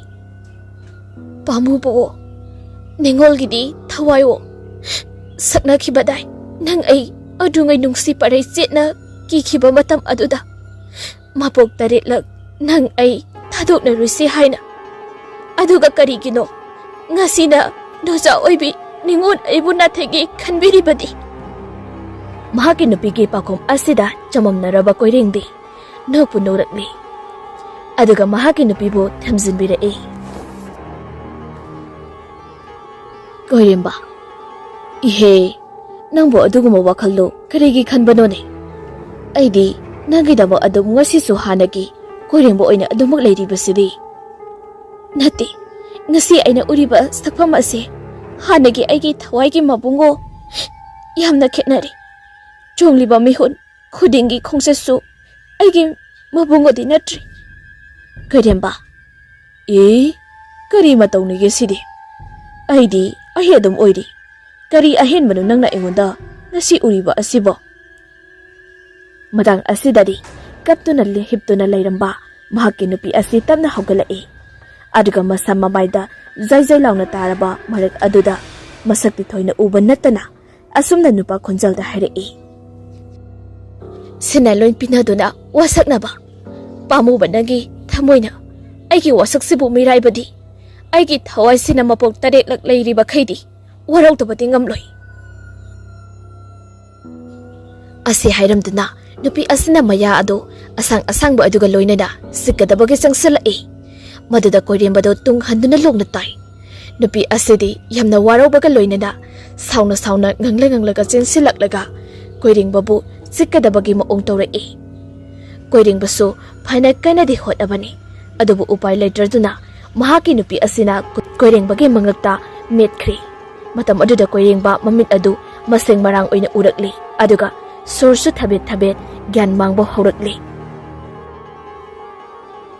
adubu mahaki mathakta leiriba mahaki nupi asinadi mayadu araiba makai ka thoraktuna koireng bagi mangaksam aduda amuktang kana silakpada koireng ba khudak ada thawai thakri matang asidani Romesh makeup tholakpa adu ngasige tharaga Romesh ahing menman tadaba mangak na ribasi phanadi yamlakli tumlingai matamdasu maduna maram oiraga wakal nungai henry aduga makeup tholaklaba matamdasu taibang oiraklaba matam asidasu mang asina wakal nungai handi adubu makumang oiramgani haiduna amuk mukso masa matamda khantoksaduna leiri haina balairibani yahorapa matamda phawkhiba wakal aduna numitumagi apa phatta khara makhadi lepi haina adugumna Romesh ki anamba matamda ayukta asum wakal nungai trabanina maram oiraga nungti numit chupa wakal nungai handi mahangna haugalakpa matamda mapabungdo iruluzaduna bathroomda lerami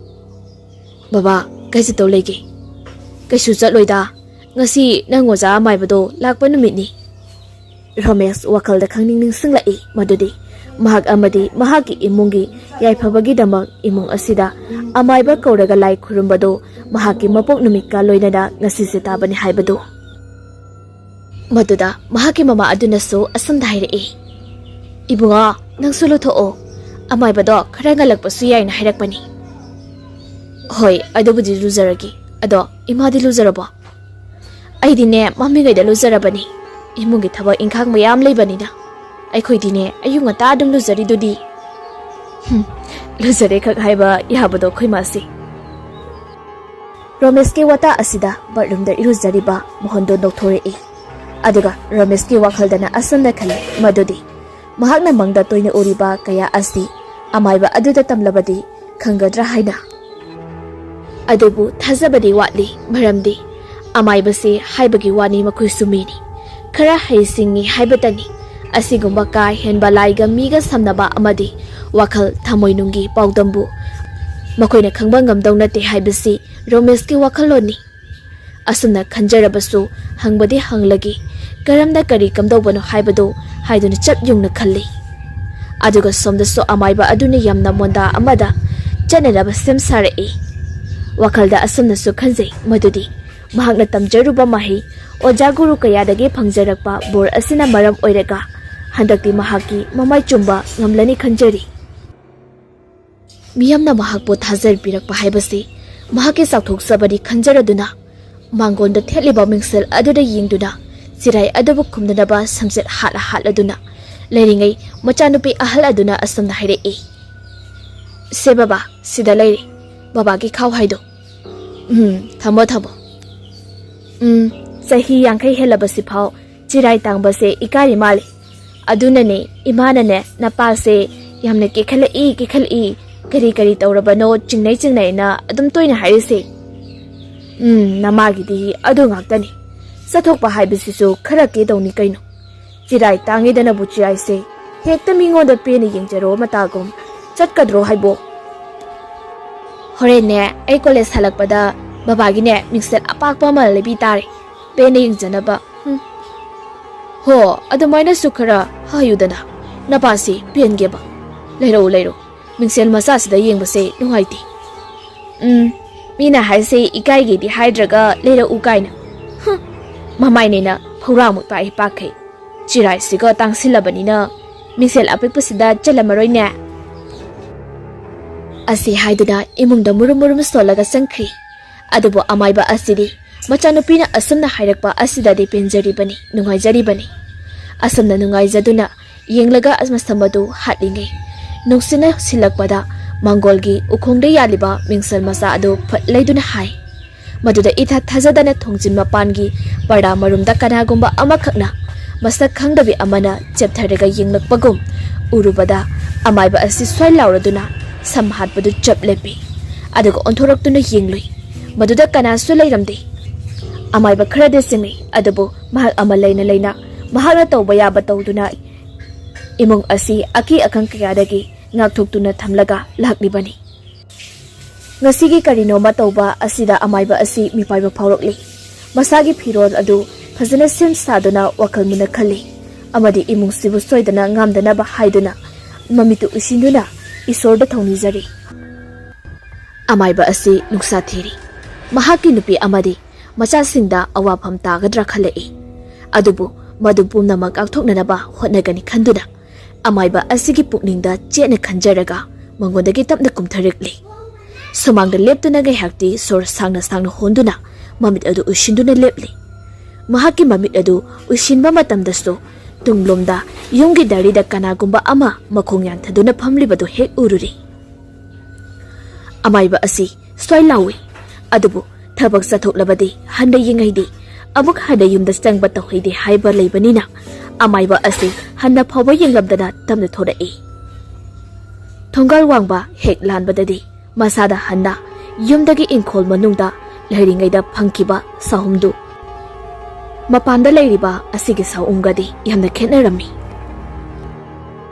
matamsida amaibado chapsana khangli madudi mahalna chaliba thabak asida ayat atpan pirakpani haibase adubu tawge khadikraba tawdaba yadraba thabakni chap yungna lepladuna makhung adu gam thangduna gari ngai fam tamna lakli lamhang oiba u amani hoba mafam asida amaiba asi auto lakpangairi tan heksadana ngasidi gari bo kaya lakti bida satkiba school kana khiba angang macha singna mama mapa gi gari maningda tongduna thogiba matamda mangonda phalap yingami angang oibagi yingira khalabasu khara hek toina torakpa asidadi amaiba asi amuke hena wakhalda nungaitri adubu laibak phabadagi auto amadi lakli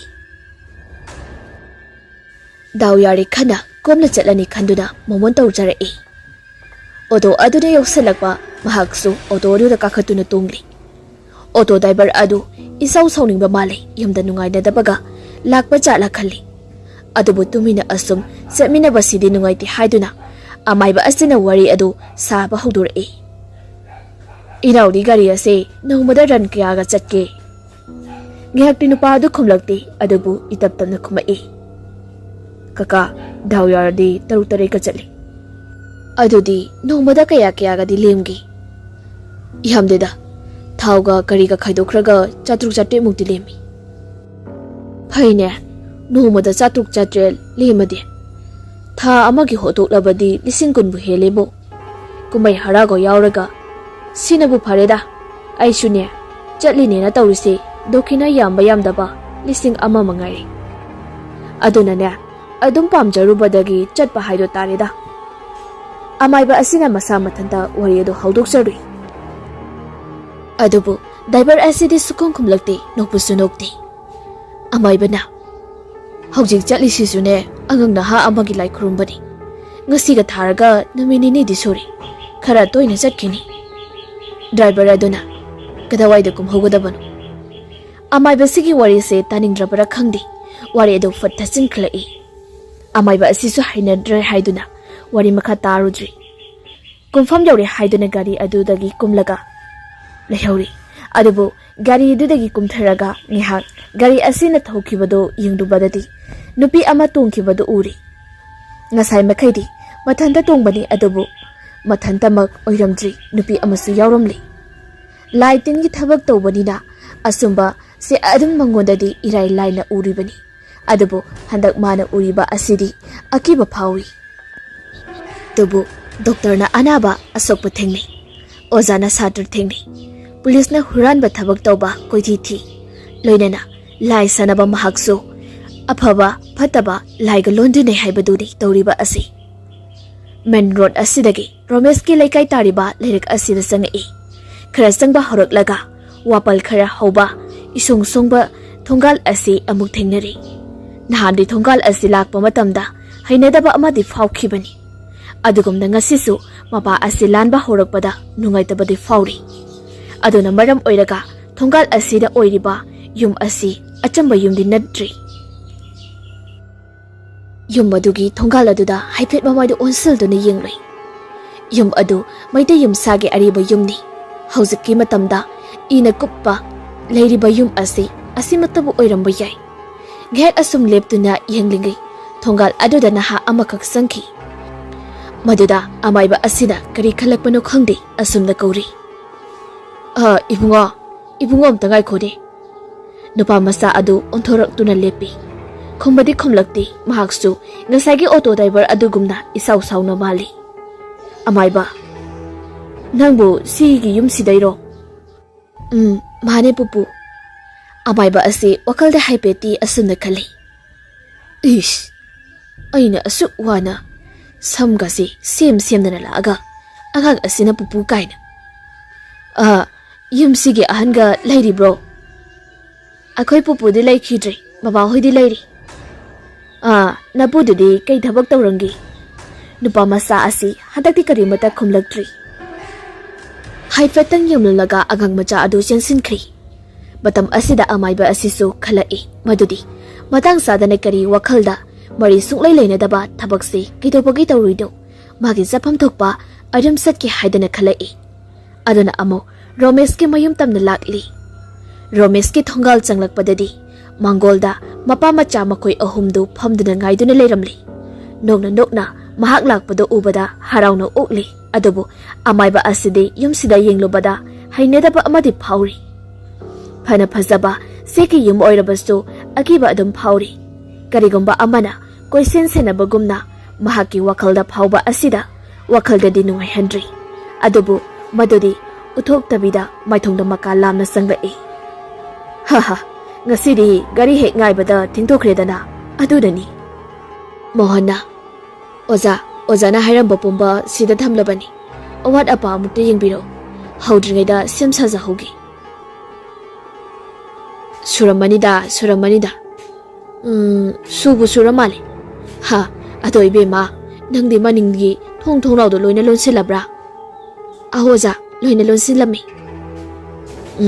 ꯁꯤꯒꯨꯝꯕ ꯊꯧꯔꯝꯁꯤꯗꯤꯅꯦ ꯊꯣꯡꯅꯧ ꯆꯦꯠꯅ ꯂꯣꯟꯁꯤꯜꯂꯒ ꯇꯧꯗꯧꯅꯤ ꯍꯥꯏꯕꯗꯤ ꯑꯣꯖꯥ ꯇꯧꯍꯩꯗꯦꯗ ꯑꯗꯨꯕꯨ ꯑꯩꯈꯣꯏ ꯍꯧꯅꯕ ꯇꯧꯔꯁꯤꯀꯣ ꯑꯁꯨꯝꯅ ꯑꯃꯥꯏꯕ ꯑꯁꯤꯅ ꯄꯣꯠꯂꯝ ꯆꯂꯝ ꯃꯌꯥꯝ ꯑꯗꯨ ꯇꯧꯔꯒ ꯁꯨꯃꯥꯡꯗ ꯄꯨꯊꯣꯔꯛꯏ ꯑꯗꯨꯒ ꯏꯀꯣꯏ ꯀꯣꯏꯅ ꯐꯝꯃꯤꯟꯅꯗꯨꯅ ꯑꯃꯥꯏꯕ ꯑꯁꯤꯅ ꯊꯧꯔꯝ ꯑꯗꯨ ꯍꯧꯔꯛꯂꯤ ꯑꯌꯨꯛ ꯆꯥꯛꯆꯥꯃꯥꯡꯒꯤ ꯄꯨꯡ 10:30 ꯇꯥꯔꯛꯄ ꯑꯗꯨꯋꯥꯏꯗ ꯉꯥꯏꯔꯤ ꯅꯨꯃꯤꯠꯁꯨ ꯃꯌꯦꯛ ꯁꯦꯡꯅ ꯑꯇꯤꯌꯥꯗ ꯊꯣꯛꯂꯤ ꯑꯗꯨꯕꯨ ꯂꯩꯆꯤꯟ ꯃꯄꯩ ꯃꯆꯤ ꯄꯩꯔꯤ ꯑꯗꯨꯕꯨ ꯏꯈꯪ ꯈꯪꯍꯧꯗꯅ ꯑꯃꯨꯕ ꯂꯩꯆꯤꯟ ꯃꯄꯩ ꯑꯗꯨ ꯃꯥꯏꯀꯩ ꯃꯔꯤꯃꯛꯇꯒꯤ ꯀꯨꯞꯁꯤꯜꯂꯛꯂꯒ ꯑꯇꯤꯌꯥꯒꯤ ꯁꯦꯡꯂꯕ ꯃꯆꯨꯁꯤꯡꯕꯨ ꯇꯞꯅ ꯀꯨꯞꯁꯤꯜꯂꯛꯏ ꯃꯇꯝ ꯑꯗꯨꯗ ꯂꯦꯡꯂꯤ ꯇꯧꯗꯨꯅ ꯎꯄꯥꯜꯒꯤ ꯎꯅꯥꯁꯤꯡꯅ ꯂꯩꯖꯔꯝꯕ ꯑꯗꯨꯁꯨ ꯍꯥꯏ ꯍꯨꯝꯕ ꯍꯧꯔꯛꯂꯤ ꯃꯇꯥꯡ ꯑꯁꯤꯗ ꯑꯃꯥꯏꯕ ꯑꯁꯤꯗ ꯆꯤꯡꯅꯔꯤ ꯃꯗꯨꯗꯤ ꯃꯍꯥꯛꯅ ꯃꯃꯥꯡ ꯊꯛꯇ ꯌꯦꯡꯂꯛꯄ ꯊꯧꯔꯝ ꯀꯌꯥꯗꯒꯤ ꯃꯐꯝ ꯑꯁꯤꯅ ꯍꯦꯟꯅ ꯁꯥꯊꯤꯔꯦ ꯍꯥꯏꯕꯁꯤ ꯑꯗꯨꯕꯨ ꯃꯗꯨ ꯍꯥꯏꯗꯣꯛꯄ ꯌꯥꯗꯦ ꯎꯊꯣꯛꯄ ꯌꯥꯗꯦ ꯍꯥꯏꯗꯨꯅ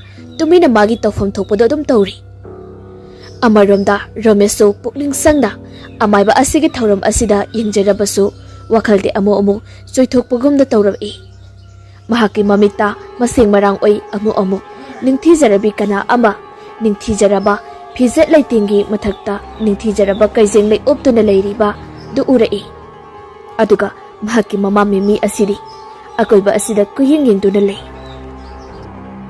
ꯏꯀꯣꯏ ꯀꯣꯏꯅ ꯑꯁꯨꯝ ꯌꯦꯡꯂꯛꯄꯗ ꯌꯨꯝ ꯑꯁꯤꯒꯤ ꯊꯣꯡꯅꯥꯎꯗ ꯍꯦꯛ ꯌꯦꯡꯂꯨꯔꯤ ꯃꯇꯝ ꯑꯗꯨꯗ ꯏꯃꯨꯡꯗꯒꯤ ꯅꯨꯄꯤ ꯑꯃꯈꯛꯅ ꯊꯣꯡꯅꯥꯎ ꯑꯗꯨꯗ ꯂꯦꯞꯇꯨꯅ ꯌꯦꯡꯂꯛꯄꯗꯣ ꯍꯦꯛ ꯎꯔꯨꯔꯤ ꯃꯇꯝ ꯑꯗꯨꯗ ꯃꯍꯥꯛꯀꯤ ꯅꯨꯄꯥꯗ ꯎꯕ꯭ꯔꯥ ꯍꯥꯏꯅ ꯏꯪꯒꯤꯠ ꯇꯧꯏ ꯑꯗꯨꯕꯨ ꯍꯟꯗꯛꯄꯨ ꯑꯣꯟꯊꯣꯔꯛꯄꯗꯗꯤ ꯂꯩꯔꯝꯗ꯭ꯔꯤ ꯃꯤꯃꯤꯁꯨ ꯋꯥꯈꯜ ꯑꯃꯗꯤ ꯈꯜꯂꯤ ꯃꯗꯨꯗꯤ ꯏꯃꯨꯡ ꯑꯁꯤ ꯀꯔꯤꯅꯣꯃ ꯇꯧꯔꯦ ꯍꯥꯏꯅ ꯃꯇꯝ ꯑꯗꯨꯗ ꯑꯃꯥꯏꯕ ꯑꯁꯤꯅ ꯑꯁꯨꯝꯅ ꯍꯪꯂꯛꯏ ꯏꯕꯨꯡꯉꯣꯁꯤ ꯆꯍꯤ ꯀꯌꯥꯗꯤ ꯁꯨꯔꯦ ꯃꯦꯃꯤ 12 ꯁꯨꯔꯦ ꯑꯣꯖꯥ ꯃꯥꯕꯨ ꯏꯁꯣꯔꯗ ꯅꯤꯈꯤꯕꯅꯤ ꯍꯥꯏꯗꯥꯏꯅꯦ ꯑꯣꯖꯥ ꯃꯥꯅꯤ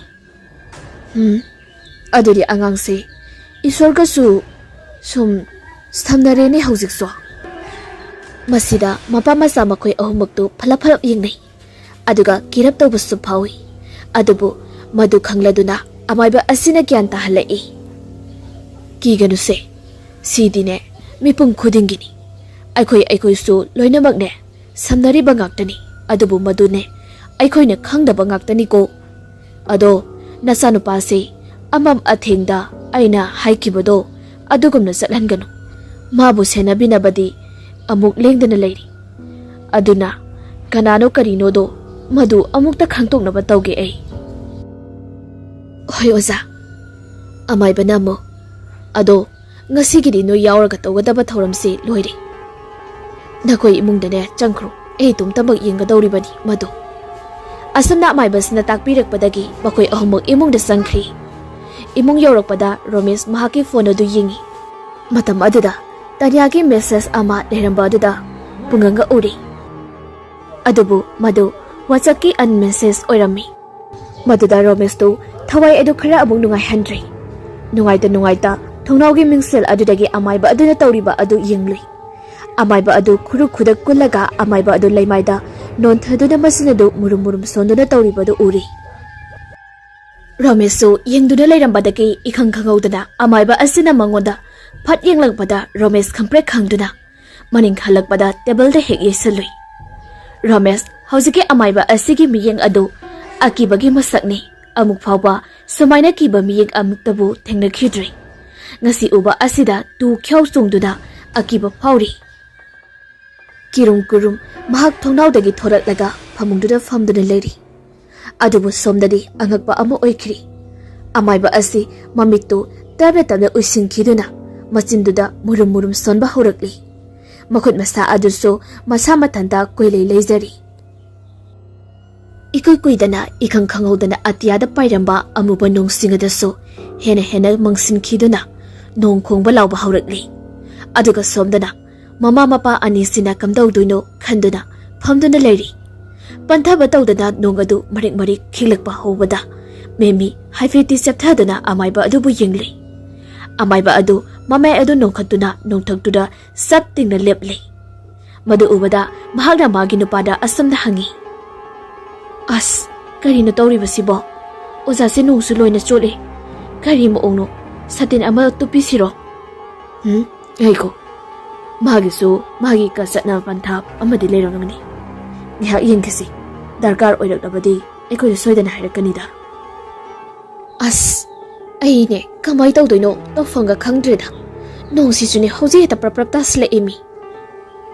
Adubudi tawriba thaboksigane adusu mari leirangani.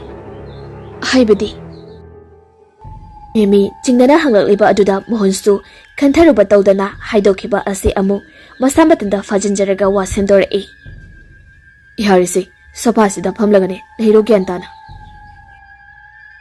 Asumna mokhoi anina amukka aduda changkhri adubo amaiba asidi angakpa maung ama tawkhri mamit adu ngawdong thungba amagumna ngawrok ngawkhri makhong makhut adusu I thangdaba amagumna ngawrok ngawsilai aduga ngehak sumdring leplamlaga tapna kunthaраklaga zagoi sagadabagi maongda semsarai nupi amagumda tanaw makhut masa adu thek tuna zagoi saba haurai nonggi nongli tantha aduda asumna khara chung phanbagi makhol adu sthau oina romesh tachu phanglakpadagi romesh khangningna langtaknabadagi amuksu thongnaw aduda tapna set tharaklaga yinglai matam asidari uri amaiba asi nupi amagumna tekna nongna zagoi sariba adu madu uba maktada romesh tu khyawsongba makai yingli aduba ikhang khangawdana amuksu amaiba asina romesh ta phatlawni yinglakpada handakti romesh tu lot khidri aduma yingduna leiri amaibagi ngawroba mamit aduna romesh mamit kupta yinglaga zagoi adu connect sari amuksu nongthang yerakpada tantha sana sarakpa aduja romesh ti angakpagi mathakta angakpa ama oikhri mahaksu khangli hojikti amaiba ase lai tungne haibado adubu tungliba lai ase achemba oiroi mahakka mari soidana leirangani haibado khangbadagi romesh mamit adu mapi ira chelai karigidamak mangonda asi yauna awaba chaina saitheng ase pibiribano aduga karigidamak mahakpu leita hadriba karigino haina khaluduna romesh haujikti akiba adudi lairadana thamoi sokna penjadaba ama phaurakli maduna maram oiraga akiba asigi wangbada tawningakpa thabaki thorang oina sumsum yenglambadagi mahaki ka adudagi mapira chelduna chinthorai aduga mama mapa animakna leiriba tv ka adudagi lanthoraklaga selakpada mama mapa aniduna tanaraklaga khamnaba hotnai adubu nanghaude romeshna haladuna mapana thokri adubu mamaga mapaga asidi imungdagi leptuna machabu kauri romesh nongmarak asida senthoraktuna amaibasaki hek mamangda sor thabet honduna leplega leiri matam aduda ngasai makai zagoi saramba adu chap lepkhri aduga kiraba sakfam aduna romesh ta yenglai madu ubada mamaga mapaga su ingangakni yingduna lei amaiba asina romesh ta ikoi na satuna manam susut damduna nokmi sutauri maduda khangba ngamdraba romesh ki masina to haifet kanglap tawraga pendabagi wahang hanglai nahak kanaro nahak na igonda pamliba sikarino matam aduda amaiba asi khakna nokpa haurai somdadi taniya premiga uchiwa yauri mafam adu yaubaga lohongfangi thabar inkhang tawba loiraga asumna wari sanari Premina Baba duso lai khurumbani na satkibani aisu sida sathoi amuk samji khaina dana Taniana ahingle kadra haise adubadi leloida adudi samji khaina ba kaudi o aidi khangudri ado lamdi tongan na chalisidi adudi matang matamna yada bagini ado ahin bolektori kaisu kaideda as khangdra daibema Chatnabini na tawrisi kukangawedi adubudi yamna kupna som thigaluradine ayet apan tawhoi mayamsina khongthang phangolaya oide potnida aduda kharasune kathokpa yabadudi adum khathokpa tabani aduni adumaina khara tawdradi kaidagi premier tania premida yamna ngaksana da yenglaga khurei maduda premier so ingangakni yengai Premier, tu, asi sumang na pamliba hanubise. Ngasay day ay ngonda sumyeng leiri. May miyang se haina de yamna. Premisu hek yengthiknuri maduda hanubi amakhakna cheisu aduga tawrega chakridada famdada lerembadu uri. Premina kana oijado mai mingsi hainadi oiba. Kandagi madena asidine mamangi ahalne kaidawragine. Premina mai mingdo yam hainadi. Asunda wari sanaringai tanya leiramdri. Premi soilauduni yanglakpada hanubi dugi manakta taniyado famdana leirami. Maduda Premi prap sangsilai. Taniyana abokta wamta hangningi. Ahanduso karisu komdi yengbata mayengai. Matau adura Premi di pungak-pungakli. Yamna tuna hainadi mi engkizai hairamba aduna manakta sangsilaga yamna koidana wari saramba aduda Premi di ngaklibani. Tanya aboki kazeng leido kadaidagino.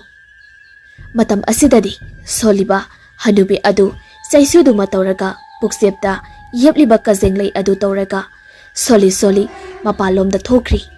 Maduda Premidi pakhat aduna Taniyagi khudang adu tap pharaga yali. Adubu Taniya yamna thazadaba miengda makhut adu tapna lauthoklaga thokri. Maduda Premi karisu haidana yenglaga adum lehawi. Taniyasu hanubi adugi matung inaduna thokri. Sumsum tholakhibadagi thungal wangma lankri. Aduga Laikagi lampak leiba uzaw paring hauba mapam aduda tapna lakminay. Aduga uzaw amagi makhongda pamthaduna leiri. Stomdadi Romesh mabitagi mabi sinthaba makai mahaki wahang hangba lepte.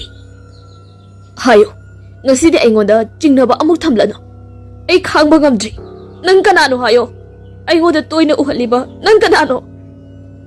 Matam asida amaybasi hena hauna doklakpadagi Romesh ki mamangda fallauna sungsilai aduga ngarang laga Romesh ki khudang ado tap launa paisilai aduga hairai.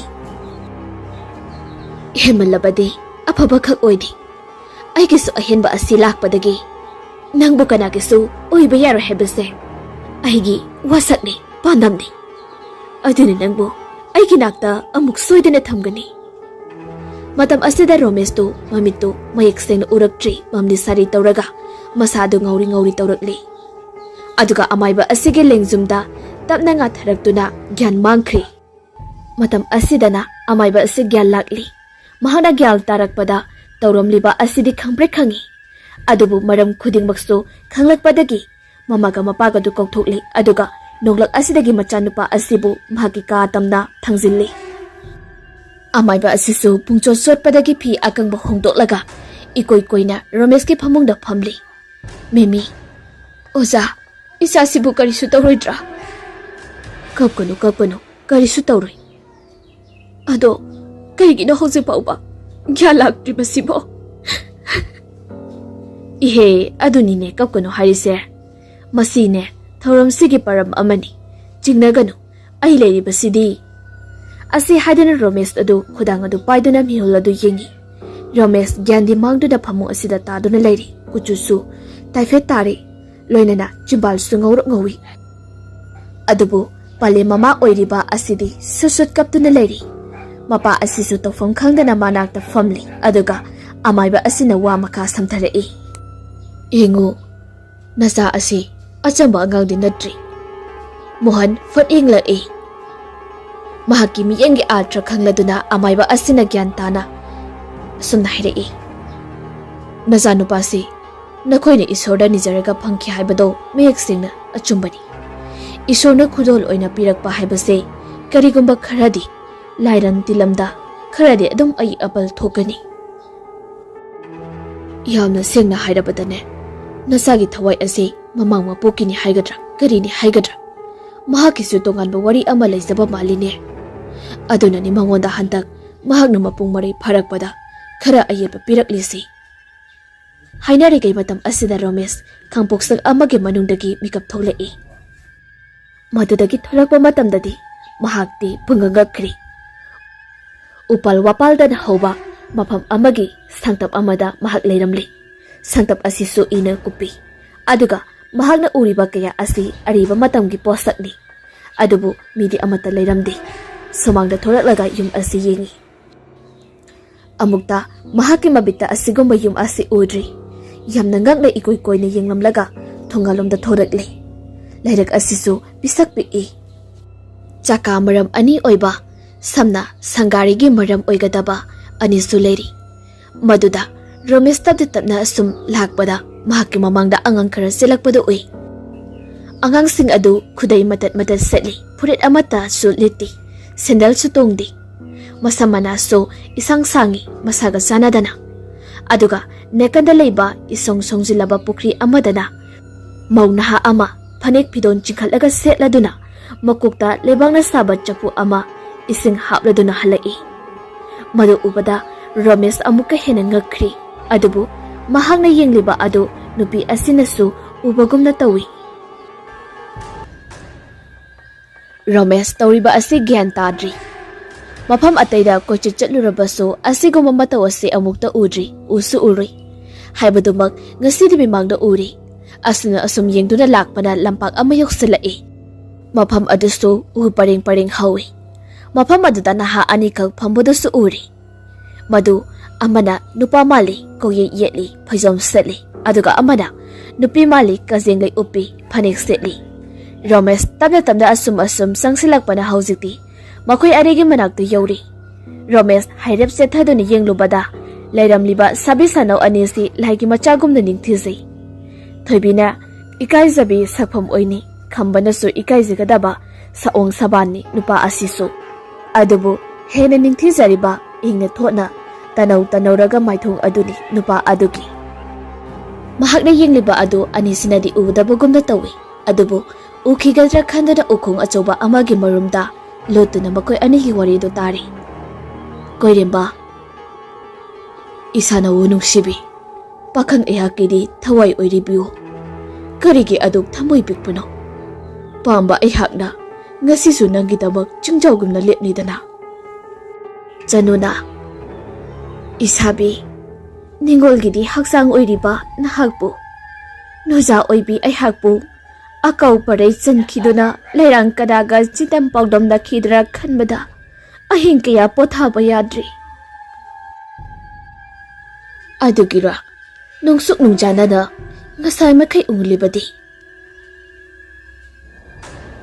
panthau saksu chaphangda ipuroibagi minung sisu phangda yamna wagadra khalini ehakti asanna wari sanaringai Ramesh tu haife chethaduni yengluri maduda sanudo fat onthokuna akiba sakfamda yenglakpada Ramesh to khangpre khangna amuk lotli aduga makhoi anina sanariba wari adusu tumina laikri Ramesh kaidorobano khalli adubu sanuna asumna kaurei isabi kaigino lotlibadi iraksida phamulawo Ramesh swailawi koirembado mafam asidagi chatkrabara khalli adubu amuka hana kaurakpa asidadi Ramesh hena singnarakduna amuk sekthaduni yenglubadadi kana soleramdri Ramesh mangla taibangla gyan men tadri haifet kayengenglaga fat on selakpadadi chanu adu yamna hainadaba sakpham amada mahaki hek mamangda leptuna mangonda chadoba makhai yengduna lerami maduda Ramesh to khangpre khangladuna maning halli adubu chanudi nofe tawdana mahakpu hairap yenglai maduda Ramesh tu tungmang koyengengi adubu kana su ude chanu su mahaki manakta tamna changsilai Ramesh su kiraduna tunglomda khara halli debu laibak thibadagi khudi thiraduna Ramesh longna tai lukham aduda yesan khibadagi chaina adu khanglige chanu adu changsilai aduga hairei nupa khonjalda haikibadai haina khidai sakna khidai nang ei wasakaya sirabasu shimanisi hinglabasu hingminasi mapok khudingda nang ei amata oisi haina khiba kaya asi nang kaurabra Ramesh nanganano ai nangi chanu ni nangi thawai ni haiduna matam amada nangi oiramba chanu ni adubu haujikti nang ai khaktagi oigadabani nangbu aigi inakta pugani nangbu pudringai mi kukhara asida nangna aikhoi anigi wasakpu thugaibagi maduda phangkhiba chaina adu nangsu phango asi hairamlaga nokna loklaga mathakta paikhatkre mahakna paikhatkiba matamda usa wasa tetobo makai hai humduna tawri uchi oya su khongba lepti sasanu hi haudong jiba panba kudimak hauna khongli adiga Romesh mahak mahasamaksu ahang mamalang da paikhatli matam aduda mahak kiraduna aphang jagada lam duna yanaba hotnai adubu jaga amata phangdabadagi upai leitri mathak yorokpa matamdadi akoibagi sangsardo pungmamamkri matam asida amuka hena kiri aduga Romesh khangaudana makhada tarai adubu tariba asidi loibagi naidri maka sungyaw yoba ngamdraduna yamna wana Romesh adu laura duna khangli maka sungyaw yodabagi awaba asida Romesh khangba ngamdri adubu maka hek yoba matamdadi mamito khangpang pangthoraklaga sor phungkatlaba amagumna sangna hontoraaga aduga puk hogolai mahakna gyan lakpa matamda ikoi koiduna mangoda yingduna leirami maduda amaiba aduna tapna hairei ibungo nang gyan laklabra oza aina chingnaba pumba chumle ha kharibo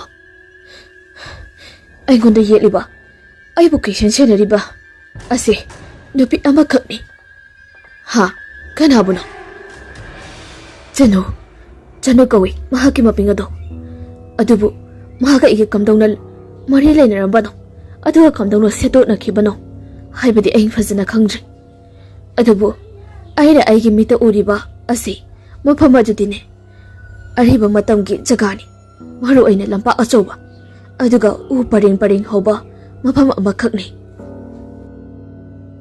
amaibana adudine mafamduda chatlaga nangi dasa langbadbu khurum thoadine soidana phaganine memi oza adumak tawrasi adudi amaiba adubu luribadi mafamado haujiksu leiramkhidra natraga kadaida oigedabano haibasini Romeshna mafamdo ai misine he urabadi soidana khangba ngamgani samdana tanyado hanubi aduga faminaduna leiri hanubi aduna puksapta yepliba kajenglai ado tamna lauthori aduga hairai posak asi nang khangbra khangebo adudi masigi mama nangna khangdriba kaigino taniya yamda gagna hanubi aduda hagliba adu karino khalli aduga hanubi asidi makhadu maktarai nangna posak asigi maman khlamlabadi ngasi nangna aingonda yelibasi yelamloi matam asidadi taniya hena angakpa oikri loinena hanubi aduna bunda yingli hanubi aduso mamai adu onsilaktuna mangonda bunda yinglaga wari makha samthari posak asi achamba nati aigi dungsiba thawai mahakna aigi damak tani haiduna tamkiba ahanba khudolni adubu ma ai panthung phamdi yokhidi maduna maram oiraga wasakhiba adugi matung inna mapok taruk aina magi damak ngairakpani handaki aroiba tare suba mapok asidadi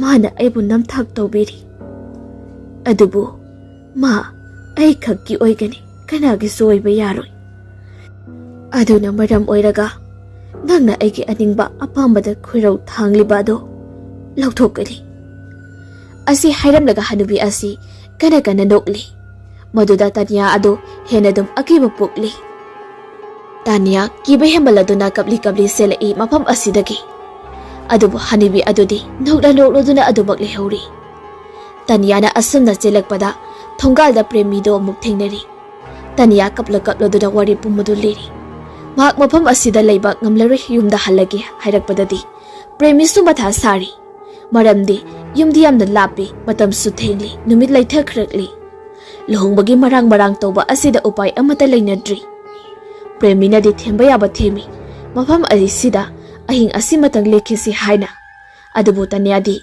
madugi wakhal leitraduna lohongbagi marang tawringai mapi yomladuna yumda hananaba thorai mahakna tholakpa matamda lohongba lakliba mayamduna phalap yenglai aduga amukso taniya halaga yenglubada ngasagi hanubi adu saisodu maga leptuna lehawi magonda suyi adum yenghawi Hena ngaklibadi hanubi asi kadano haibasini. Somdana Romesh makoigi imong asida kamdausige haibadu khanari. Amaiba adusu thengli ningtizana lai khurumlaga leyu. Yumdagi hendokanu haiduna sinaramlaga mahaksu thengi haiduna satkri. Adubu Romesh ti laitadri. Karikidamang mangunda asuk yamna yetlibano haibasi kanduna ta leiri. Mama mapa ani asisu masagi damakdagi yamna wazi masagi manaktagi hendokhidri. Adubu yasanglakpa oibagi mathau tawnaba chatkri. Hauji Romesh mathangtabak leiri. Wakhalda moon khalli. Asumna kanduna leiringai kol ama lakli. Mani taniyagini. Handakti tanchare khaduna kol adu paikhatli. Hello. Hello.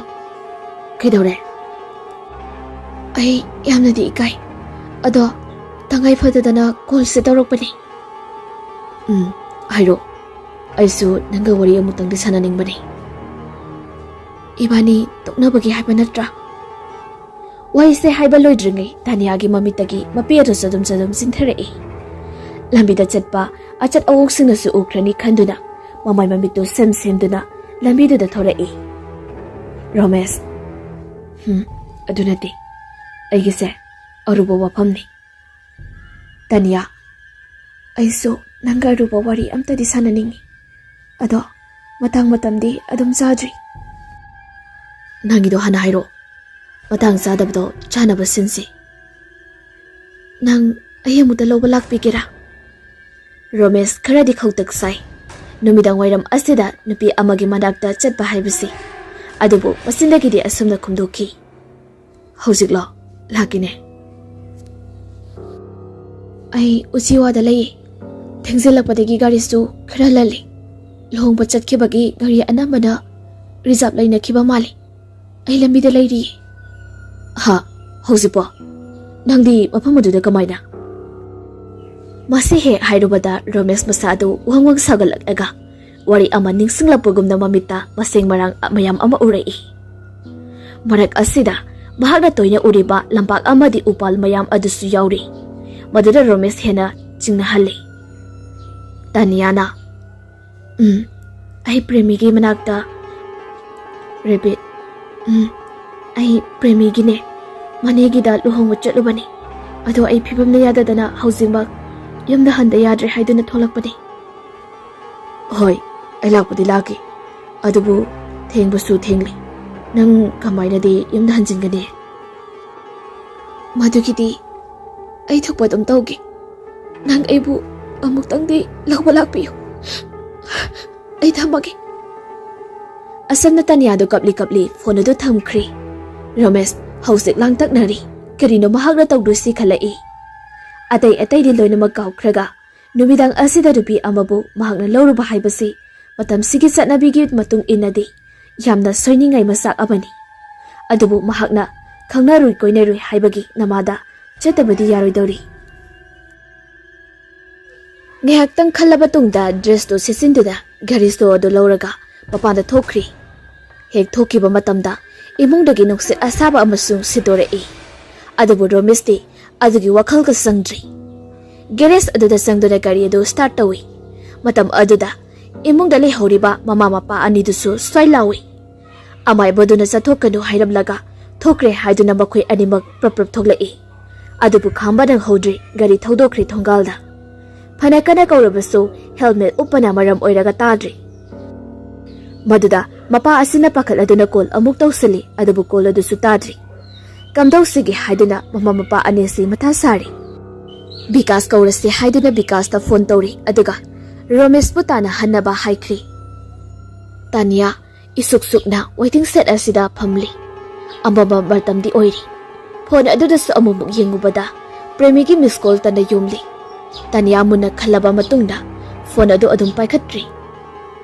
Soidana mahakpu thinaba tala amgani khanbadagi sorok aduda khongna amuk satpa horai. Gari di khara lalle ngasiri adubu mahakti leptana dumuk satli. Khara satpa horopaga asida mahaki mamangda kethel karubi ama sekau salibada uri. Gari gi mangalda uri bani. Adubu khara amu laikhragadi amu ukhidri. Taniya hairapti singdaba phawi. Khara amuk chatlagadi luhongbagi gari paring thaurai. Maduda Tanya handakti leptuni yegluri. Kyadi nungsiri wakhalda moon tawduna amuk sukhalai. Mahak amasung Romeska gi luhongbo oiramladi haiduna. Asumna nokfet tawduna sorok wangbaduda hek yengluri. Pali maya aduda kanagumba ama leptuna amamba marakta mangoda yengduna talerame. Gari gi maingalda mathang yeirakpada amuk ngantrik ngana urubugum tawi. Asumna yengduna leiringai gari laiba mayamadu loinamak loikri karimata laktri. Matam asida amamba marakta makoi anikak maiga onsinado yengnari masidi amata lengnadi. Matam adada Tanya hainadaba amadi akiba phaurakpadagi yengsinada saduna mahaki chafam thokpa aduda adumak makhatana satpa haurai. Madudasu mihir adu mahakda chap manada chatpa haurai aduga amuk chap leplagara chap lepkri. Asumna amura anirak hangat handa chattuna yengbada mahaka chap manana taurai. Maduda Tanya kirabasu kina mamai adu sat onsili. Misak aduga mahaki phone adu tapna mituna mayang kapsinaba semsai.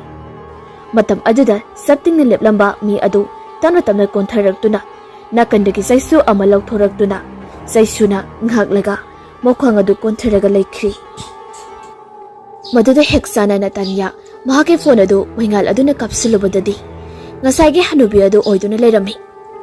Maduda Tanya koktagi ton fawa tu chungkiba khangaude ima haina bol lauki kanna aduga kana selai.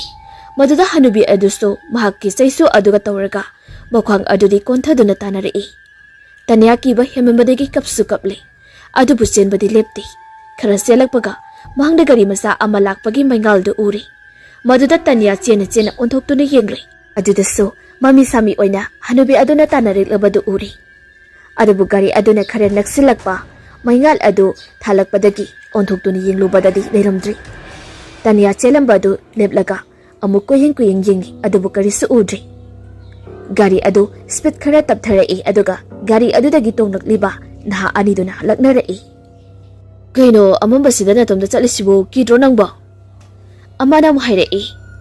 Khangdine kida jala kaino amana mo kiramgani thilamasira thenbiramase asi hainaduna misi adu khanai adubu ama khara wakhal khanthaba ngamhaudaduna amo noksanaduna hairai.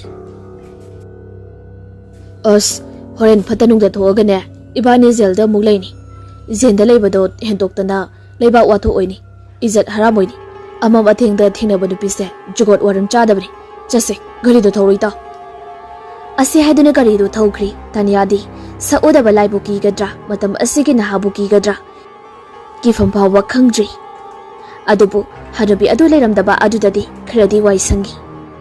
Gari nungi hanubi asiga manakta sangduna wari sarubanu khalai. Romesto helmet manung aduda wakhal amada ungduna gari adu thauri. Sahar oibanina gari ngaktani adubu sahardagi khara thaudorakpa asidadi isiksi. Matam asidadi ningkhongba amadi maingal su phanglaktri. Gari su khara sum thorakpada maningomda khanglum luptharai. Maduda Romesto kaidorabano khalli tayardo pelaba jala khalli adubu sum lumba henjilakpadagi masama u adu sem sabagi lengakpada tungdami ama tungbagi maongda masa aduda faurai. Maduda Romesto khamprek khagladuna swai lawba makai break adu chapphai. Break phabaga gari adudagi kumtharaga maningi sit aduda yengi. Kithik kirumdi tawba haurakli jingsinduna sit aduda nanduna yenglubadadi karigomba amadi ing fauri. Babda oiramgadra khalladuna amuk gari adu kakatuna thauba haurai. Handakti gari su phaurakdri adudagi wakhalde khara makhaidi yangli aduga gari adu susum makhatana thaurakli. Mafam adu lamhangni nagyeta labuk lamhang yamna lei usu pareng nagyek ani mahauri. Mahaki headlight adugi mengal dusu ukhong sing adu loina uri adubu ukhong adugi marakta amu mi amagi mamai manba lithorokpa adu ubada Romesh khamprek khangi. Garino ngasi mangonda uriba asi khali adubu chaliba asidi panthungphong yodaba yadi haiduna gari adu khara kana lekhatlaga thogalai. Mamita uriba adu mayek sengna unanaba mangonda ꯊꯧꯔꯛꯏ꯫ ꯎꯈꯤꯕ ꯃꯥꯏꯊꯣꯡ ꯈꯨꯗꯤꯡꯃꯛ ꯑꯀꯤꯕꯒꯤ ꯃꯥꯏꯊꯣꯡꯅꯤ꯫ ꯂꯥꯏꯕꯛ ꯐꯕꯗꯒꯤ ꯃꯐꯝ ꯑꯁꯤꯁꯨ ꯂꯥꯟꯊꯣꯛꯂꯤ꯫ ꯑꯗꯨꯕꯨ ꯈꯔ ꯁꯨꯝ ꯊꯧꯔꯛꯄꯗ ꯏꯟꯁꯤꯜꯂꯛꯄꯗꯒꯤ ꯀꯩꯗꯧꯁꯤꯒꯦ ꯈꯜꯂꯛꯏ꯫ ꯀꯤꯊꯤ ꯀꯨꯔꯨꯝꯁꯨ ꯇꯧꯔꯤꯕꯅꯤ꯫ ꯃꯗꯨ ꯐꯅꯅꯕ ꯎꯄꯥꯏ ꯃꯆꯥ ꯃꯆꯥ ꯊꯤꯔꯛꯄꯗ ꯗꯨꯀꯥꯟ ꯑꯃꯗ ꯒꯥꯔꯤ ꯑꯗꯨ ꯈꯥꯝꯂꯒ ꯆꯪꯂꯛꯏ꯫ ꯃꯐꯝ ꯆꯥꯕ ꯄꯥꯟ ꯗꯨꯀꯥꯟ ꯑꯃꯗ ꯈꯥꯝꯂꯤ꯫ ꯄꯥꯟ ꯗꯨꯀꯥꯟ ꯑꯗꯨ ꯃꯌꯥꯡ ꯑꯃꯒꯤ ꯗꯨꯀꯥꯟꯅꯤ꯫ ꯑꯃꯨꯛꯇꯗꯤ ꯇꯧꯕ ꯅꯠꯇꯦ, ꯑꯗꯨꯕꯨ ꯉꯁꯤꯗꯤ ꯆꯨꯔꯨꯞ ꯃꯆꯩ ꯑꯃ ꯑꯅꯤ ꯊꯛꯇꯨꯅ ꯃꯁꯥ ꯁꯥꯒꯠꯍꯟꯈꯤ꯫ ꯃꯤꯁꯨ ꯆꯨꯔꯨꯞ ꯊꯛꯑꯒ ꯃꯁꯥ ꯁꯥꯒꯠꯅꯩ ꯍꯥꯏꯕꯗꯨꯒꯤ꯫ ꯑꯗꯨꯅ ꯆꯨꯔꯨꯞ ꯃꯆꯩ ꯑꯃ ꯑꯅꯤ ꯂꯧꯗꯨꯅ ꯆꯤꯡꯉꯤ, ꯑꯗꯨꯕꯨ ꯆꯨꯔꯨꯞ ꯊꯛꯄ ꯍꯩꯇ꯭ꯔꯗꯨꯅ ꯍꯥꯕꯁꯨ ꯌꯥꯎꯔꯤ꯫ ꯃꯗꯨꯗ ꯃꯌꯥꯡ ꯑꯗꯨ ꯅꯣꯛꯁꯤꯜꯂꯛꯏ꯫ ꯔꯣꯃꯦꯁꯁꯨ ꯏꯀꯥꯏꯔꯞ ꯇꯧꯏ, ꯑꯗꯨꯕꯨ ꯅꯣꯛꯂꯝꯕ ꯃꯥꯏꯊꯣꯡ ꯑꯗꯨ ꯇꯞꯅ ꯇꯞꯅ ꯖꯔ ꯖꯔ ꯍꯟꯖꯤꯟꯈꯤꯗꯨꯅ ꯔꯣꯃꯦꯁꯇ ꯌꯥꯝꯅ ꯉꯛꯅ ꯌꯦꯡꯂꯛꯏ꯫ ꯑꯗꯨꯒ ꯈꯨꯗꯣꯝꯕꯤ ꯊꯤꯜꯂꯛꯏ꯫ ꯃꯍꯥꯛꯀꯤ ꯒꯥꯔꯤ ꯑꯗꯨꯗ ꯔꯣꯃꯦꯁ ꯉꯛꯆꯥꯟꯅꯅ ꯒꯥꯔꯤ ꯑꯗꯨꯗ ꯌꯦꯡꯉꯤ, ꯑꯗꯨꯕꯨ ꯒꯥꯔꯤꯁꯨ ꯎꯗꯦ꯫ ꯑꯗꯨꯒ ꯃꯌꯥꯡ ꯑꯗꯨꯗꯤ ꯀꯔꯤꯅꯣꯃ ꯎꯕꯒꯨꯝꯅ ꯇꯧꯔꯤ꯫ ꯌꯦꯡꯕ ꯉꯝꯂꯛꯇ꯭ꯔꯕ ꯃꯥꯜꯂꯤ꯫ ꯗꯨꯀꯥꯟ ꯊꯣꯡ ꯑꯗꯨ ꯂꯣꯟꯁꯤꯟꯅꯕ ꯍꯣꯕꯦ ꯍꯣꯕꯦ ꯇꯧꯈ꯭ꯔꯤ꯫ ꯑꯗꯨꯒ ꯌꯥꯝꯅ ꯊꯨꯅ ꯂꯣꯟꯁꯤꯟꯈ꯭ꯔꯤ꯫ ꯔꯣꯃꯦꯁꯇꯤ ꯆꯨꯔꯨꯞ ꯃꯆꯩ ꯑꯃ ꯐꯥꯎꯕ ꯊꯛꯄ ꯂꯣꯏꯗ꯭ꯔꯤ꯫ ꯋꯥꯈꯜꯗ ꯈꯜꯂꯤ, ꯕꯦꯔꯥꯒꯤ ꯃꯌꯥꯡꯅꯤ, ꯑꯩꯉꯣꯟꯗ ꯑꯃꯨꯛ ꯀꯤꯍꯜꯂꯦ ꯍꯥꯏꯅ꯫ ꯔꯣꯃꯦꯁ ꯑꯃꯨꯛ ꯍꯦꯜꯃꯦꯠ ꯑꯗꯨ ꯑꯣꯞꯁꯤꯟꯗꯨꯅ ꯒꯥꯔꯤ ꯑꯗꯨ ꯐꯠ ꯀꯥꯈꯠꯂꯤ꯫ ꯃꯍꯥꯛꯅ ꯒꯥꯔꯤ ꯑꯗꯨ ꯀꯥꯈꯠꯇꯨꯅ ꯁ꯭ꯇꯥꯔꯠ ꯍꯦꯛ ꯉꯪꯕꯒ ꯇꯨꯡꯂꯣꯝꯗ ꯀꯅꯥꯒꯨꯝꯕ ꯑꯃ ꯃꯕꯨꯛꯇ ꯀꯣꯟꯁꯤꯜꯂꯛꯏ꯫ ꯃꯇꯝ ꯑꯗꯨꯗ ꯔꯣꯃꯦꯁ ꯈꯪꯄ꯭ꯔꯦꯛ ꯈꯪꯂꯗꯨꯅ ꯒꯥꯔꯤ ꯑꯗꯨꯗꯒꯤ ꯆꯣꯡꯊꯔꯛꯏ꯫ ꯍꯧꯖꯤꯛꯇ ꯃꯌꯥꯡ ꯑꯗꯨꯅ ꯈꯨꯗꯣꯝꯕꯤ ꯊꯤꯜꯂꯝꯕ ꯑꯗꯨ ꯆꯨꯝꯂꯦ ꯍꯥꯏꯗꯨꯅ ꯈꯜꯂꯤ꯫ ꯔꯣꯃꯦꯁ ꯉꯥꯏꯍꯥꯛꯇꯤ ꯋꯥ ꯃꯆꯦꯠ ꯑꯃꯠꯇ ꯉꯥꯡꯗꯅ ꯒꯥꯔꯤ ꯑꯗꯨꯗ ꯃꯃꯤꯠꯇꯨ ꯀꯨꯞꯇꯕ ꯃꯈꯩ ꯌꯦꯡꯗꯨꯅ ꯂꯩ꯫ ꯆꯠꯇꯧꯔꯤꯕ ꯂꯝꯕꯤ ꯑꯁꯤꯒ ꯇꯧꯔꯤꯕ ꯃꯑꯣꯡ ꯑꯁꯤꯒ ꯑꯗꯨꯒ ꯍꯧꯖꯤꯛꯅ ꯑꯣꯏꯔꯤꯕ ꯃꯑꯣꯡ ꯑꯁꯤ ꯀꯔꯤꯅꯣ ꯈꯜꯂꯤ꯫ ꯃꯍꯥꯛꯀꯤ ꯃꯇꯨꯡꯗ ꯕꯤꯀꯥꯁꯇꯨ ꯃꯦꯟꯃꯥꯟ ꯏꯇꯥ ꯇꯥꯗꯅ ꯃꯔꯨꯞ ꯑꯗꯨ ꯇꯥꯟꯅꯔꯛꯏ꯫ ꯕꯤꯀꯥꯁꯇꯨ ꯁꯤꯗꯤ ꯋꯥꯈꯜ ꯌꯥꯎꯗꯕꯒꯤ ꯊꯕꯛ ꯑꯣꯏꯔꯅꯤ ꯈꯟꯗꯨꯅ ꯎꯄꯥꯏ ꯑꯃ ꯑꯣꯏꯅ ꯊꯤꯔꯤ꯫ ꯇꯥꯅꯤꯌꯥꯗ ꯀꯣꯜ ꯇꯧꯁꯤꯟꯒꯦ ꯍꯥꯏꯗꯨꯅ ꯀꯣꯜ ꯑꯗꯨ ꯇꯧꯏ, ꯑꯗꯨꯕꯨ ꯁꯨꯡꯄꯥꯏ ꯄꯥꯏꯔꯛꯇꯦ꯫ ꯄ꯭ꯔꯦꯃꯤꯗ ꯑꯃꯨꯛ ꯀꯣꯜ ꯑꯗꯨ ꯇꯧꯒꯦ ꯍꯥꯏꯗꯨꯅ ꯇꯧꯏ꯫ ꯍꯜꯂꯣ ꯕꯤꯀꯥꯁ꯫ ꯑꯍꯧ, ꯅꯪ ꯔꯣꯃꯦꯁꯀ ꯄꯥꯎ ꯐꯥꯎꯅꯕ꯭ꯔꯣ? ꯐꯥꯎꯅꯗꯤꯌꯦ, ꯑꯩꯗꯤ ꯂꯧꯐꯝꯗ ꯂꯩꯔꯤ꯫ ꯑꯗꯣ ꯇꯥꯅꯤꯌꯥꯗꯣ ꯃꯌꯨꯝꯗ ꯆꯠꯅꯤ ꯍꯥꯏꯔꯝꯃꯒ ꯊꯤꯕ ꯑꯗꯨꯝ ꯈꯪꯈꯤꯗ꯭ꯔꯤ꯫ ꯀꯃꯥꯏ ꯇꯧꯗꯣꯏꯅꯣ ꯑꯩ ꯒ꯭ꯌꯥꯟꯒ ꯇꯥꯗ꯭ꯔꯤ꯫ ꯐꯣꯟꯁꯨ ꯇꯧꯕ ꯈꯨꯗꯤꯡ ꯁꯨꯡꯄꯥꯏ ꯄꯥꯏꯔꯛꯇꯦ꯫ ꯑꯁ, ꯑꯩ ꯃꯊꯥ ꯁꯥꯕꯅ ꯂꯣꯏꯔꯕꯅꯤ꯫ ꯑꯦ, ꯀꯩꯅꯣ ꯍꯥꯏꯁꯤꯕꯣ? ꯔꯣꯃꯦꯁꯇꯣ ꯃꯌꯨꯝꯗ ꯀꯔꯤꯃꯇ ꯍꯥꯏꯔꯝꯗꯅ ꯒꯥꯔꯤ ꯊꯧꯗꯣꯛꯈꯤ꯫ ꯃꯣꯏ ꯃꯄꯥꯅꯅꯦ ꯄꯥꯈꯠꯂꯤ, ꯂꯥꯏ ꯈꯨꯔꯨꯝꯂꯤꯕ ꯃꯅꯨꯡꯅꯤꯅ ꯑꯃꯨꯛꯇ ꯊꯤꯔꯨꯆꯣꯅ ꯑꯩ ꯊꯣꯛꯂꯛꯏꯅꯤ꯫ ꯑꯗꯣ ꯊꯤꯐꯝ ꯈꯪꯗꯗꯅ ꯅꯉꯣꯟꯗ ꯄꯥꯎ ꯐꯥꯎꯔꯛꯏꯁꯤꯅꯤ꯫ ꯈꯪꯗꯦ ꯀꯃꯥꯏ ꯇꯧꯔꯤꯖꯥꯠꯅꯣ, ꯃꯈꯣꯏ ꯑꯅꯤꯒꯤꯁꯦ ꯍꯧꯅꯔꯒ ꯆꯦꯜꯂꯁꯤ ꯀꯥꯏꯅ ꯆꯦꯟꯕ ꯆꯠꯂꯤ ꯖꯥꯠꯂꯣ?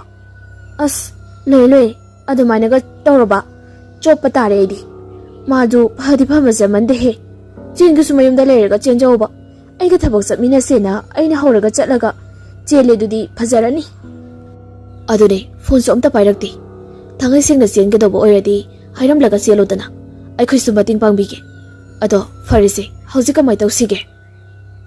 ꯑꯩ ꯎꯆꯤꯋꯥꯗꯅꯦ ꯂꯩꯔꯤꯁꯦ꯫ ꯁꯨꯃꯥꯏꯅ ꯇꯧꯔꯣ, ꯔꯣꯃꯦꯁꯇꯣ ꯇꯥꯅꯤꯌꯥꯒ ꯃꯔꯛꯇ ꯁꯣꯏꯗꯅ ꯄꯥꯎ ꯐꯥꯎꯅꯔꯝꯒꯅꯤ, ꯃꯥꯕꯨ ꯂꯧꯕ ꯂꯥꯛꯅꯕ ꯇꯧꯔꯝꯒꯅꯤ꯫ ꯑꯗꯨꯅ ꯇꯥꯅꯤꯌꯥ ꯌꯨꯝꯗ ꯆꯠꯀꯅꯤ ꯍꯥꯏꯔꯝꯕꯅꯤꯅꯅꯦ, ꯃꯈꯣꯏ ꯑꯅꯤ ꯄꯥꯎ ꯁꯣꯏꯗꯅ ꯐꯥꯎꯅꯔꯝꯒꯅꯤꯕ꯫ ꯑꯗꯨꯅ ꯔꯣꯃꯦꯁꯇꯣ ꯎꯆꯤꯋꯥꯔꯣꯝꯗ ꯂꯥꯛꯑꯝꯗꯧꯕ ꯃꯥꯜꯂꯤ꯫ ꯔꯣꯃꯦꯁ ꯀꯤꯔꯕꯁꯨ ꯀꯤꯅ ꯄꯟꯊꯨꯡꯐꯝ ꯁꯤꯐꯥꯎꯗꯗꯤ ꯌꯧꯁꯤꯜꯂꯒꯦ ꯍꯥꯏꯗꯨꯅ ꯒꯥꯔꯤ ꯑꯗꯨ ꯊꯧꯔꯛꯂꯤ꯫ ꯎꯄꯥꯏ ꯂꯩꯇ꯭ꯔꯕꯅꯤꯅ ꯐꯅꯌꯥꯝ ꯁꯥꯡꯅꯗꯤ ꯊꯧꯔꯛꯂꯤ꯫ ꯍꯟꯗꯛꯕꯨꯗꯤ ꯀꯔꯤꯃꯇꯁꯨ ꯇꯧꯔꯛꯈꯤꯗ꯭ꯔꯤ꯫ ꯑꯗꯨꯕꯨ ꯂꯝꯕꯤꯁꯨ ꯍꯥꯟꯅ ꯑꯃꯨꯛꯇ ꯐꯖꯅ ꯆꯠꯇ꯭ꯔꯤꯕ ꯑꯣꯏꯕꯅꯤꯅ ꯐꯣꯟꯗꯨꯗ ꯌꯦꯡꯂꯒꯦ ꯍꯥꯏꯗꯨꯅ ꯂꯝꯕꯤ ꯃꯇꯥꯏ ꯑꯃꯗ ꯒꯥꯔꯤ ꯑꯗꯨ ꯈꯥꯝꯂꯒ ꯐꯣꯟꯗꯨ ꯌꯦꯡꯂꯨꯏ꯫ ꯃꯗꯨꯗ ꯃꯤꯁꯀꯣꯜꯗꯤ ꯐꯅꯌꯥꯝ ꯂꯩꯔꯝꯂꯤ꯫ ꯃꯤꯁꯀꯣꯜ ꯂꯩꯔꯝꯂꯤꯕꯁꯤꯡ ꯑꯗꯨꯒꯤ ꯃꯔꯝꯗꯤ ꯈꯪꯉꯤ, ꯑꯗꯨꯕꯨ ꯃꯍꯥꯛ ꯑꯃꯨꯛ ꯍꯜꯂꯒ ꯀꯣꯜꯗꯤ ꯇꯧꯔꯨꯗ꯭ꯔꯤ꯫ ꯃꯔꯝꯗꯤ ꯃꯗꯨꯅ ꯍꯦꯟꯅ ꯄ꯭ꯔꯣꯕ꯭ꯂꯦꯝ ꯑꯣꯏꯔꯒꯅꯤ ꯈꯟꯗꯨꯅ ꯃꯇꯝ ꯑꯗꯨꯗ ꯇꯥꯅꯤꯌꯥꯗ ꯀꯣꯜ ꯇꯧꯁꯤꯜꯂꯤ꯫ ꯇꯥꯅꯤꯌꯥꯅ, ꯍꯜꯂꯣ ꯔꯣꯃꯦꯁ꯫ ꯍꯜꯂꯣ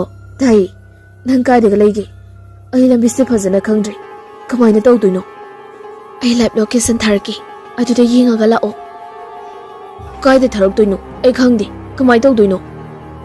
ꯋꯥꯆꯞꯇ ꯊꯥꯔꯛꯇꯣꯏꯅꯤ, ꯀꯣꯛ ꯌꯦꯡꯉꯒ ꯂꯥꯛꯑꯣ ꯃꯦꯞꯇ꯫ ꯑꯁ, ꯑꯩ ꯐꯖꯅ ꯈꯪꯗꯦꯃꯤ, ꯍꯩꯇꯦꯃꯤ꯫ ꯅꯨꯄꯥ ꯅꯠꯇ꯭ꯔꯣ, ꯉꯝꯗꯕ ꯂꯥꯛꯑꯣ꯫ ꯑꯁꯤ ꯍꯥꯏꯔꯒ ꯐꯣꯟꯗꯨ ꯐꯠ ꯊꯝꯈ꯭ꯔꯦ꯫ ꯉꯥꯏꯍꯥꯛꯇꯪ ꯑꯁꯤꯗꯗꯤ ꯃꯈꯣꯏ ꯑꯅꯤꯁꯤ ꯀꯣꯏꯗ ꯀꯣꯏꯅꯔꯕ ꯅꯨꯡꯗ ꯅꯨꯡꯁꯤꯅꯔꯕ ꯑꯃꯒꯨꯝꯅ ꯋꯥꯔꯤ ꯑꯗꯨ ꯌꯥꯝ ꯇꯦꯟꯅ ꯃꯔꯧ ꯂꯩꯅ ꯁꯥꯟꯅꯈꯤ꯫ ꯀꯣꯜ ꯊꯝꯅꯔꯕ ꯇꯨꯡꯗ ꯃꯈꯣꯏ ꯑꯅꯤꯃꯛ ꯋꯥꯈꯜꯗꯗꯤ ꯈꯟꯅꯔꯤ, ꯀꯩꯅꯣ ꯏꯕꯥꯅꯤꯅ ꯇꯧꯔꯤꯕ ꯑꯁꯤ ꯑꯁꯦꯡꯀꯤ ꯀꯣꯏꯅꯔꯕ꯭ꯔꯥ ꯀꯥꯏꯗꯨꯔꯥ? Aduga nungdang asida ibani na tawrisina kari haina wakhal adu moon khanari gyaktang asida di akibagi wakhal ga loina kaukri adubu tanyadi nupi oibanina amuk phat akibagi wakhal adu lae lambi sisu thengzilakbagi mi taksilakpa asida di awuba phataba mina ukhrabadi haiduna mafam saba ama yengli madu lambi mapalgi wapam phambi amagi sangtap masani lamlongso ahum phangi nasikso pareng hawi aduga soraki nak yet akoi badana pat ori kari hoi loina leiri Tanya mafam maduda sangsilubada maitai pangkal hanubi amakhak pofam phamlami Panadam tan chare haiduna Tanya changsindada wari hausili Abok thengdribo yumda sangkhiroidro Saranina Sangkhiroida Abokpu natumda mafam asida kidro Masi hairabadigi hanubi ado fatyeng khalai mahaki miyeng ado hainabadi watli miyeng aduna kari haining libano haibadi khangdi adubu manongda kari gumba aronda amadi thamba mali ikui kuitana hanubi ado parapar mahaki polam khudibak loisinki matau aduda Tanya ikai nuksiya na banatana kitikkirum sutawri ichamchamna hairuba wahaising asi kadai phobo yongna mangoda kairabanu khalli Karibudi hairuni tingak Tanya adu yengduna lehawi hanubi adudi mahaki cycle aduda pot yongna hapsinduna ilaga chatkri Tanya khangawdana wakhalda mon khanba haurakhi maduda mahana khaliba wakhalsi mahaki hanubi asigi mitta kari oina urabasano haibasini madugi wakhal khantabada natana Tanya chaning samang tadri tofong khangdri adubu lamangdaidi mafam asina khara phani khanduna Tanya mafam aduda leiri maidi blab amadi nakanda thali asumda famduna leiringai sangta masa asigi tunglomda kanagumba amadi chatpagi makol tarai maduda Tanya onthoktunai yengbada kanamata udi maramdi maning adu damburna pugan khalle adubu hui hodong oirangani haina su masa matongda khanduk saduna adumak famli ngihak lerga amu palina kal amada pedrek haina plastic marakta satpaki makhol tarai matam asida di Tanya kirakli phone adu tanna lauthokutuna maithange hek tawbaga Romesh ki phone lakpada khamprek khangladuna phone adu thadabado phone adu mutkhri Tanya matha sare phone adu paiduna yengbadadi off tabagi oirami adubu off to hangba sunga yakhidri matam asida di Tanya hena phibam soksilakle haiduni matam di asum thengsilakpanina Tanya khangpham khangdri Upai latraduna amuk satpa hauragi khana tholakpaga mangolda gari amana thongge tawbada Tanya tusinduna tai maduda gari adudagi kumtharaklaga nupa aduna hanglai sokpra kai soke hanglakli ba wahang adugi pakumdu pidringai Tanya mamai adu fatnong khalaklaga yenglai medu Romesh oiramle madu ubada Tanya pukning nungsiraduna mapira chelai aduga peri khumlai sokte haina masama uadu makutuna amot persingadu THOIBI khoning khara hubatpa aduda pairubada so ubadi narodana toba matau adu ubada Romesh hamlet adu lauthoraklaga makut asokpadu yengberi handkerchief ama lauthoraklaga yasinbiraba matungda sumna hangai salasiradu matam so yamna thengle ado kadaidano Romesh khambre khangi mahaki wahang asi Yumda handoini khanglabaso athengba numidangi matam asida nupi amana asumne heng hanglakpa asidadi nupa oiba mahakso tarang satli yumdani kaino law chase asi haidana makui ani gari adu mayum maikai panglaki adubu uchiwage hanubi adudi mamitu imu ngagli mangonda changlamba chanuki thawai adu paithoraktuna atia thakta pena law khongtogduna kapli maduda khulpumba lekai pumbase nonglai nungsistu sitpa haurekli nongsu jara mangsilai Romesh amadi Tanya na chatuba mafam khuding leiruba mafam khuding akiba thong kaya una otleri madugumda mohan amadi memi mangon aduda machabo halakpa ngairi itattatana bikasta call toba jusu positive response phangdabadina thawai wana mangonduda ngairi thangai sengna matang matam sari khanduna nupi stenba oiramlabadi amuksa phagani haida khalli aduna tana matam asina phattabanina Asoi angam thok lamgadra khanbada mama asidi pukning leitadri. Adubu mapa oiriba mahakti nupagi haunabi macha nuksibadudi uthokpa ngamdraduna pangsawda sawri. Asumna leiringai imungda makhol ama thorakpadu tarai. Maduda makoi animak phalap yingnai adubu Mohondo sauri leiribanina hoi mai karisu haidi. Mama oibi memidi pakatladuna mapurebada kemta haidabi. Imungda changkri kari tawrabanu yengungi haina. Ka pumba maidi loina thale. Taratliba makhol adu upuka adumda maladuna upuka aduda changai. Aduga makhada kari tabano sum pakthara duna yingi adubu karisu udi. Akibadi phawi karigidi kiroi. Imung asida tawriba thauram kaya aduda. Asumna pakthara duna koying yinglingai. Nongkhalakpada mohot chap tingna lepladuna lehrami aduda khangprai khangna sungi. Kaidawra kari tawrino? Kaisu tawdi. Posai tabra yingamani. Mohon tumina amuk thokri. Mimidi pakhatpa phatri kiro. Amukso mahaksu mapanda amuk tholak aga puna lairi. Somdana Romesh amadi Tanya lambida gari thorakli. Laibak phabani haigadra lambida Vikas to amuk thengnari. Maduda pakhatpa adudi khara makhaidi pharami. Vikas na nang suberani hoi mai karimta ga hairakdine.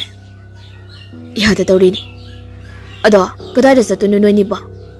Matam asida Tanya pungangakri Romesh to haifang khangdri.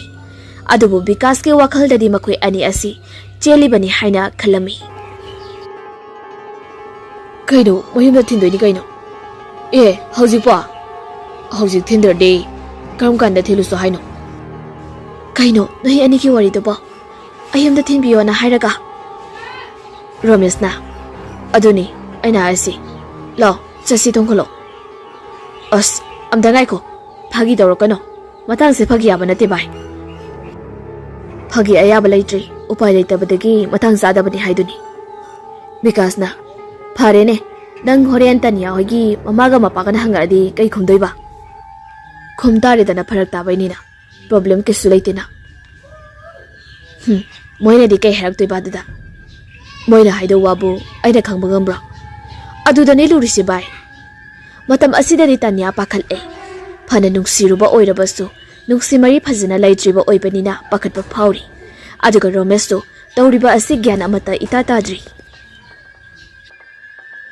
Adubu amam athengni maitai aikhoi gidi khara mamkhrabade nupina ohimda sangba haibasi karisu phajana hainadi aduna maram oiraga makhoi ani ngasi senba haibadu oigedori izat manglaga leigidogi saruk thangai sengna senba sina farani haiduna makhoi ahum punna khanaraba tungda makhoigi mamanaba amagi mayumda tamna lakle madu koiringaidani mamanaba adu maboka mamaga leizabani phonda pau phaunaraba matungda makoi hompona chatuna yumudu satli aduga Vikas today mapam aduda makoi adi fazana sinaram laga satkri yumda fazana khumlage haina yum aduge ahal hanube aduge maming na saubi kawi aduga mamana ba aduna sanayai kawi mama adude keithel phamme maming na santi kawi ahing athingba asida hobe tawduna makoi ani maksak sare aduga tumna dabani haiduna ka amadi sangai madudsu makai animak phamduna ngasi tawriba thabak ase gangakpagumna tawduna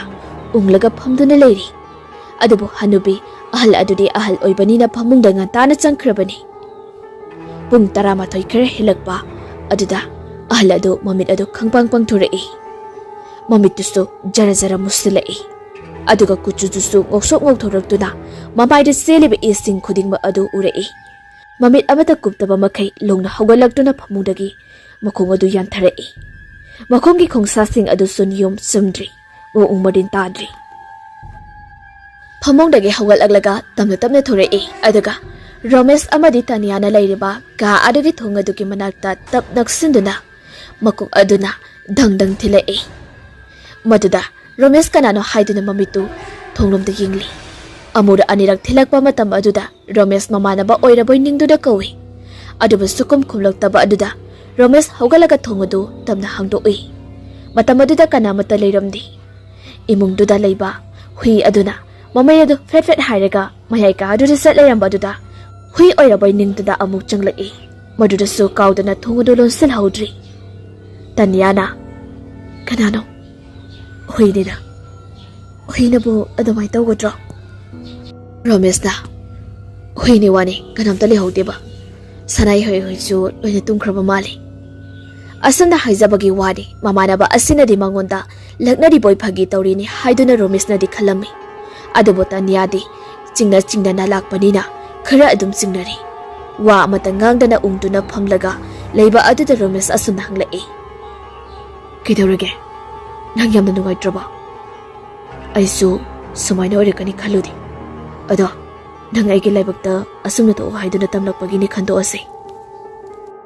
Matamduda sukari mata khumdana phamduda leiri. Matawduda hena nungaitraduna Romes makhatana wari sare e. Nang thoina su khalunuda. Hana ibani sukang khangnada basunadi. Aduisu matakta ibani koina residi. Adugi nati ainu nungaitribase. Adudi kege. Aina usi hadagi phalaise. Kaigino nang khangbra. Khangde. Kaidawaino. Maphamda ayam hinade. Aduga nanga subagi leinaba yam male. Kaino hasiba. Lamduga aigadi kamaina mari leinadoiba. Asamna tanyana thokiba wari pumbadu leri. Maduda Romes ngasidi khangli.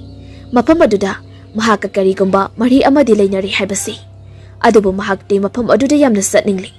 Maramdi Mangoda thokliba kayasing asigi haurakpham aduda pumnamakto loisinningi. Adubo asumna wari sanaringai handakti thongadu mathanta hangdorakpa aduda mokai animak tingak yengi. Matam aduda Romes mamanaba adubu kawi adubo sukomdi khomlakti. Asumna yengduna leiringai yamna thuna kanagomba ama thongzal adu lalaga chatkibadu Romes to hori. Maduda soilawi. Kanado yengluge haiduna Romes tapna tholakpani. Handakso kana mata leiramdi karino khangbadi khanglagi khanduna sanayagi ka adugi thongadu dangdang thilla eka kawi. Sanayaina. Bye, kidorage. No ima hoiso loina tumkrobo. Tumamani ke hege habano. Kaiso hairoida. Aido toilet changba ada adugi bo adum changasu yabado ba. Ada ai mafamdo khangdaba. Hoise lao. Asamda maningomda makoi ani satuna Romes ikai khangdagi toleta changkhri. Mamanaba asisu tumningli haiduna changkhri. Romes tana toileta lehauri. Ikui dada sanayani hek changki baga chakumda kanagumba ama sapu uyan phakpagi makol tarai. Romes pangkida kiri ahing asida kanabu oidoino khalli. Ka adudasu tanyama tantali hobani yamda kiramlani ningsinglaktuda prap toiletagi tholai aduga chakhumda changlai. Makoigi ahal adu sapudagi makhutuna saktu kolaga pukhamta thira leirami. Maduda Romes to punganga uri. Ahing asida kamdauna ahal asina leiramdoino khalle adubu mahakna babna hinjina khanbasu oiramba yai haiduna ahal lududa kawi. Abo saksage haitawira. Adubo ahal asidi kemta khumlakte. Sai insang adu kana theri. Romes asumna mukhalli. Ana ase mana kharata thiba oira male mahakna kobasti taramlaroi haida. Adumna abu wakhaladu yangtho aga thorakli aduga ka aju sangkhri. Hanubi asidi mahaki khujuna aduna sapu morning aduda pakpa saga adu guru khotpa lepti. Maduda isu yamna thorakli. I tairaba makut adu amuksu chuptuna lei. Ngyak asumna tarumlaga phuk hawgalaglaga makhung adu tekpagumna sor singlaga Romes ki katamna lai. Tanyana. Kedorag ino yamna kuirai duba. As mabukto mana kharata thiba zani saksa dogi chapuda khotla lehobani. Ha. Tanyagi maithong aduda yamna ngakpa ama manbagi maithong aduda taba aduda Romes to kedorabana hangi. Tanya kumbamdi khangdri asumna wakal charangna duna leiringai. Hanubi aduna mapanda murum solaga amuk sunopodu tarakli. Maduda makai animak mami adu yengnaraga lei. Kaidaw sige khanduna leinaringai marak asida amuk so hauna hanubi asina nokpada hena akibadu phaurakli. Chelibani haiduna phone du so loina switch off tawsinduna thamkhrabani adugi bako oidri. Handakte makai animaka adudagi thorei. thong ado hangdoraktuna tamna thorakpadadi ka aduda hanubi adu thik thik noktuna mamai aduna leimaida nontharaga tung onthoaga leptuna leirami maduda Romesh amadi Tanya hena akiba phauri adubu kiraba sukina karino hange haiduna Romesh na tamna kaurei abo adubu hanubi adudi pangnokta noktuna leiri tawriba asi imung sige mi amata tadra zala amusu khali adubu hangdari hanglage haiduna Romesh to khara khazik sangsinge tawri adubu Tanyana khudang do tap paiduni yengai maduda Romesh Tanyada kaisu tawre haibagi matagumna makhut adu tamna lauthoklaga amuk changsilai aduga makhutuda hanubi adugi langsumda lamgi tawi abo kaidoragi nangbo haina makhutuda hanubi adugi langsumda thamluba matamda noklamba adu chap lepkhri tungdi onthoraktana makhutuna Romesh to makhutu tap paisilai aduda Romesh to khamprek khagi aduga hanubi asira sumna hairai ngasidi nangi nubi suri masida Romesh adu makhutu lauthokna bakada hotnai adubu pakne yadi Tanya su sangsilaktuna Romesh bu chingthokna bahonari adubu makhoi ani gi pangal gi uhangbada laikri hadubi adu tamna mamai adu laithorei mamai adu onthorekpa matamdadi ikoi khoiraba unsa sing aduna samliba sakpamadu aduki mati akiba phawi masapumbasu onthoraktuna haujikti Romesh ki khudang ani asi paikri Romesh kibane heman khibada wangang ba phau kaukri ajuga Tanya so tafong khangdruduna kai haidunu khangdadana Romesh bu singthokna balaknari saubina nangna wasak se na sakna khiba nang ai gi wasak bo asuk laina thugaiba madugi mahai chakchana nang phangani hanubi asidi makhongadu laimaidagi paikhallaktuna nukpa hurei aduga mahake sakpam adusu chanugi sakpam abamu onthorakpa aduda Tanya amadi Romesh uri makhoi ani upai leitraduna amuktang kanna lawrakpa asida sanayai amadi makhoigi mama adu khamprak khangna haugalai aduga chenthorakpa matamdadi tawramliba phibam adu ubada pungangakri sanayai chinsilaktuna mako adubu singthoknaba hotnagi tawbada hanubi adugi akiba miyeng aduna humduna paithoraklaga tai aduga mama asli chinsinduna Romesh bu yali adubu ngamdri ka asi nonglei nusit sitpagumda mathong marom khangduna humli Tanyadi kimaladuna kapli Romesh su hanubi asina kana paisilakpana khudang pumbado I thokli aduga sanayai hawgalaktuna sinsilaklaga mapoki wakhwang makhut adu konsinduna chingthoknaba kana laknai tanja asida hanubi asidi maya adu launa ka thoraktuna Romesh ki mangak samda chikdana paktharai Romesh makhut adu kana phajin khibana paisin khibadagi mangonda pangal amata thokdri adubu Tanya kaplambadagi thongna ama laktuna nakanda lairiba thongak sai adu tapai khatli aduga hanubi aduda munna mamit khani yengi wakhalda su khali aigi nuksiraba ipuroiba oigadoriba asida nangna tumna tawba yabra asi khanduda khonglei thuna chensilaktuna hanubi adugi lukhamda thongak sai aduna kantharai aduda hanubi asiden daraduda kana laurai aduga Romesh ki khudang adu thadorekli makhoi punamak tusinduna tai aduga hanubi asidi kabladuna makuk adu suru noiri isu lukhamlomda sentharai madu ubada sanayadi amuksu hek sauninglei Tanya kaino nangna tawrise ha Tanya ngihake asabuduna khumpham khangdri makhutuna yengduna tingak phamduna leiringai Romesh na sangsilaktuna konsili sanayadi tusinduna tariba mamabu haugatuna mamabu gya lakna bu honari aduga saubiado mathakta makhong adu phiding kauraga paiduna leiri asamna ngahak leiramlaga karisu tawdaba amagumna nokmi mamai adu non khalaklaga Tanyada yengai aduga asamna su amu hairei karisu leitaba nangna aigi iphamda ayeppaga supiri nangsu yaunaga sidi aina lasibba tari ase hairaga makhut anido tingthoraklaga Tanya tamna khawri adu menana paisilai maduda sanayai ne khonglei thuna paisilaktuna maboki mamangda lepi maduda mabok asi hena sauri makhya adu araba makhei phagdoklaga laurakpada madugi sahumduna sanayai mami phawba pangbagamda leiri loinana Romesh Tanya bu pamkhatuna yum asidagi thorakli Mahana thoraamdaida Sanayaida haifeti yenglammi. Sanayaisu kudong thiba ase khangladuna makoi anibu chenkinaba ingit pirai. Maduda Romesto I mapi ira senduda Taniyabu thangduna senthorai. Phorikauda gari so adul koima maduna gari adu thongalumda thodukri.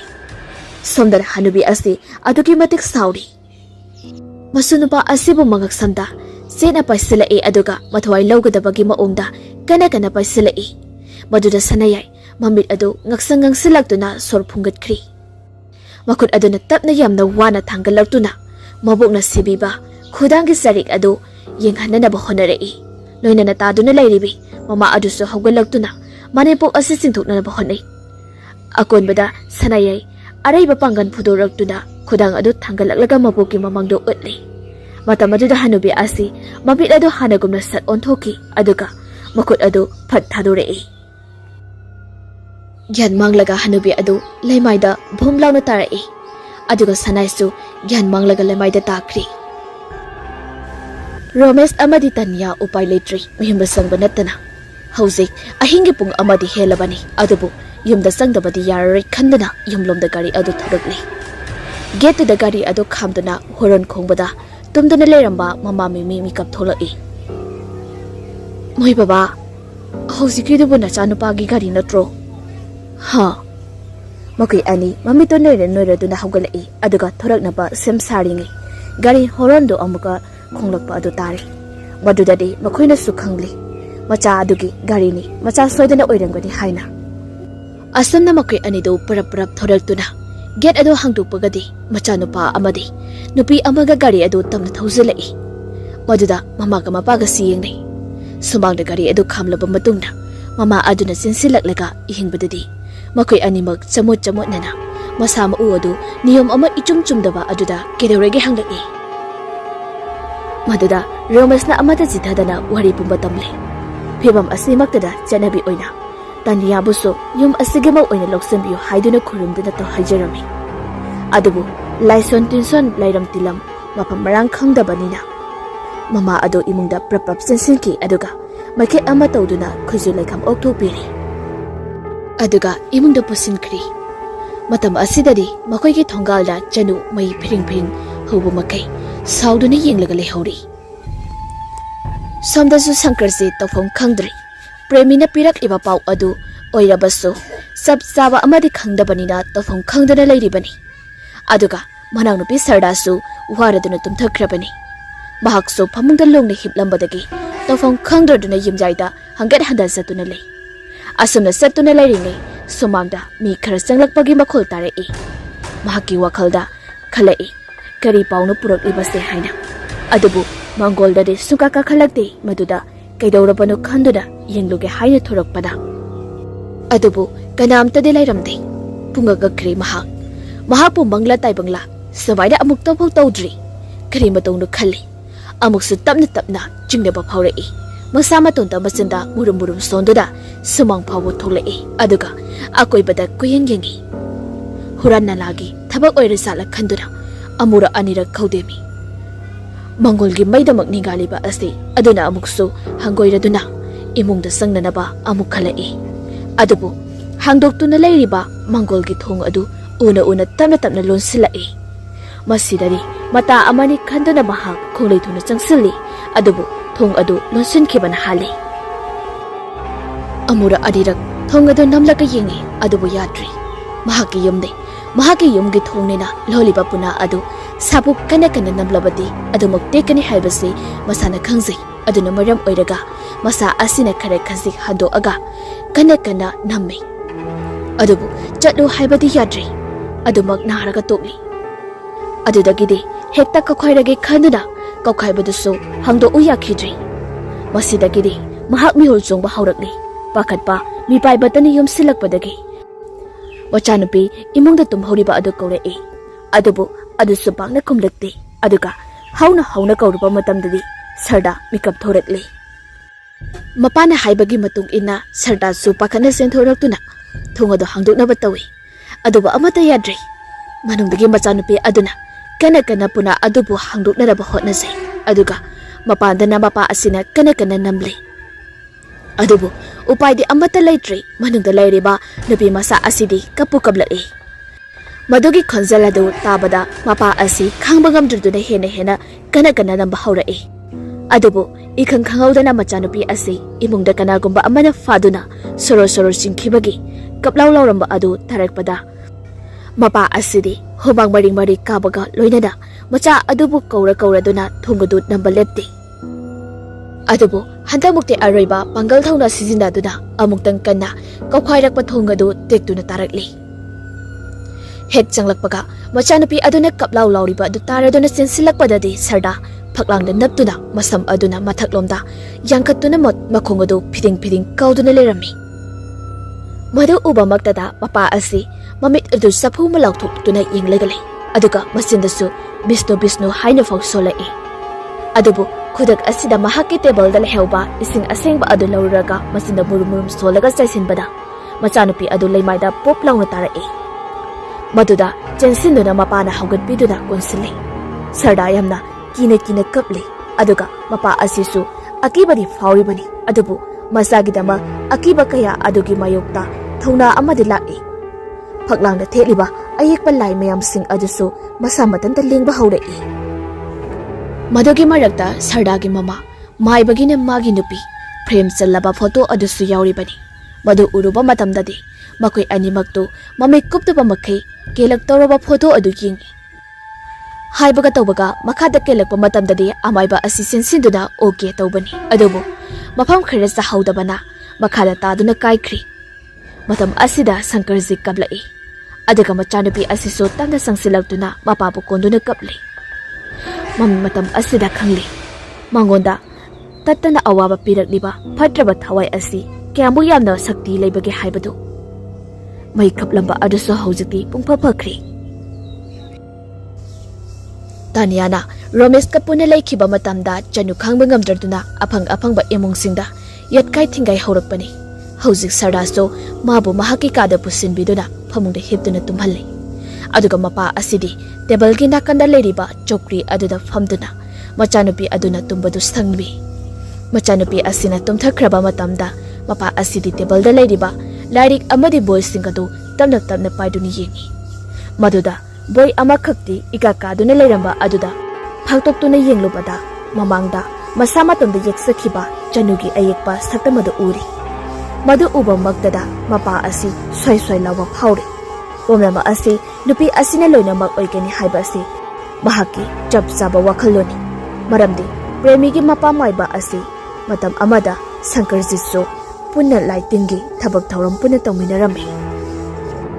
Aduna maram oiraga hayengmak premigi mapa amaiba aduga tanaraga mohangi yumda pumnamak asi haurafam asi tamluragi khali aduga loinana machanupi asiso matang asida soidana generamgani khangli. Maramdi mamang thakta amaiba aduna mangonda mohangi yumgi matangda wari kayama lekhri. Loinana kuina thadoluraba sankarji lairam tilamgi matangada kharamakhaidi aduma khanglibani hairi. Asumda khana numisimaso ahingadu tumdana haukri. Adubu nongalamdai pung mari makai muktaba adaida haibeti uitharingai manung aduda mang ama mahaki nupi kusumlai bu urai. Kusumlai yumge dari aduda makhong adu yanthaduna famli aduga mahaksu manakta changsinduna famini. Kusumlai na moiba icha anisi mapung mari phazilakpasu khanghaurido aduna isagine sanalikot matik sana thamjinba heusi. Hayeng moina leisa mapung pharakpa kanda sese chajanaba. Sankarjina kaigino ne nupi noina asuk amna likonda yamna pamni pase. Kusumlaina phazakraba leido mafam sabada haurabadi phazaido mafam saba natrasu gamla phazaba amada hablabadi hena phazai. Matawa sumnane isorna nupibu semdakpa matamda masagi phazaba adugi mathakta tampha thinba ama oinaba makoigine kesin yeksinba amadi likon haibasisune mathau tarai. Adunani aina haijaribasi adubu kesin yekchindradi phazaba mayam ama leisidi. Kusumlai esune nangi yum apatpasida satlubagini lainam jindrisi. Mahagini piasina wararop tawna hairakpa aduda mapuroiba asinasu phagi tawrai. Is aibu nangonda kari thabak suan ge ha yumgi wadine karisu khalunu matamna ne adum ahongba purjaraksani asamna hainari gai sahi mapan bukta suraklaba tariya du sanglai kusum laina ingatu ingna lemna phajariba isasigine mangak samda lupagi mari amatang season ba sinane magol leiba helisi asi yawramdrabadine hena yengphambune khanglam loidoni Sankar Sitna As Yarisi Warise to us Nugi Sana Lupagi Warido Amutangaiko Ado Ayu Horindi Ahing Haloiko Aruba Tabakla Mani Adudani I know what Kalunga Trisi Adubaina Toto Nati Adugisaru Apaba Nungai Bagi Wakaldane Noinana Ingonda Tona Bibiga Dabani Aina taurise ai saka kinati umna makini nangi lighting ga samnabagi thabakse ai keriso haibadi ngamdi ado thamoi sinadi yaningba wali karige ahing nangai ne sikraba matamda nang aigi ina senkiba isa singsidane amu phatanungda thokdada yam pakhale idi as adugi dine kisu tawrisi aina fanaba loina singani Adu oirasu tambadi ngamba natedana Pharise ai ngasi gidine chata yadabani ahal amagi yumni aduna ne pungpham sukai basu nungairo aduna kharasu lei aduna ahing semadi chatkani nang icha tomi gane phajana rem seksina haukraba wabudi oi adubu aigi pamgi mina ne aibu inthopirise maroina nangi sinpham sidani as yarsi tu oba Aduga hojikti aisu sirabani nane nang aina henglingaida haiba wa phawa yabikhidabani sire phawa aina haibado yaroi natra matam asidati mapuroiba asti onthoraktu ne yengai mahaki nupi ge sakphamda amuk mahaki nupi ase sakpham ama olami maduda mahak onsalaktuna manni yengduna leiringai asumna amuk kusum leina uhamakha tare ai khangi aina haiba wase nang thoina amta takhidabani aduna ai leitraba matam sidadi nangoda kanana aina haiba asumna haibigani aduna maram oiraga isa sing asi kamdaurakani khanbada ai leifam khangde kuso kaino nang haido tabada mangta nang aduma wado hairi kaigin kuso haiba tabani aidi nangisu oidri ngasidi kuso Kaino nang nahari duba haujisu nangi aigi inakta lengre ledisidi nang aikaptagini matamdo haukri aduga moso hala uya harai kusom na dumai dawno se adumai na tawno ba asi hai haiduna kusumge manakta sangsili adubu kusumde nofet tawduna makhonglomdagi horaga uful matawgumda brang hauna maikho onduna mangkri Matamduda mapuroiba asi kabla duna mahaki nupibu kauduna leihawi aduga taibungdana sardana mapabu masanomna nomduda haudokle mikap thorakpa matamda mahak sokriduda tumduna leiramle aduga mamai mamituso homangna pungluplupi mahak puk haugatuna masama u adu sengdoknaraba chatkri machanupi aduso saksinda imung asida leiramdaba hairami mapa asina amaiba adugi mayumda hana chatkri aduga Mohange yumda makai pangnanaba makai ani puna thorakli amaiba asina Mohange geta hairap illaga inthorakpada manungdagi mi amana hangdorakpaga mapa heksane maduda phingau setpa makai ani ahum oiramri makai ani na hek sangsilakpadadi samang mangol aduda mi ama ani leirami loinana Mohansu phingau sotna tholai matam asida makai ani sidi pungangakli adaga mohal amadi leiramliba imung sida leiramiba mioi pumna maksungaki adubu makoi anina lakliba asigi pandamde ataida haidri sametangi mohon takhak natana aduna madam oiraga ahansing asi mafam asidagi sakina basalai leiramliba ahansing aduso tawriba maong asida ingau ngauri loinana tawheibra tawheidabra haiduna chatnakri hauzik amaiba sankarjek tanya amadi imung sigi mi pumba ikoi koina phamduna wari sanari amaiba asidi loina makhangli angangsing asina talakpa amadi mahakna khangjaba mayam adu punsilaga Maduna maram oiraga wari adu makoktagi liraki. Amaiba yengu ibungo Romesi nakhoina laida nizaraga phangjakibani hai. Madu achamba nati.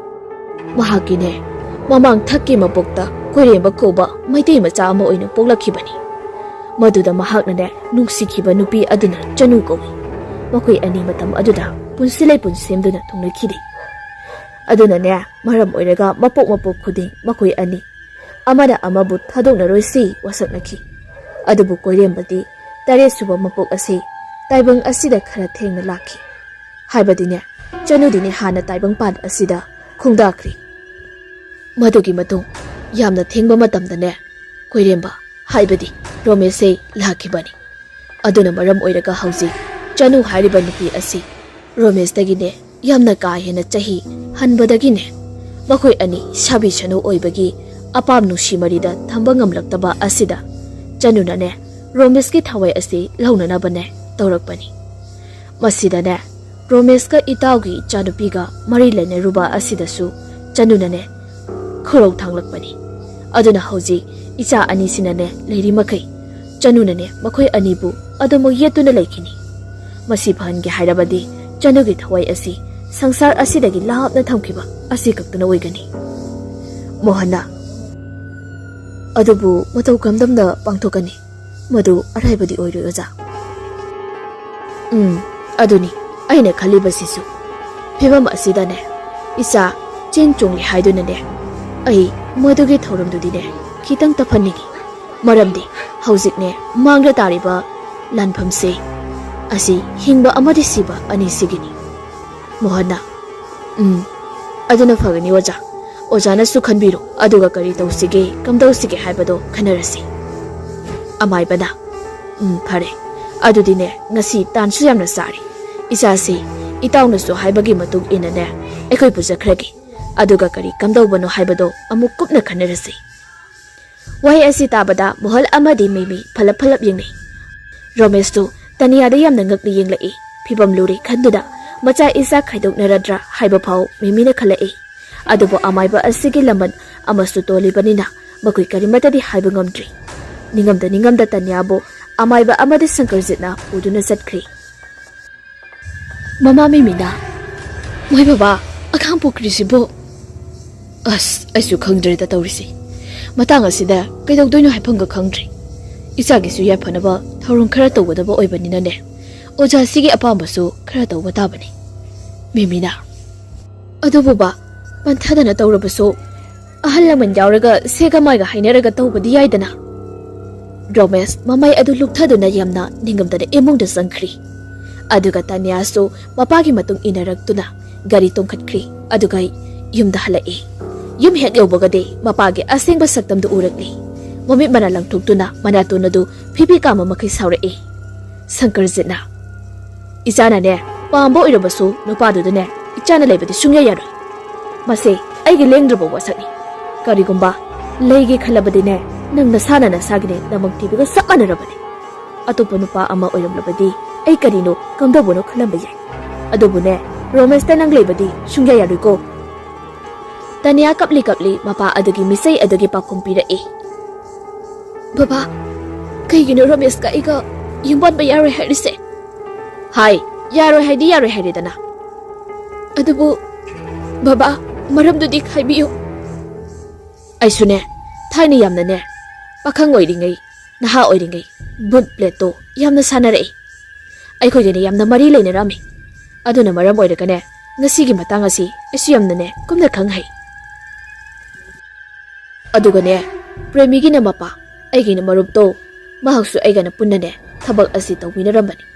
Aduba ne namana sejringaida ganna ne sinpham ase thadokona hairamani. Sikraba matam sifau thadokpa ngamdrabadi namagine apamagi mayukta adumak leiba takrani haiduna ne ai thadoga lakhibani. Adubune Romes ki matangdadi aigoda ne sit nana wari silirei.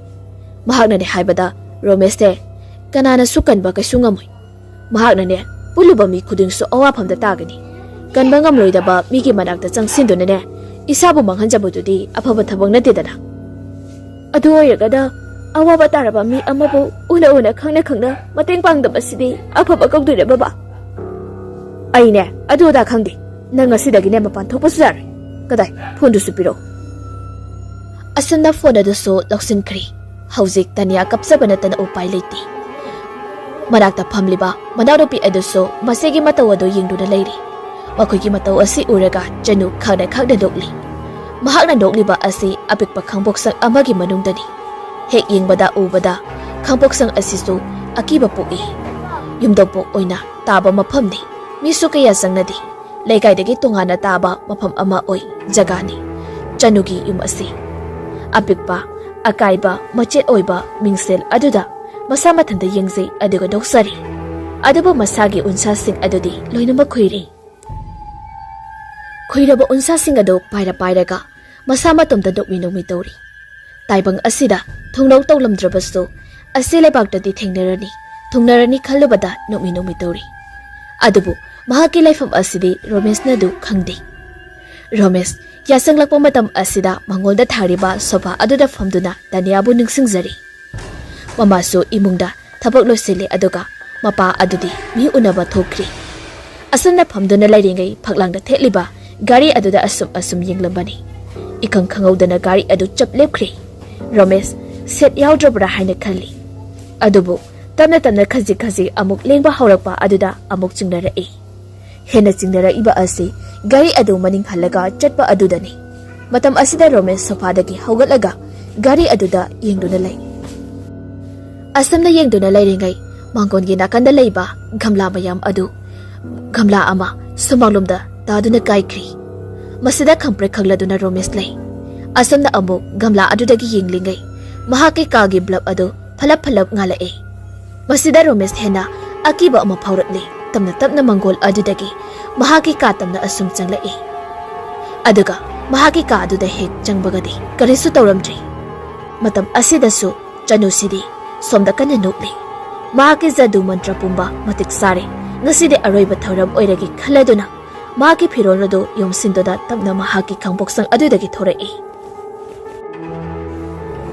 ꯃꯍꯥꯛꯅ ꯊꯣꯔꯛꯄ ꯃꯇꯝꯗ ꯂꯩꯀꯥꯏ ꯑꯁꯤꯗ ꯊꯦꯡꯅꯕ ꯃꯤꯄꯨꯝ ꯈꯨꯗꯤꯡꯃꯛꯅ ꯌꯥꯝꯅ ꯍꯩꯅꯗꯕ ꯃꯤꯠꯌꯦꯡ ꯑꯃꯃꯝ ꯌꯦꯡꯗꯨꯅ ꯂꯩꯍꯧꯏ ꯃꯗꯨꯒꯤ ꯃꯔꯛ ꯑꯁꯤꯗ ꯄ꯭ꯔꯦꯃꯤꯁꯨ ꯌꯥꯎꯔꯤꯕꯅꯤ ꯄ꯭ꯔꯦꯃꯤꯗꯤ ꯍꯅꯨꯕꯤ ꯑꯗꯨ ꯍꯥꯟꯅ ꯎꯈ꯭ꯔꯤꯒꯨꯝ ꯇꯧꯔꯤ ꯉꯔꯥꯡ ꯅꯍꯥꯟꯇ ꯇꯅꯤꯌꯥꯅ ꯍꯥꯏꯔꯝꯕ ꯍꯅꯨꯕꯤꯅꯤ ꯍꯥꯏꯕꯗꯨ ꯅꯤꯡꯁꯤꯡꯂꯛꯏ ꯃꯗꯨꯗ ꯄ꯭ꯔꯞ ꯃꯅꯦꯒꯤ ꯃꯌꯨꯡꯗ ꯆꯪꯁꯤꯜꯂꯛꯇꯨꯅ ꯃꯄꯥꯝ ꯆꯥꯛꯀꯧꯕꯒꯤ ꯆꯪꯂꯛꯄꯒꯤ ꯃꯇꯝꯗ ꯑꯗꯨꯗ ꯍꯦꯟꯖꯥꯡ ꯁꯦꯝꯕꯒꯤ ꯃꯇꯝꯅꯤ ꯃꯅꯦꯕꯨ ꯀꯧꯊꯣꯛꯇꯨꯅ ꯊꯣꯡꯒꯥꯜꯂꯣꯝꯗ ꯅꯦꯅꯦ ꯑꯥꯗꯒꯤ ꯍꯅꯨꯕꯤꯁꯦ ꯅꯣꯏ ꯁꯤꯗꯩꯅꯦ ꯍꯥꯏꯗꯥꯏꯅꯦ ꯃꯥꯅꯦ ꯀꯩꯗꯧꯔꯒꯦ ꯃꯣꯏ ꯏꯃꯨꯡꯒꯤ ꯃꯤꯒ ꯑꯝꯇ ꯂꯩꯇꯕ꯭ꯔꯣ ꯂꯩꯇꯦꯗ ꯃꯇꯣꯝꯇꯅꯤ ꯀꯩꯒꯤꯅꯣ ꯍꯥꯏꯁꯤꯕꯨ ꯅꯦꯅꯦ ꯑꯩꯈꯣꯏꯅꯅꯦ ꯈꯪꯂꯛꯄꯗ ꯑꯗꯨꯝ ꯂꯩꯔꯝꯃꯕꯅꯤ ꯃꯥꯅꯕꯨꯗꯤ ꯀꯩꯝ ꯇꯧꯖꯗꯕ ꯑꯗꯣ ꯃꯥꯒꯤ ꯌꯨꯝꯂꯩ ꯀꯩꯔꯩ ꯑꯗꯨꯗꯤꯅꯦ ꯌꯥꯝꯅꯅꯦ ꯂꯣꯏꯅ ꯍꯩꯅꯗꯕꯅꯤ ꯃꯌꯥꯝꯅ ꯑꯗꯣ ꯅꯣꯏ ꯎꯆꯤꯋꯥꯗ ꯃꯇꯧ ꯀꯔꯝꯅ ꯃꯍꯥꯛ ꯂꯩꯈꯤꯕꯅꯣꯁꯨ ꯀꯅꯥꯝ ꯈꯪꯍꯧꯗ꯭ꯔꯣ ꯈꯪꯍꯧꯗꯦꯗ ꯀꯩꯗꯧꯔꯒꯦ ꯅꯪꯅ ꯌꯥꯝꯅ ꯀꯨꯞꯅ ꯍꯪꯉꯤꯗꯨꯕꯣ ꯀꯩꯝ ꯇꯧꯗꯦꯗ ꯅꯦꯅꯦ ꯀꯩꯗꯧꯔꯒꯦ ꯐꯖꯅ ꯍꯥꯏꯌꯨꯁꯦ ꯑꯩꯉꯣꯟꯗ ꯅꯍꯥꯟ ꯑꯩꯒ ꯂꯥꯛꯃꯤꯟꯅꯔꯝꯕ ꯇꯅꯤꯌꯥꯗꯣ ꯆꯦꯜꯂꯤ ꯀꯔꯝ ꯀꯥꯟꯗ ꯃꯥꯗꯤ ꯑꯗꯨꯁꯨ ꯑꯁꯤꯒꯤ ꯍꯅꯨꯕꯤꯁꯤꯒꯤ ꯍꯥꯛꯇꯛꯇ ꯑꯣꯏꯗꯣꯏꯅꯤ ꯀꯃꯥꯏꯅꯅꯣ ꯍꯥꯏꯁꯦ ꯑꯩꯁꯨ ꯐꯖꯅ ꯈꯪꯍꯧꯗꯦ ꯑꯗꯣ ꯏꯃꯥꯟꯅꯕꯤꯗꯨꯅ ꯍꯅꯨꯕꯤꯁꯦ ꯌꯥꯝꯅ ꯀꯤꯕ ꯃꯥꯜꯂꯤ ꯀꯤꯅꯕ ꯃꯑꯣꯡꯗꯨꯁꯨ ꯖꯥꯠ ꯌꯥꯝꯅ ꯇꯧꯋꯤ ꯑꯗꯣ ꯅꯍꯥꯟ ꯑꯩꯈꯣꯏꯒꯤ ꯂꯨꯍꯣꯡꯕ ꯅꯨꯃꯤꯠꯇꯨꯗ ꯆꯦꯟꯈ꯭ꯔꯤꯅꯤ ꯃꯥꯁꯨ ꯃꯤꯒꯤꯅꯦ ꯆꯦꯜꯂꯣꯅ ꯇꯝꯃꯛꯄꯒꯤ ꯑꯣꯏꯔꯝꯅꯤ ꯑꯗꯨꯃꯥꯏꯅ ꯍꯅꯨꯕꯤꯗꯨꯗ ꯍꯥꯏꯕꯤꯔꯨꯅꯨ ꯑꯗꯣꯅꯤꯅꯦ ꯑꯩꯁꯨ ꯍꯩꯅꯕꯗꯤ ꯌꯥꯝꯅ ꯍꯩꯅꯗꯦ ꯑꯁꯤ ꯑꯍꯟꯁꯤꯒꯤ ꯃꯑꯣꯡ ꯃꯇꯧꯁꯤ ꯔꯣꯃꯦꯁꯇꯨ ꯎꯪꯗꯨꯅ ꯐꯝꯂꯤ ꯅꯣꯡꯉꯥꯜꯂꯕ ꯐꯥꯎꯕ ꯇꯅꯤꯌꯥꯒ ꯄꯥꯎ ꯐꯥꯎꯅꯕ ꯉꯝꯗ꯭ꯔꯤ ꯐꯣꯟꯁꯨ ꯁ꯭ꯋꯤꯆ ꯑꯣꯐ ꯑꯗꯨꯝ ꯂꯩꯈ꯭ꯔꯤ ꯃꯍꯥꯛ ꯆꯤꯡꯅꯔꯤ ꯃꯗꯨꯗꯤ ꯆꯦꯜꯂꯨꯔꯕꯁꯨ ꯃꯄꯥ ꯑꯗꯨꯅ ꯃꯉꯣꯟꯗ ꯄꯤꯅꯤꯡꯗ꯭ꯔꯦ ꯍꯥꯏꯕꯁꯤ ꯃꯗꯨꯁꯨ ꯃꯍꯥꯛꯀꯤ ꯐꯪꯂꯤꯕ ꯑꯌꯦꯠ ꯑꯄꯟ ꯑꯁꯤꯅꯅꯤ ꯍꯥꯏꯕꯗꯨꯁꯨ ꯈꯪꯂꯤ ꯑꯁꯨꯝꯅ ꯃꯔꯝ ꯑꯣꯏꯔꯒ ꯔꯣꯃꯦꯁ ꯑꯃꯨꯛꯁꯨ ꯄ꯭ꯔꯣꯛ ꯆꯥꯛꯂꯤ ꯑꯗꯨꯕꯨ ꯀꯔꯤꯕꯨꯗꯤ ꯇꯧꯔꯨꯅꯤ ꯅꯨꯃꯤꯗꯥꯡꯒꯤ ꯃꯇꯝ ꯌꯧꯁꯤꯜꯂꯛꯄ ꯑꯁꯤꯗꯗꯤ ꯇꯅꯤꯌꯥꯕꯨ ꯍꯦꯟꯅ ꯅꯤꯡꯁꯤꯡꯉꯤ ꯃꯈꯣꯏꯒꯤ ꯐ꯭ꯂꯣꯔ ꯑꯗꯨꯗ ꯀꯥꯈꯠꯂꯛꯇꯨꯅ ꯆꯧꯀ꯭ꯔꯤ ꯑꯃ ꯂꯩꯔꯤꯕ ꯑꯗꯨꯗ ꯐꯝꯗꯨꯅ ꯆꯤꯡꯗꯣꯜ ꯃꯔꯨꯝꯗꯒꯤ ꯇꯞꯅ ꯊꯣꯛꯂꯛꯂꯤꯕ ꯊꯥꯖꯃꯥꯕꯨ ꯌꯦꯡꯂꯤ ꯑꯁꯨꯝꯅ ꯐꯝꯗꯨꯅ ꯂꯩꯔꯤꯉꯩ ꯐꯣꯟ ꯀꯣꯜ ꯑꯃꯈꯛ ꯂꯥꯛꯏ ꯃꯗꯨ ꯅꯝꯕꯔ ꯈꯪꯗꯕ ꯑꯃꯈꯛꯅꯤ ꯍꯜꯂꯣ ꯑꯗꯨꯕꯨ ꯈꯨꯝꯂꯛꯇ꯭ꯔꯤ ꯔꯣꯡ ꯅꯝꯕꯔ ꯑꯣꯏꯔꯝꯕ ꯌꯥꯏꯌꯦꯅ ꯐꯣꯟ ꯑꯗꯨꯁꯨ ꯊꯝꯂꯤ ngihak lairaga amuksu kol adu lai maduda Romesh phone adu amuka supai adubu handamuksu karimata khumlaktri hairaktri karino khana sanara ino khalingai amuksu kol adu thamkraba matungda lai handakti phone adu oktuna saurangna na ngangluri adubu phone adu da nganglagliba khonjat adudi akibagi masakni tu khyau khyau songi tumina adum phone adu da ngangliba adudi tari madusu nikli tauba nupi amagi khonjal dani aigi phamdagi nang kada yone sen bangam aibu mapok kaya nang na minam dura thamlakpa aduga ngasina amuk aingodagi na thairega chatki khanba yengo ngasidi nang aine kari toropage haibado kanano haibane khangoi nangadi sukhang khangoi adubu aigi thawai asinadi nangbu lemna tharoi wai asi hairam laga khangna hauna doksalakpada Romesh tabangam darduna phone adu laktana langthorei phone adu makhada tabada mamai adu kairi di tori adubu laptakna yengbadadi kairi tawba mamai adu da hanubi phibam kairabi amakhakna yamna marau leina yenglakpagi saktam adu uri madada Romesh damna ngakna karino khanduna yenge haiduna sanglai taduna lariba phone adu lakhalaga yegi hanubi adu masamdo mamangda zai launa taraga mongonda khudombi thinduna nomi yengduna lairi matam asida Romesh mahake phone asida matau karamna asigumba uribano khanduna ngakli asumna sum yengamlaga sensilaklaga chungsilake tawbaga phone adu so muthokre matam adu da Romesh to amukai hena kiri asumna tawduna lairingai mapanda mi langbagi makhol tarakpada mathaktagi prap kumtharei maduda Tania sumangda kabli leptuna lairami aduga mohon amadi mimisto tofam khangdana lepli Romesh tholakpa ubada Tania so amuki hena babuk ning nungsiruduna kapli Tania na ima baba ai sanabigi wangbalana thabak tawjarabasu aina hajariba siti matangdi yabiyo ai buyum sigi bahuina lawsembiyo ba ai imagi khungpaiduna haijariye wai sing asi hairamlaga memida Taniana khurumi mama mapa anisisu tofam khangraduna Tania bu hawgat piri aduga kari kamdawbano haibado khanarusi haiduna imungda pusinkhri imungda kupna khanabadagi khangli madudi Taniagi mapana Romesta thajaba pamde haibasi aduna maram oiraga kamdawsige hainari adoba somdadi sankarji mai hoba makai sauri mahaki haizabi mahi pumba sizinaraga Romesh ki imungba amuk hana makhoigi imunga samnadanaba mahi thajilagi khanduda mafi marol adu semsari madu ubada sarda mathwai adu yamna wajari aduga somdada chanugi mapok ama oiriba hanubi asi khongnang makung amada phamli mahakna purakliba potyam mayam asing adu mathang doktorakli amamamara asida yamna haisingna potsai sing adu paira duna semsari ahanbada kazeng lai adu puthoraktuna makokta usili matam asida mahaki masa adu nokthorupogumna nungaiba phauri makut khunjin aduna khongnang mambi makhong aduda guru khotli aduga koirembagi saktam yekli maduda mamit khana yengli aduga mahagi phibam ama mong tana phina semlaba matungda tapna hiptharai aduga mamitu ushilaga murum solai gyak solaba matungda mahaki haksang degi thawai adu paithorakli matam asida hanubi asi haksang asiri asiba amagumna taduna leheuri asomna thawai asi paira lakpada lambida thainarakpa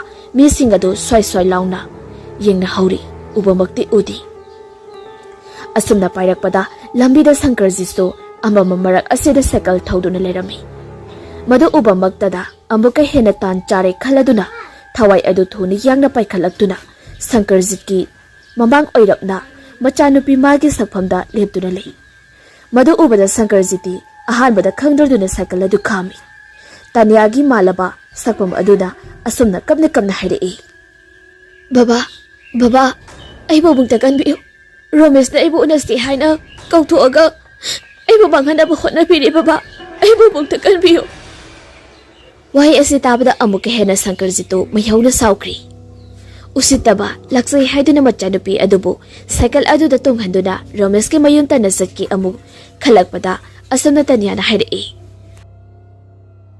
Baba, ay mapamdada amu hana changningdre. Yumda halasiba baba. Sankarjida. Ay, haloy. Mi usitaba ay thitawgi. Sel kara payana mibu mi oina udriba kaygino. Tawgi yung ay. Ado baba, ayeng no ngalaga kanarasi. Ayam na kiyaba. Asam na hayrakpa asidadi machakaw binina nusiraduna khira tapthari. Adiga yumlamda hananaba cycle ado amuk thorakli. Matam asida tungda tungliba tadiya asida nukfi tawrei. Aduga mahaki lila haurage matagum mapagi makhwang aduda konsilai. Matam asida masa adu mahina singba amagumna phaurakpadagi phat thadoi. Maduda mahak khangli Sankarjit ki ngaksamda siriba Sarik asina mahaki matik mayay jamhale haibasi. Matam asida tanya saurakli. Aduga Sankarjiti muchanupini khanda wang sum hanglai. Yengu, isage apamba khanbada aina yamna ne apanbani haiduna. Ngami matagumne tobadi nati. Adabu Romese achamba ngangati. Hayeng ne nangni yamna wagani. Maduda natanane sibam napambu khang oidoini. Adunani babana ne siliba mayamsi. Matang asidari tungda tungliba tanyado wa machet ama pau khumlaktri. Tungda tungli haibagi saum phauba ipang phanglaktri.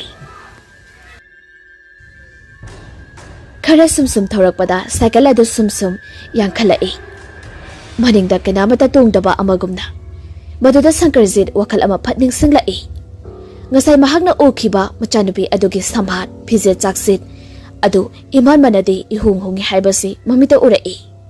Loinana cycle asisu tungda tungba mi kumthakhiba amagumnasu khanganyangai. Maduda Sankarjittu phatlai thoklaga yingai matam asida ngasai makai mahakna cycle thoriba asi matum tamak oiramli. Sankarjit koktagi ton phauba tu chungkhiba khangaude. Cycle adu phat khamlaga wakal ngihak tawi aduga phol adu lautolaga call tawi. Hello, Isha Tombi. Nang yundana thanda laibado nungai raroi. Nadom chahoida oinane leram. Baba khara thinga kadawu male. Sarda. Baba, isi tawroida ehedum laigi. Nungai gadro dangbo. Kaisu tawroiba. Hoi. Nang nane nungda nungai tradi. Ingonda phat hairo. Ado yumdai mapandi thokanuko. Hoi baba. Sankarjit khara disingdai mayumlomda sukari yama thokani haibasi. Adubu masana masabu thazaba amaga loinana Romesh ki yumdadi yorage khanduna amuk cycle adu thoroi. Khara thorakpa matamdadi yungawba nupa amakhak lambi mapalda gari senduna lerami. Matuda mahak panthaba yade khanduna cycle adu leptuna thorei. Adubu mahakna hek nupa adugi mapa adu langthorakpa matamda nupa adu saubagi maongda gari aduda makhungna anira ahumlak kausilli. Masida kari tawrabano hanglamdrabadi fajararoi khanduna cycle adu khamlaga kumtharei. Kaidorage gari bu yadrabo. Start hau yadre. Mathanda mutkriro. Ay amukta yengase adudi. Asamna Sankarjit gari adu koyeng yengi. Sankarjit na kaisu thoidokpa yadabadi yaudi. Aine kikse amukta kauraga yengi ko. Asamna gari adu stemlingai nupa adu chap yungna leptuna laikri Sankarjit ki matungda. Aduga makhwang adu haifet non tharaklaga Sankarjit ki khudang adu painana balama e. Makotu hek pai singe tawbaga Sankarjit to phat onthorei. Maduda nupa adu leiramdri. Punganga khri Sankarjiti. Kadai chakrabano khanduna hairap khuying yengi adubu stadadi amtasu udri. Berari mapam asida koina leirabadi khudong thirani khanduna cycle adu thogena amu yengthorakpadadi cycle adu leiramdri. Sankarjit gari na tawribase khanduna angakpa amana loikri. Tasengna nupa adu gari huranba cycle huranba pochai huranba oiramba tare khali. Adubu upai leitrabani na hauzi makhogno oina lakli Romesh ki mayumsu yogadaba yamna watlibani. Somdadi chak ising saraga taniya so Romesh ki mama memiga punna ka amada pothana bachangkhri. Romesh di mahagi kada phamduna leiri. Tanyana manakta laklabasu tawriba condition asidi mahaksu nungaifam khangde. Niyadi mapam asi yawna balakpa matamda waman khibaduna phamung sangbaga uithakri. Mahaki hek nakandasu memidu hipli. Memisu uiru uiri taurak labani. Asam na tau naringai Tanyado mamit adu khangpang pangthorei. Mangonda kanagumba amana sthonthang ne kaurak pamadbadu tari. Khonjal adu amukso manau nupi sarda mali. Aduga amukna mahaki mama adu mali. Maduda chingnaraduna phamungdagi tapne kumtharei. Ka khara amadi mai thali khara amana mai mutthatli. Aduna maram oiraga safam lambidi marak marakta amamba jaga yauri. Chakhumlomda maladuna chakhumlomda changlai. Amamba marak asidagi mamisabi oina sakhumgi dining table aduda kanagumbe ama phamlaga chak saba manbadu urei. Masida Tanya ki banadi lori kanano nungdangi amamba asida sak sari base haina. Aduna phaklangda theliba sui adu tapna yamna wana lami aduga sui adu phat on tawbada nupi amakak sak sabadu uri. Madu tungdagi yangbada mahakna yamna manba amadi oina uri. Saong sada da sum yanglakpada manang nupi sardabu mahalakpadagi tapna machindagi manang nupi adubu kawi. Maduda tung onthok tuna sak sariba adu chaplepkhri. Tanya ki badi yamna kiribani adubu manang nupi yamna manba aduda karimatadi haidi amukso kauruba matamdadi famliba nupi adu makok khaktamang laithoraklaga tapna laithorakpadadi manang nupi adu oiramli. Madu ubada phungakakladuna Tanya adu chinsingi tawi. Adubu manang nupi adugi masindagi I mayam othorakpa aduda Tanya adu khangprek khangduna chaplepi. Wa langarimita ngangkhidri law khongri haibasu kauri.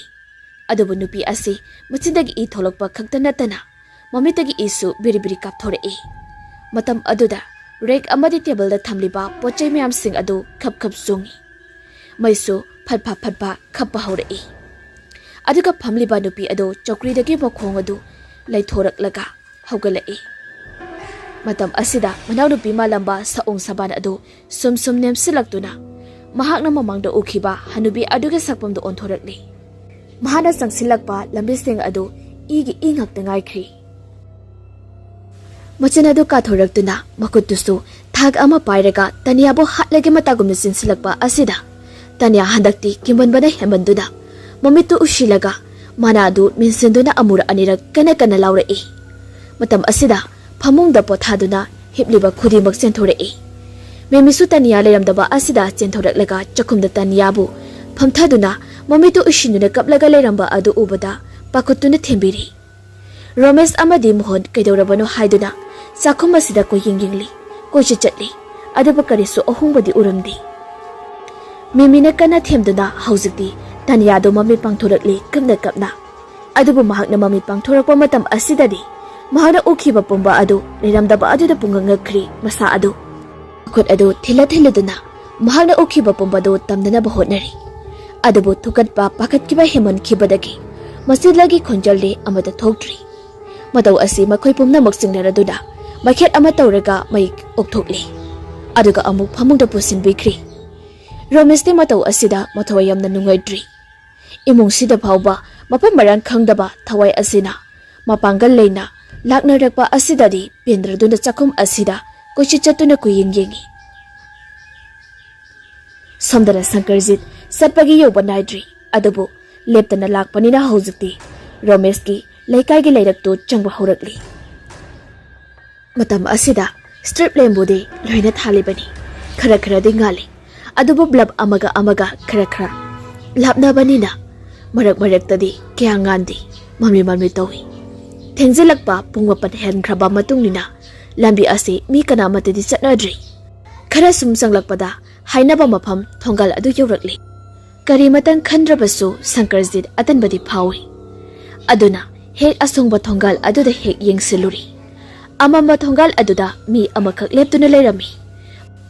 Maduda Sankarjito khongthangdu khazdik tapthai maramdi mi adu karigidama amamba asida leplibano khanjili. Tanja asida mamangda gari macha ama thawjilai maduda Sankarjit mamai adu haipet laithoi mangal aduda adubu amu laisilakpadadi mi adu leiramdri. Madugi mahut tunglomda chumchung leptuna leihori.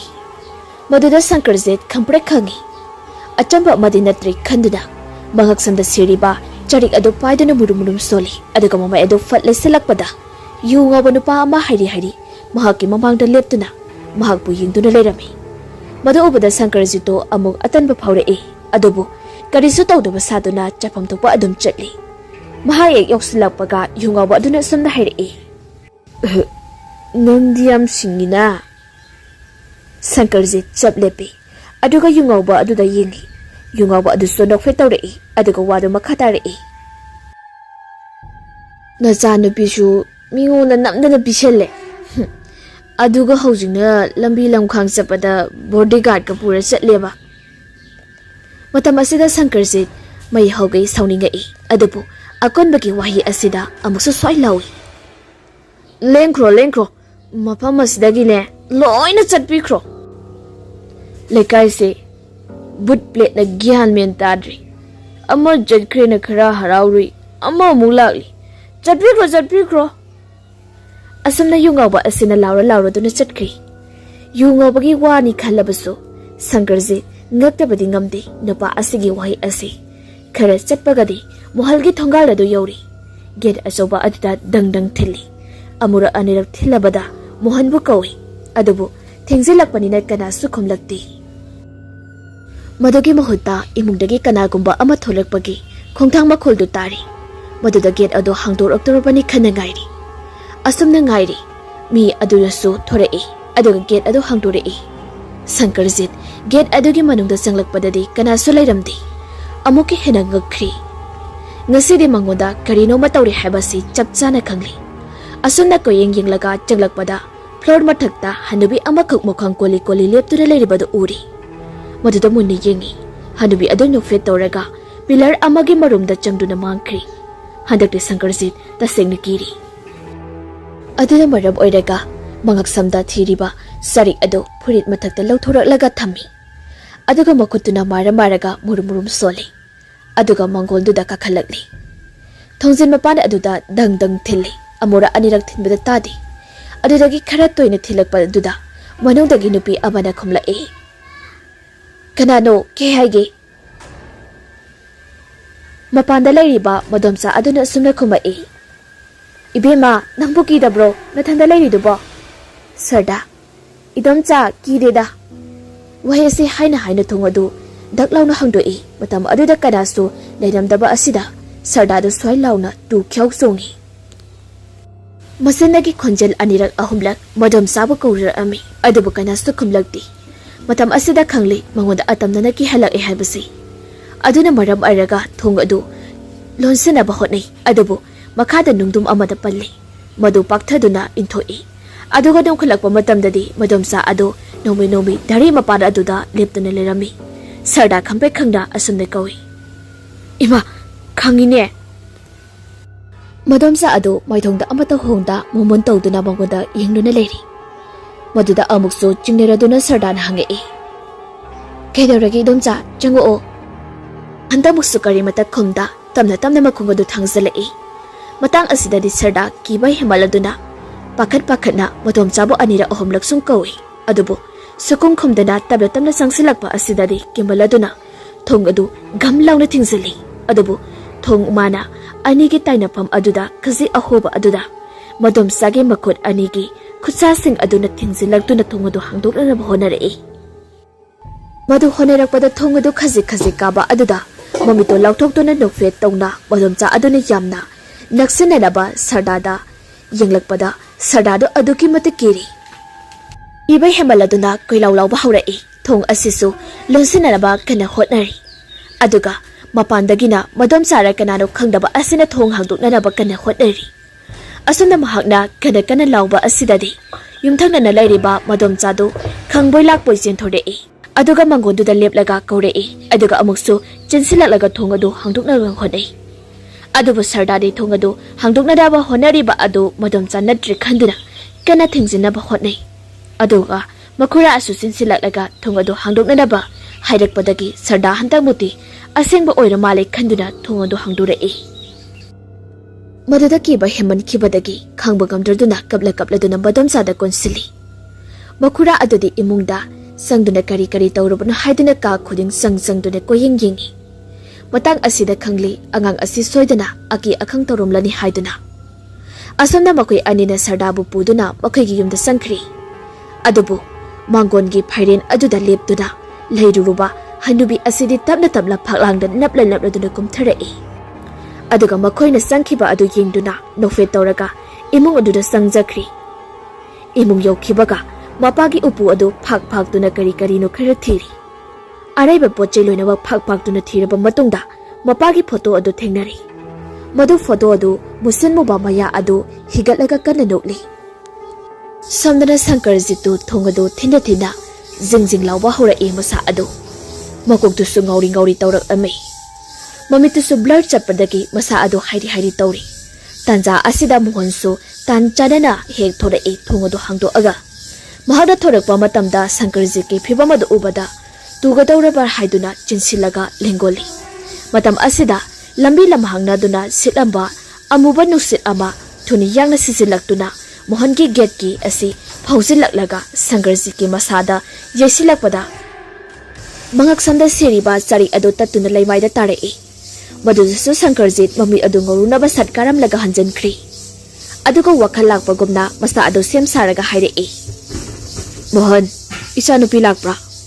ꯇꯟꯖꯥ ꯑꯁꯤꯗ ꯇꯞꯅ ꯃꯤꯃꯤꯁꯨ ꯊꯣꯔꯛꯏ꯫ ꯃꯣꯍꯟ ꯃꯤꯃꯤꯗ ꯍꯥꯏꯐꯦꯠ ꯌꯦꯡꯉꯤ ꯑꯗꯨꯒ ꯍꯥꯏꯔꯛꯏ, ꯂꯥꯛꯑꯣ ꯏꯃꯨꯡꯗ ꯆꯪꯁꯤ꯫ ꯁꯪꯀꯔꯖꯤꯠ, ꯆꯪꯉꯣꯏ꯫ ꯁꯪꯀꯔꯖꯤꯠꯇꯨ ꯈꯔ ꯁꯥꯎꯅꯤꯡꯕ ꯃꯥꯜꯂꯤ꯫ ꯂꯥꯛꯑꯣ ꯆꯪꯁꯤ, ꯊꯦꯡꯁꯨ ꯊꯦꯡꯉꯤ, ꯃꯤꯅ ꯎꯔꯒ ꯐꯖꯗꯦ꯫ ꯑꯩ ꯆꯪꯉꯣꯏ꯫ ꯃꯍꯥꯛꯅ ꯆꯪꯉꯣꯏ ꯍꯥꯏꯔꯤꯕꯁꯤ ꯑꯇꯩꯒꯤ ꯅꯠꯇꯦ, ꯍꯧꯖꯤꯛꯇ ꯇꯠꯇꯨꯅ ꯇꯥꯈꯤꯕ ꯆꯔꯤꯛ ꯑꯗꯨ ꯃꯣꯍꯟꯅ ꯄꯥꯏꯗꯨꯅ ꯂꯩꯔꯤ꯫ ꯑꯗꯨꯅ ꯃꯔꯝ ꯑꯣꯏꯔꯒ ꯆꯪꯕ ꯉꯝꯗꯕꯅꯤ꯫ ꯑꯗꯨꯒ ꯆꯔꯤꯛꯇꯨꯁꯨ ꯃꯔꯨ ꯈꯔꯁꯨ ꯂꯩꯃꯥꯏꯗ ꯇꯥꯈ꯭ꯔꯕꯅꯤ꯫ ꯇꯟꯖꯥ ꯍꯦꯛ ꯆꯥꯅꯅ ꯑꯁꯨꯝꯅ ꯍꯥꯏꯔꯛꯏ ꯃꯣꯍꯟꯅ, ꯃꯤꯃꯤ, ꯆꯔꯤꯛ ꯑꯁꯤ ꯆꯥꯏꯔꯤ, ꯑꯃꯨꯛꯇ ꯈꯨꯟꯖꯤꯜꯂꯨ ꯑꯗꯨꯒ ꯁꯝꯖꯤꯟꯁꯤ꯫ ꯆꯔꯤꯛꯁꯤ ꯁꯤꯗꯁꯨ ꯂꯩꯔꯤ꯫ ꯑꯁꯤ ꯍꯥꯏꯕꯗꯒꯤ ꯃꯤꯃꯤ ꯆꯔꯤꯛꯁꯤꯡ ꯑꯗꯨ ꯃꯔꯨ ꯈꯨꯟꯖꯤꯜꯂꯤ꯫ ꯑꯗꯨꯒ ꯄꯥꯏꯗꯨꯅ ꯏꯃꯨꯡꯗ ꯆꯪꯈ꯭ꯔꯤ꯫ ꯃꯇꯝ ꯑꯁꯤꯗꯗꯤ ꯁꯪꯀꯔꯖꯤꯠꯁꯨ ꯇꯞꯅ ꯆꯪꯅꯤꯡꯕꯒꯤ ꯃꯑꯣꯡ ꯇꯧꯔꯛꯄꯗꯒꯤ ꯃꯣꯍꯟꯅ ꯄꯨꯁꯤꯟꯗꯨꯅ ꯆꯪꯂꯛꯏ꯫ ꯑꯗꯨꯒ ꯗ꯭ꯔꯣꯌꯤꯡ ꯔꯨꯝ ꯑꯗꯨꯗ ꯄꯨꯟꯅ ꯐꯝꯃꯤꯟꯅꯩ꯫ ꯔꯣꯃꯦꯁꯇꯨ ꯊꯣꯛꯂꯛꯏ꯫ ꯑꯗꯨꯒ ꯃꯣꯍꯟꯅ ꯑꯁꯨꯝꯅ ꯋꯥ ꯍꯧꯗꯣꯔꯛꯏ,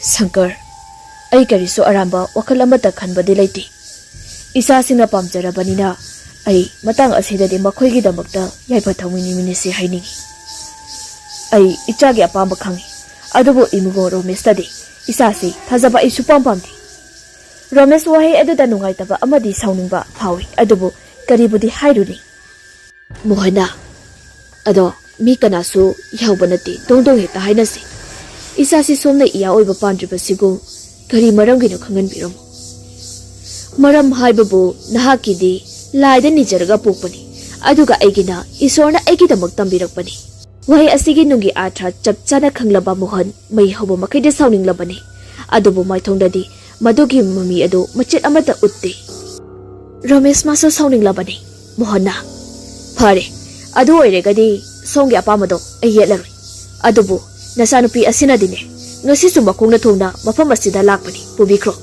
ꯅꯆꯥꯅꯨꯄꯤ ꯑꯗꯨꯒꯤ ꯈꯜꯂꯨꯔꯕꯗꯤ ꯌꯥꯝꯅ ꯅꯨꯡꯉꯥꯏꯇꯦ, ꯑꯗꯨꯕꯨ ꯀꯩꯗꯧꯅꯤ, ꯉꯥꯏꯁꯦꯟ ꯑꯣꯏꯒꯗꯕ ꯑꯩꯈꯣꯏꯅ ꯂꯦꯞꯄ ꯉꯝꯗ꯭ꯔꯕꯗ꯫ ꯑꯁꯤ ꯍꯥꯏꯔꯝꯂꯒ ꯃꯣꯍꯟꯗꯨ ꯐꯨꯛ ꯍꯧꯒꯠꯈꯤ꯫ ꯑꯗꯨꯕꯨ ꯁꯪꯀꯔꯖꯤꯠꯇꯤ ꯃꯃꯥꯏ ꯃꯃꯤꯠ ꯑꯗꯨ ꯀꯩꯅꯣꯝꯃ ꯏꯇꯧ ꯇꯧꯔꯤ꯫ ꯁꯪꯀꯔꯖꯤꯠꯀꯤ ꯁꯛꯐꯝ ꯑꯗꯨ ꯔꯣꯃꯦꯁꯅ ꯐꯅ ꯁꯥꯎꯅꯤꯡꯂꯕꯁꯨ ꯆꯤꯡꯅꯕ ꯑꯃꯗꯤ ꯐꯥꯎꯔꯤ꯫ ꯑꯗꯨꯅ ꯃꯔꯝ ꯑꯣꯏꯔꯒ ꯃꯨꯟꯅ ꯌꯦꯡꯗꯨꯅ ꯂꯩ꯫ ꯁꯪꯀꯔꯖꯤꯠꯇꯨ ꯃꯃꯤꯠꯇꯨ ꯎꯏꯔꯨꯝ ꯉꯛꯇꯨꯗ ꯀꯣꯏꯍꯥꯏ ꯍꯥꯏꯗꯨꯅ ꯅꯣꯟꯊꯈ꯭ꯔꯤ꯫ ꯃꯗꯨꯗ ꯔꯣꯃꯦꯁꯇꯨ ꯃꯨꯟꯅ ꯁꯨꯝ ꯌꯦꯡꯗꯨꯅ ꯂꯩ꯫ ꯉꯥꯏꯍꯥꯛ ꯑꯁꯨꯝ ꯇꯧꯔꯝꯂꯒ ꯇꯨꯃꯤꯟꯅ ꯑꯃꯨꯛ ꯂꯩꯈ꯭ꯔꯤ꯫ ꯇꯟꯖꯥ ꯑꯁꯤꯗ ꯃꯣꯍꯟꯁꯨ ꯃꯄꯥꯟꯂꯣꯝꯗ ꯆꯠꯈꯤ꯫ ꯑꯁꯨꯝꯅ ꯂꯩꯔꯤꯉꯩ ꯈꯪꯍꯧꯗꯅ ꯃꯨꯁꯤꯟꯃꯨꯕ ꯃꯃꯤꯠ ꯑꯗꯨꯅ ꯔꯣꯃꯦꯁꯇ ꯌꯦꯡꯂꯛꯄ ꯑꯗꯨꯗ ꯈꯪꯄ꯭ꯔꯦꯛ ꯈꯪꯉꯤ꯫ ꯑꯗꯨꯒ ꯃꯤꯃꯤꯁꯨ ꯆꯔꯤꯛ ꯑꯗꯨ ꯁꯝꯖꯤꯜꯂꯒ ꯁꯪꯀꯔꯖꯤꯠꯇ ꯄꯤꯔꯨꯒꯦ ꯍꯥꯏꯗꯨꯅ ꯍꯦꯛ ꯆꯪꯂꯛꯏ꯫ ꯑꯗꯨꯕꯨ ꯇꯧꯔꯝꯂꯤꯕ ꯃꯇꯧ ꯑꯗꯨꯗ ꯃꯤꯃꯤ ꯃꯥꯁꯨ ꯁ꯭ꯋꯥꯏ ꯂꯥꯎꯏ꯫ ꯆꯔꯤꯛ ꯄꯥꯏꯗꯨꯅ ꯆꯪꯂꯛꯂꯤꯕ ꯑꯗꯨ ꯎꯕꯗ ꯁꯪꯀꯔꯖꯤꯠ ꯐꯤ ꯀꯥꯝꯂꯒ ꯃꯤꯃꯤꯗ ꯌꯦꯡꯂꯛꯏ꯫ ꯃꯇꯝ ꯑꯗꯨꯗ ꯔꯣꯃꯦꯁ ꯁꯪꯀꯔꯖꯤꯠꯄꯨ ꯀꯧꯔꯛꯏ꯫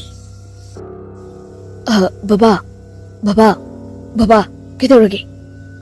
ꯃꯇꯝ ꯑꯁꯤꯗ ꯑꯃꯨꯛ ꯁꯪꯀꯔꯖꯤꯠꯇꯨ ꯔꯣꯃꯦꯁꯇ ꯄꯨꯟꯅ ꯌꯦꯡꯂꯛꯏ꯫ ꯑꯗꯨꯒ ꯐꯠ ꯀꯨꯟꯊꯔꯒ ꯁꯟ ꯁꯥꯔꯒ ꯃꯤꯃꯤꯒꯤ ꯃꯅꯥꯛ ꯇꯝꯅ ꯆꯪꯁꯜꯂꯛꯏ꯫ ꯃꯤꯃꯤ ꯀꯟꯅ ꯂꯥꯎꯔꯒ ꯆꯔꯤꯛ ꯑꯗꯨ ꯃꯈꯥꯗ ꯊꯥꯗꯔꯝꯂꯒ ꯆꯦꯟꯈ꯭ꯔꯤ꯫ ꯃꯇꯝ ꯑꯁꯤꯗ ꯐꯃꯨꯡꯗ ꯍꯤꯞꯇꯨꯅ ꯂꯩꯔꯤꯕꯤ ꯇꯅꯤꯌꯥꯁꯨ ꯐꯨꯛ ꯍꯧꯒꯠꯂꯛꯏ꯫ ꯑꯗꯨꯒ ꯃꯄꯥꯟꯗ ꯂꯩꯔꯤꯕ ꯃꯣꯍꯟꯁꯨ ꯆꯦꯟꯁꯤꯜꯂꯛꯏ꯫ ꯃꯈꯣꯏꯅ ꯆꯦꯟꯁꯤꯜꯂꯛꯄꯗ ꯎꯕꯗ ꯍꯦꯟꯅ ꯁꯪꯀꯔꯖꯤꯠꯇꯨ ꯁꯥꯎꯔꯛꯂꯤ꯫ ꯃꯁꯥ ꯑꯗꯨ ꯀꯅꯥꯒꯨꯝꯕ ꯑꯃꯅ ꯁꯥꯟꯅꯔꯛꯄꯒꯨꯝꯅ mathik thikduna maya launa kaduna charik tariba adu tamna changsalai adubu Ramesh thauna leina mapa mama amadi Tanyagi mamangda sangsilaktuna mang tharaga leptuna leiri ngahakti makoisu tawriba adu yingli Sankarjit sarik adu yingduna manam susut namli matau adu angakpagi matawni asamna namlamlaga makutuna tapna soi maduda maital araba ama paibagumna makut adu chakthekrei adubu Sankarjit amuktang lauramlaga chariksing adu loinabak thadali aduga langthorei tawriba ase yamna ngakna yenglambadagi mohonna haibadai mimi amadi taniyabu kaada changhankhri aduga Ramesh paktharap tawna ngarang ganglaga kunduna leiriba Sankarjitbu paigadabagi sangai mahak hek yausilakpaga Sankarjit phallawna sungsilai matam aduda Rameshso launa tai adubu Mohanchu changsilaktuna Rameshbu singkhatlei matawasi ubada Sankarjiti hauna lokli matam aduda atiyada akhak alawbagi khonjal su tarakli aduga somdadi hanubi asi Sankarjitki photo adu paiduna lambida thorakli agakpani makongsu leibakda taba natti posak amagi marumda ama amuk phan chongkhalaga lakli asumna lakpana haujukti Mohangi gate tu yori gate aduda leptuna yum aduda mundi yigli aduga nokrat tawduna sanglai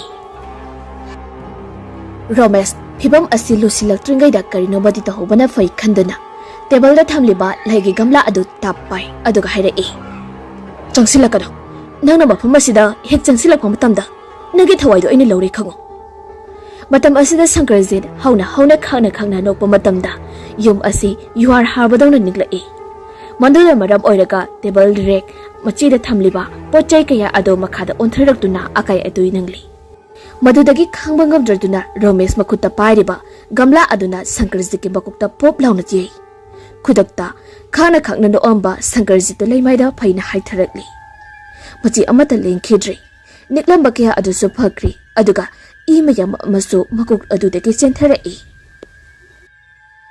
madu ubada Ramesh pakhatkri asimak yona tawgi haibadi khaludabani adubu khanghaudri kamdawna tawribano haibadu machanupa asi tukthakri haibadu khangbadagi Mohan Rameshbu mahaki katamna chingsinduna pusinkhri aduga thongodo lonsilamlaga thorai yumnyai asida taduna leiriba Sankarjitbu thangbade ngamdraduna soro chinglakli aduga kachil amada nga thahalaga famalaga phi amana kupsinduna thamli aduga makhada tariba imayam adu phi ama tawraga kana taithokli minute amani leiraga mapandagi doorbell adu khinglakpada Mohan swai lawi mi atopa oiramlabadi sinaba tari haiduna yamna thuna I adu taithokli aduga thonglomda hobe chelei thong adu hangdoklubadadi hanubi ambakhak mokhwang koli phiyo mayam aduga tawduna leptuna lerami maduda amuka hena punganga khre Mohandi kana hangbono ima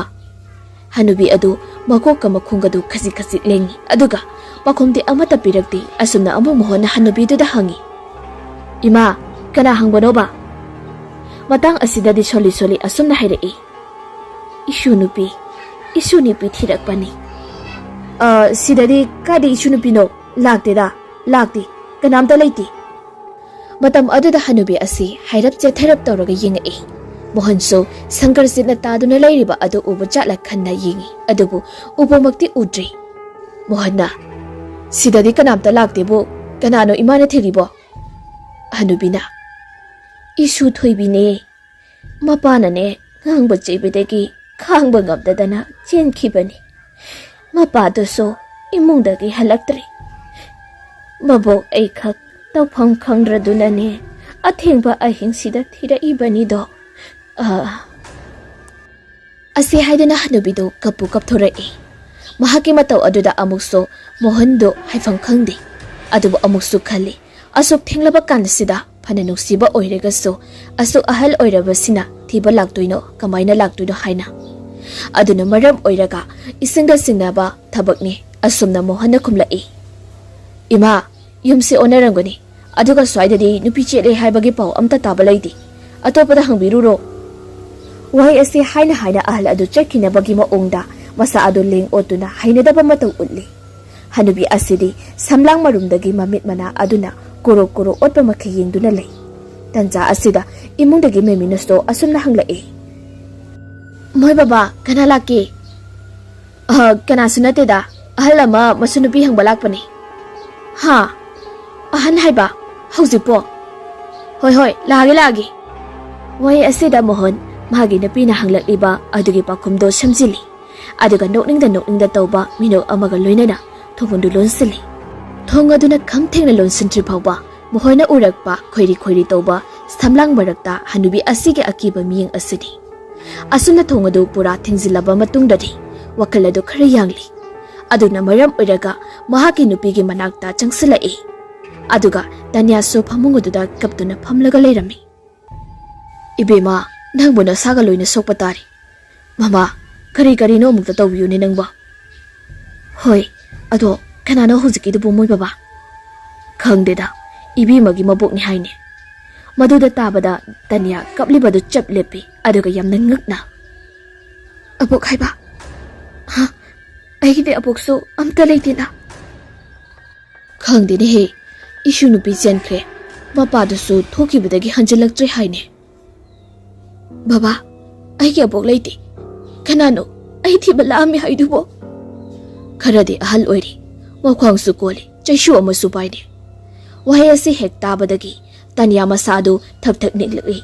Mami manatu ngurung otlega phiring songba haurai. Masi pumnamak kimanbadagi tawrak pangagtani. Adobo mama mapa anisinadi khangdurduna kaidawrabano haiduna kana laknarami. Makoigi makhol asi kalapnarabaso numidang oibagi tabadagi Romesh phamungdagi phuk haugalai aduga thongado hangdorai.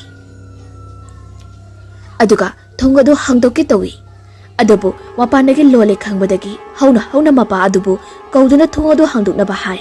Adubu tawpham khangdraba mama mapa ani asidi tadiyabu ising thaduna laknarami. Somdana Romesh to humang mapi kari thongado hangdoknanaba kana honari. Kauduna thinduna adubu upai letri. Amuktang kana kaukhairakpada mikup aduda thongado mathanda tapna hangdorai. Matam asida Romesh to soilawba poi adubu kirabasu kina asok apan yaurabra chingnariba Romesh mapagi kada changake haiduna mahaki kage thongado hek hangdorokpaga yumyai oriba corridor adu pumamamlammi. Onthoktuna yenglubada mahingaliba asi mahaki ka adu khakni. Amba marara asida Romesh mama mapabu kaurei. Ngasai makai taramba makhonsing adu takhidri kanamata sukomlakidri. Sangsar ama onduna leirami. Romesh makutuna phaglak aduda maraduna mapagi thongtamna sanglai. Maduda luk adu hangdoknaba tawbada madusu hek yadri manungdagi lolba mali. Manungda kaidawrabano haiduna mapa adubu hauna kawi adubu khomlakdri madudasu. Amura anira kaurubadogidi handamukti khomlai. Khomlakliba asimakti Romesh ingagai. Mahakna kauriba asi khangdaba amagumda mohoda asunna khumlai. Kanano mapanda leirido. Ahine baba Romesh ne thongse mukta hango. Nasak namingdo phajara ta'u. Adu natrabadine nang police kaugani. Kaino baba aine habani thongse mukta hango baba. Aina haibasida de segna hairau natrabadine aigi ipa ipu chawron suron haktaktagina thanamba thangsang asi nanga kaktuna hatkani. Kaino baba naidubo aisi nasani khangdrabo. Aigoda sasinaba oidabu wangang lakano. Ai nang kanano khagi. Nangna ne ichanu pi pupunanaba moithem tawbado aigoda di kanarui. Baba nasana harise amutadi gyan tabiyo goidobage. Ai nasa Romesh ne. Phare nang aina haibasida tadrabanina. Hai mama asigi thangsang ase satoro. Haina mimiso phaklangda thekliba thangsang adu jar lawno satore. Aduga mohonda pirai aduga amo gyan mangduna taduna leiriba tanyagi manakta phamduna leiri. Mohonde thangsang adu paiduna im tawduna thong aduda khangthin thinzilai matam aduda Romesh ki pukset oiramna chap yungna thilli. Romesh anabagi chaina aduna yamna wana lauduna kapli. Machindasu ima baba kauduna tawri. Adubu mohonde amura anirak thinjilai. Mapanda leiriba Romesh pu thokinaba tawri. Romesh mabuk aduda makut namana paisinduna sekli mafam asidagi amuk thorakli mahagi ka tamna. Halakpa matamdadi mahagi ka adudagi maingan phanglabanina thoina awabadi oidri. Adubu maingan adugi mamida mahagi ka aduda kanagumba miyoi ama ani ahum kochit chatpa urai. Maduda Romesh narabasu nana tumina adum changlai. Mohan mapanda makol amata takhidraba aduda thongsin aduda thangadu ngaduna changlai. Tanya sugyan laknaba haiduna tawhidaba thidana mako makut adu suru noiri mimi masu makupta ising thaduna laknari. Pumna maksing asi angakpani. Hausi waida laknaramba Romesh mama mapagi kada hek mamang magtada leplamba adu. Kaurakliba adu mohal amadi mimigi manakog adudadi hanubi adugi khonjalda oina tahala ami. Duna maram oiraga machani khangdarduna thangaduna thilakpani. Haujiksu makhoi ani makhoina thinkiba adu machani haibase khangdri. Rosan mahaki ka adu yognanaba yamna wada sanglai. Thongjingi hek yobudagedi kanamta sulairamdri wana changlaklaga phamungda phamthai. Aduga first aid ki kit tu lauthoklaga asokpa masa adu dressing tawnaba honni. Matam asida yumyai oiriba drawing room asida mi amana hebagi makhol tarai. Maduda ambo khangning singlai Sankarjitpu. Romesh lepi dressing tawbaga. Aduga tamna loisinduna amu kanaro yengnaba thoroknaba semsai. Makuta karino mapaidabadi yaroi khaladuna mahaki table da kanda thamliba cricket bat adu pairaga sekli phone du mala tawraga thorai. Phone aduna mingonda call tawraga haigadaba aduso emergency call taramle aduna upai leitri. Ka adudagi thorakpada mahaki phone aduki mangalduda kharadi uri. I taithoktrabaso mami kharata hauba aduda mangal aduna kapsinduna yenglaga lakpana kachil adudi yori. Phi amana kupsinduna karino badilai. Madu Sankarjit oirangari khanduna lairibani adubo phi ado haidoktuna yenglubadade karimata lairamdi. Romesh kiti kirumdi amuk tawrakli. Akoi basida koyeng yenglai. Sankarjit ki haksang adu kadaida laikhrabuna haida. Adubo thiba phangdri. Asamna lairingai mapanda mami sari tawba marak asida makong sekli tawduna kenagumba ama lakpagumna urai. Matam asidadi Romesh ma sirasi mi sirasiri haibadu khalai. Aduna maram oiraga bed adu paiduna tamna thongjilomda thorai. Thongjil adu amu hekkan thorake tawbaga yumyai ka aduda amu mina hebagi bakhol tarai. Handak mukti khangdadi khanglage haiduna Romesh khonjal hauna kaurai. Kanano atuda leirido adubu kumbadi khomlakti naheba sulepti anira ahumla kaurubadagidi gurung lauba makol aba mutarai. Romesh makut arido bed adu chejet paisili thonggadabagi maongda tawduna tabna lai. Aduka ka adu hek yobagade Sankarjit makuk aduna phaglaga aduda naplaga sesinduna leplaga leirame. Tam aduda Romesh Sankarjit bu gyan taraknabani haiduna bed adu thamduna changsilaga puthorai aduga sofa da hiphale. Sankarjit mamiti pangthoraktana machin adu thak nikna leiri. Masa adu so ing lauri. Kaidawdoino kamdawni kamdawraga phani haiduna khanjanaraga Romesh adu ngahak lei. Asumna lairingai mamang thong adu tapna amu hangdorakle. Romesh ngasidi onthokpa phibam amadu oiri. Tungmang gyanmin tadri matumtamuk sungairi. Thongjin lom aduda mi ama changlakpa mali. Adu nupigi khonjelda asumna nason pikna hairi. Ngasidi nagi numi surido. Mama laitana lawgiba wasakilamandi. Mama laitana na thawayado. Aina puduna chatlanido. Masi hairaga isay nganglaga lakpa aduda Romesh khangli madudi. Changagliba asi chanugi thawaiga sagona aduda lairiba misak adudi haibase. Adubu kanano kamdawbana haibadudi khangdri. Pumam mama maktina tabanina mamlabasu mamna mi ama kharadi ui marak asida ikon kona hanubi ado changlakpado Romesh na uri. Hena ngaglibadi mako aduda kazeng laisu upli. Romesh mabukta soklabanina mapangande amatrasu laitrabani. Sofa asida phamdada Sankarjit bu gyan laknaba kana honari. Aduga hanubi asidi nokla duna isay nganglaga saisu adumaga tawraga Romesh ki madak tamna changsalai. Manak naksilakpa adudadi Romesh upai letraduna hanubi aduda yingduna lairi. Unsangakta kupsinba hanubi adugi kusa ado tapna tingthodaktuna aduga Romesh ki mamaida nalai. Romesh upai leiti leiramba thauna pumba mangkhrabugum tawri adubu amuktangdi haiduna makut nama aduna bet leiriba adu tapna lami loinana hanubi asi apum asa manamga loinana adumna hairei. Kuirabani to aina nangi sigumba tanja se ngairakpa ngasidi nang aina puduna satlani to purabasu nangi thawai adudi aina laknabadi lepkhiroi. Aduga aigi thabakta apanba piraiba nupi macha asibusu aina losinba tarido. Wahi asi hairakpada Romesh thauna ama lakpagumna tawrei. Makuda lamliba bed adu phangbadadi jeje paisali adubu laibak thiribadi matam asida Sankarjiso mamit pangthorakli. Mahakna mamit pangthorakpada mapandagi changlakpa maingan marak asida mahaki hekna kanda Romesh phamdura leiramba aduda mangonda tawkhriba adu mami sami oino ningsinglakpagumna tawrei. Matam asida mahaksu khangsau sauraktuna makhot arimaktu Romesh da masa adu jejet konsilaga wadingangda mangonda ngarang ngangduda leiri. Romesh yingnaba anegi marakta onthokpa phebam ama oiri adubu masida hanubi asinadi Sankarji si uba maktada maha gyan lakle haibadu khangbadagi mahaki sakti adu Sankarji da kapsilai. Maduda Sankarji makon thokna lauduna kapli aduga Romesh tanja asi khudong chawa lauduna bet aduna khangai hegalaktuna hanubi asigi khadangda yeikhatli.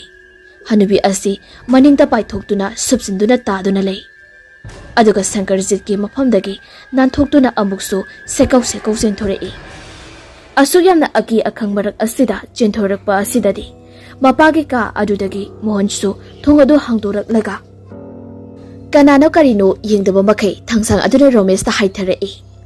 Romesh khonglei thuna mapagi thangsang adu thaidoi aduga Mohansu macha oiramba aduda thangsang adu thaidoknaba hotnabada mafam chadruduna tusilli aduga somdana hanubi asi podrok lawo makai masa adu thekla haugalai.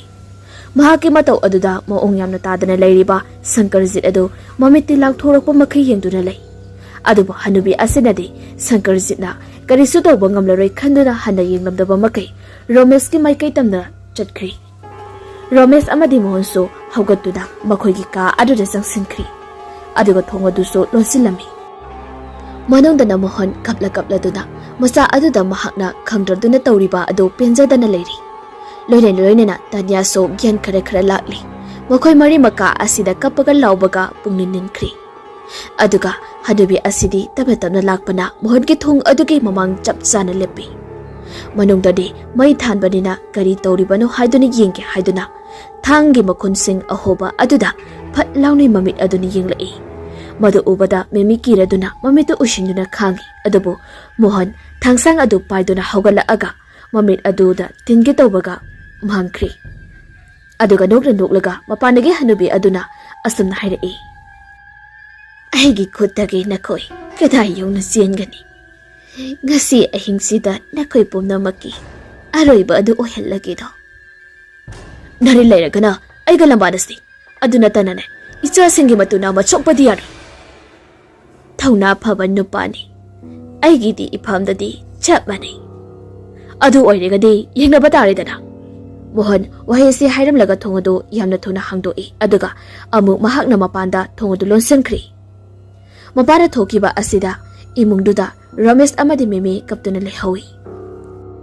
Mohansu makata pairiba thangsang aduga loinada leptuna hanubi adu kadaida leibano haiduna ko yingingi adubu hanubi adu ukhidri khonjaldi adu maktari mana nokpa khebagi nag yet oi gyanmen tadana mathong marang khangdana koipai paiduna noklam laga ikhang khanghaudana Mohangi hek matungda saptingna leptuna tunglomda khangkun konsilai. Angakma phangna konsilakpadagi Mohan sor honba ngamlak oidori makhuta pairamba thangsang adu tagraga adubu hanubi asidi kana nokli asumna tawramlaga aroiba matam yoramdai thang amana thilakpagi bakol tarai. Madu hanubi asidadi jeje konsilamba adu thadorakli adubu Mohan di gyan bangli laimaida haithakri. Hanubi asidi Masa pumba mayna sakpagumna brang brang haurai. Thang adasu asamba thangmakti oiramdri. Mamangai ahansingna sizinaramba layoiraba thang amakhangni. Aduba thang asidi kanana thilaiba. Sangarjida yamna wana tawduna thang asi thinbani. Adubu hanubi asidi siyu haiba yadi. Law khongduna thang adu sadoknaba honari. Matam asida mapanda tawriba adu karino haiduna imungda kada laihoriba makoi ahumdo thoraktuna yengi. Matam asida makoina oriba si Sangarjit hari hanubi adugi manakta jangsilai. Aduga thang aduna amura anirak thinjili. Adu phauba karisu ahungba udi. Loirina Tangsang adu hanubi asinasu kana sadoknana honarapa asidadi. Sangarjisu upai leitraduna thang aduna mahak masasu yauna punna hanubi asiga lingsin minakhri. Aduga taniya khamba ngamdaba makai kablakli. Adubu romes amadi miminadi khamli. Sangarjit Tangsang aduna hanubi aduga punna lingsin minaraba matungda hanubi adubu chejat konsinkri. Maina brang brang hauba makai animak mapam asida chaklaga tuthakri.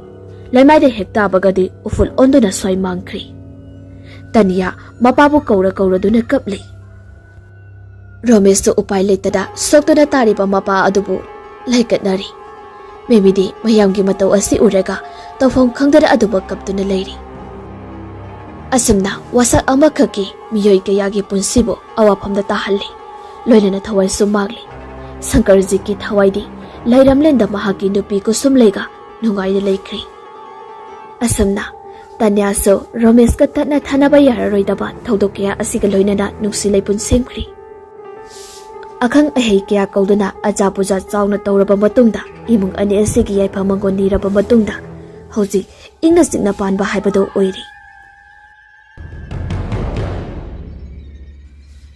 Madang asida wari asi loijari. Wari asi haubadagina loibabo tabiriba listener pumnabakbo channel asigi maikaidagi thagatpa phongdoksari. Wari asina pathokchaba matamda soikelan kiba yaurabaso mayamna pukchal chauna gakpiramo.